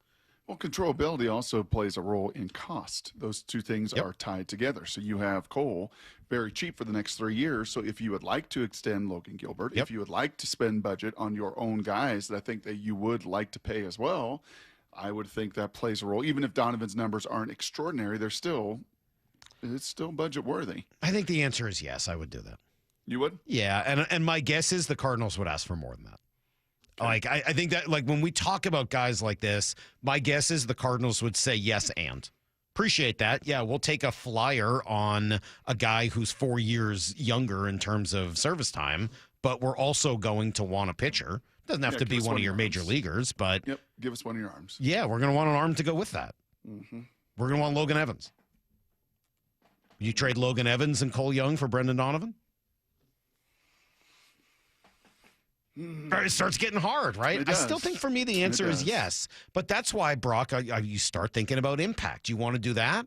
Or do you want to have a conversation about Ketel Marte, who's going to have... Okay, go ahead. I mean, like, he'll probably cost you even a little bit more because the Diamondbacks are closer to winning and are going to want probably someone off your either major league roster or very, very close to it in terms of pitching. But you want to have a conversation about Ketel Marte, who we're talking about a, 5-6 win player every year? I mean, like, you want to bring back value?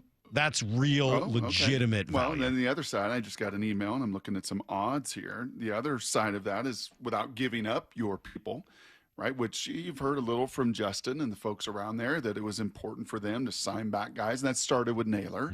And I think in many ways, as a draft, develop, and trade team, there is a component of trade, but there's also a component of, well, what about impact that doesn't cost us, that either is free agent, or in this case, I'm looking at the latest odds out of Vegas for Munetaka Murakami's next team. And the Seattle Mariners are the second leading favorite. He's which player is he? Yeah, let me just stop you right there with that. No. He's the corner infielder? Yeah. Yeah, no Who thanks. struck out 30% of the time in Japan last year. No, the only way I could see the Mariners going down one of those roads that would make sense for them, I'm with Lyle on this 100%. I love Lyle. If you go and get the pitcher, remind me his name. Tatsuya Imai. Thank you, Imai. And by the way, in that regard, the Mariners are 8th. So you're For not Imai? getting him. Mets, Red Sox, Yankees, Blue Jays, Orioles, Cubs. Well, but they may Rangers. look at the Mariners and say they're not going to go after a guy like that because they already have so much pitching. If you do, and then you decide you're going to deal one of your pitchers, whether it be in a Jarren Duran deal or a Ketel Marte deal, right? Like that's how that works. You replenish one of your top pitchers, one of your starting pitchers, and then you use the excess to go bring back the kind of stud that you want elsewhere on your team. I mean, we talked about this last year. So that to me makes a whole lot more sense than going after one of the Japanese corner infielders. I don't see that as being a good fit. I'll say this too. Imai's interesting, especially in terms of the quotes he's put out. Like people should read into this. So I think people thought the Giants were going to be the odds-on favorites for him. They just announced this week that they're essentially out on that idea. And Imai said that he doesn't want to go to a team that currently has any other Japanese players on the roster. He wants to kind of pave his own path with his other team. So that takes out the Yankees, or not the Yankees. It takes out the Mets. It takes out the Dodgers. It takes out the Cubs. A lot of the teams that you think would be in on him, if he's serious about that, they're not going to be in on him. Yeah. Now, maybe, the Mariners have obviously had a proud history and tradition of Japanese players, but if he's looking for none here right now, that does become a little bit more interesting. Lyle, are you going to figure this stuff out next week or what? Like when you're if you're leaving us and you're going to be down there, are you going to figure it out? Are you going to meet with these power brokers? Are you going to be hanging with Boris at his next presentation? What do you got cooking? And how long are you gone too? Tomorrow and then 3 days next week. So I'll be back Thursday. Okay. Well, you better be boots in the sand, man. Like you better get something done for us. Boots in the sand. I mean, I can try to talk to people. I can't sit here and promise you I'm going to be all over the scoop shop with breaking news. We need you to deliver.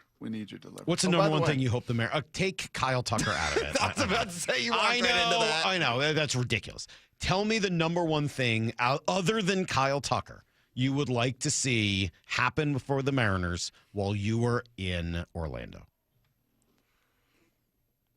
I mean, do you count Imai? Like, the more I look into him, the more I could be bought in on this, because that would signal you're probably gearing up to trade for a legit bat, and you could have a potential number 2 starter penciled into your rotation for the next 6 years. That's a really great take. I like it. I mean, I don't know if I would have gone in that direction, but I love it. I think that's maybe a great your best take ever. I mean, the more I read into this... Don't be a jerk. I'm being serious. Me you're too. not. You're being mean. I am not being mean. You are. I know you No, and you're being mean. I'm trying to think of how short his shorts are going to be in Florida. That's concerning. That's a little concerning to me. I'm not going to lie. They're pretty short here today, and it's freezing cold out. It's a little concerning, but that is a really good take because you're right. You want to talk about this options game. You want to talk about giving yourself a lot of different pieces on that board to be able to pivot to and move around. And Let me just say this as sort of a last note on the Mariners here, and then Lyle's got to get going, and we got more. She's going to take over the fantasy forecast. The one thing I would I think, try to remind us all as we think about the Mariners offseason is they're pretty happy with the way their team looks. Yep. They like their team. If they're going to make moves, they have to feel like it truly makes them better, that there's real impact. And so they've got a lot of players. They like Williamson. They like Cole Young. They like Leo Rivas. They like, obviously, Colt Emerson and the possibility that he could help this year. They like Michael Arroyo. They like a lot of what they've got. So they like Dominic Canzone, and they like Robles, and they like so in order for them to be active, they need to really believe that whoever they're bringing in truly ups their roster and truly makes an impact for them. So I would just continue to use that as a background as we think through everything that could happen next week. All right, Maura, help us out. Help the poor people out there.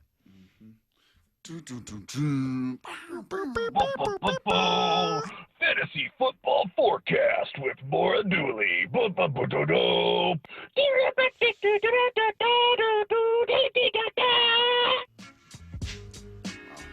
Every week. Just special. 3601 should know it's boots on the ground, Brock, in case they Thanks. really missed the joke there. Trying to be cute there.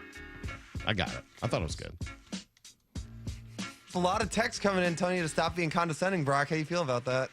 Condescending about what? Your short shorts? Anyway, No, don't have them too short. Just don't in be general. I see one. I only see one. Oh, I saw like 3. Well- I'm gonna wear jeans at the winter meetings. I don't know what you're talking about. That a boy. Good. You are? Be a pro. Be a pro. Yeah. Yeah. You're not going to wear those short shorts? Nah. That's too bad. I mean, if you do, though, everyone will know who you are. Stand out. Can I say, I won't be condescending. I'll say this in all seriousness, and then more, I'll shut up and you'll give all these people amazing fantasy advice. I was blown away, as was Salk, as was Justin, as was Maura, when we got to watch Lyle do his thing around that Mariners facility.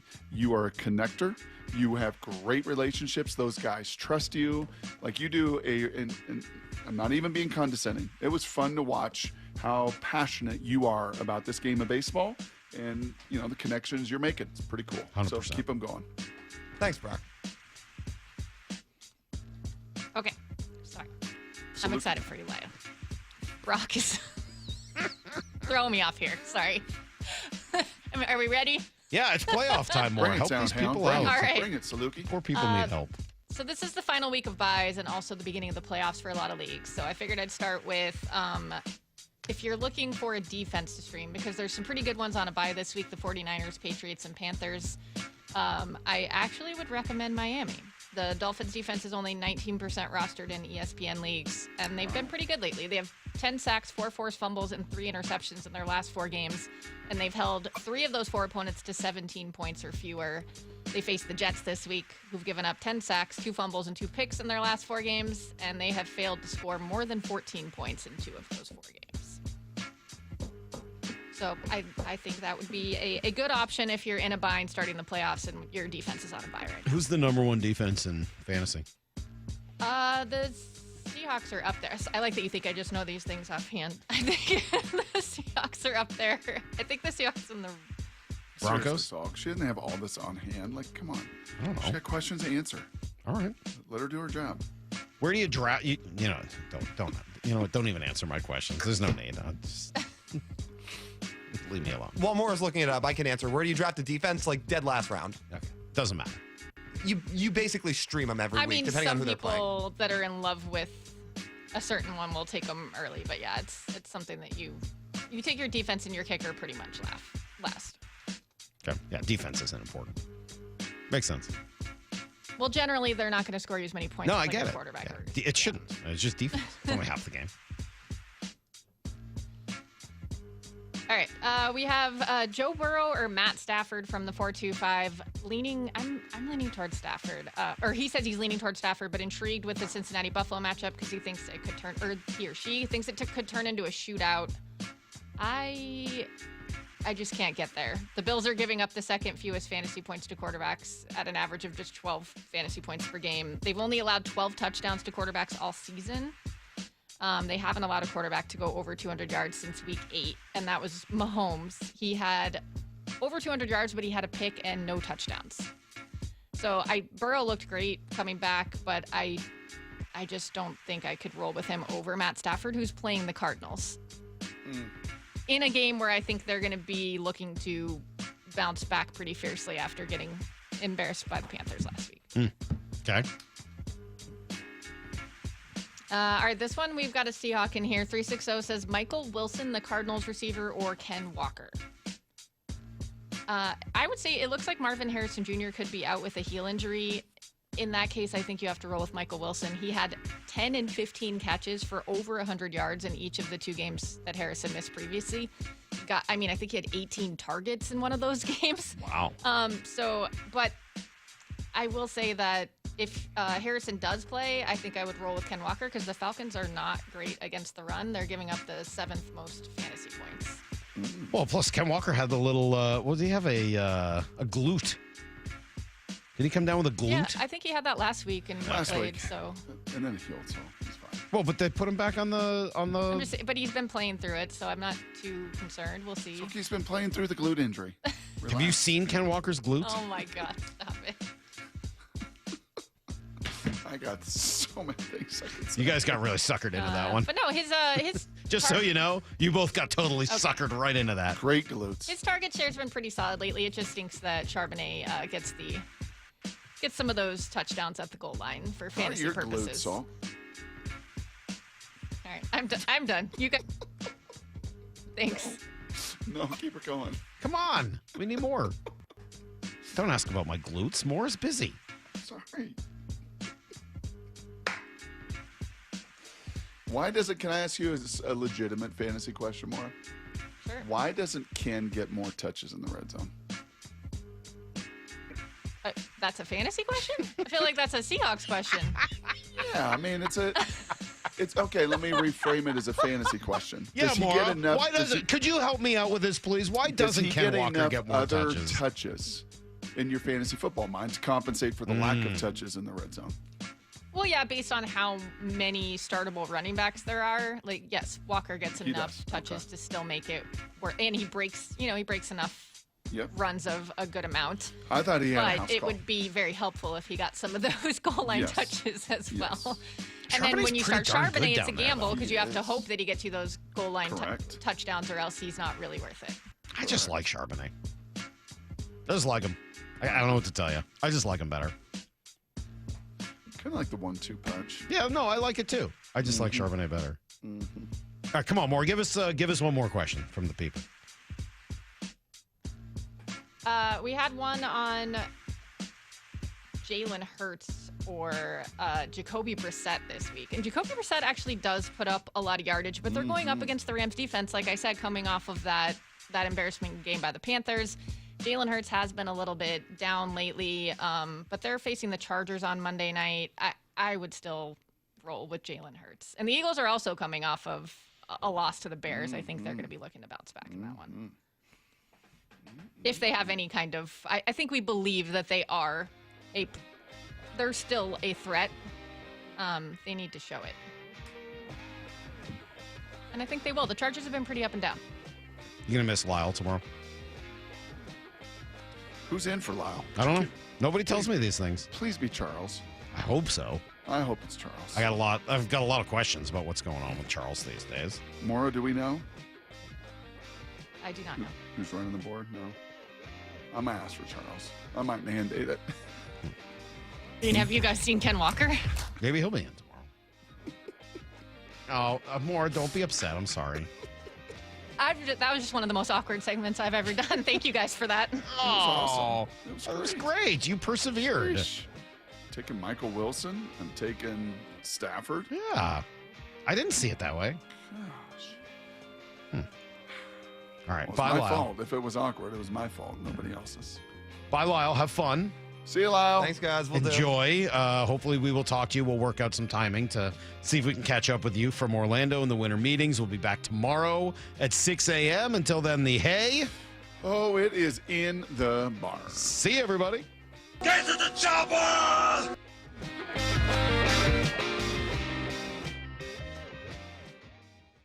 Four down territory. Michael Bumpus answers the top 4 football questions of the day. The Vikings defense, they neutralized JSN. What'd they do? Nothing.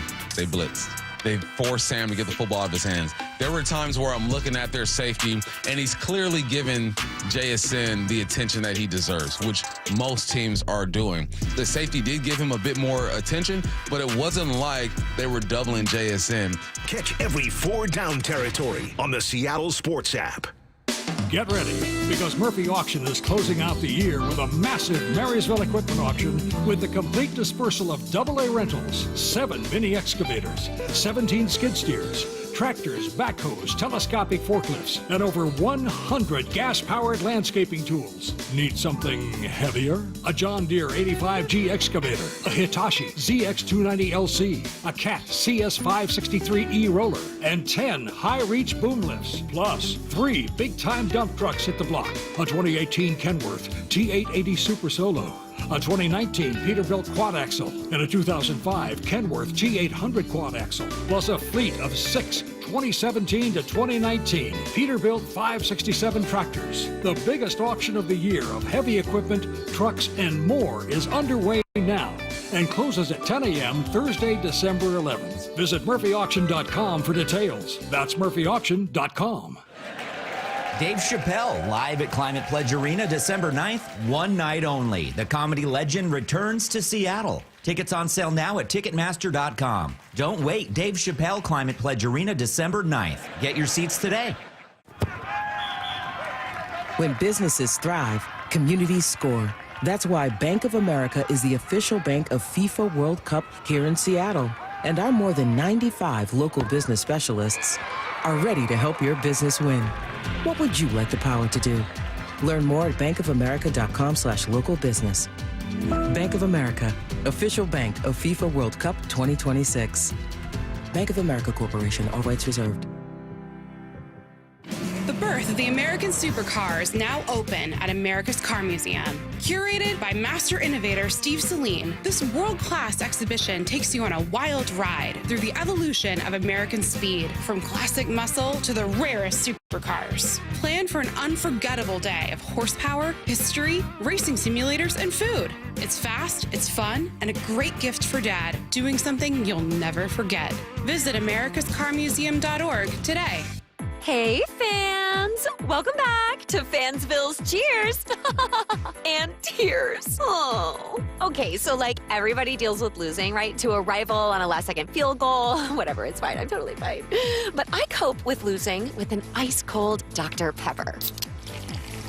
Those 23 flavors are like so delicious. They totally wash away the pain of your college football team taking a big fat L. College football, it's a pepper thing. Out here, days are getting a little cooler, and mornings are starting with a few more layers.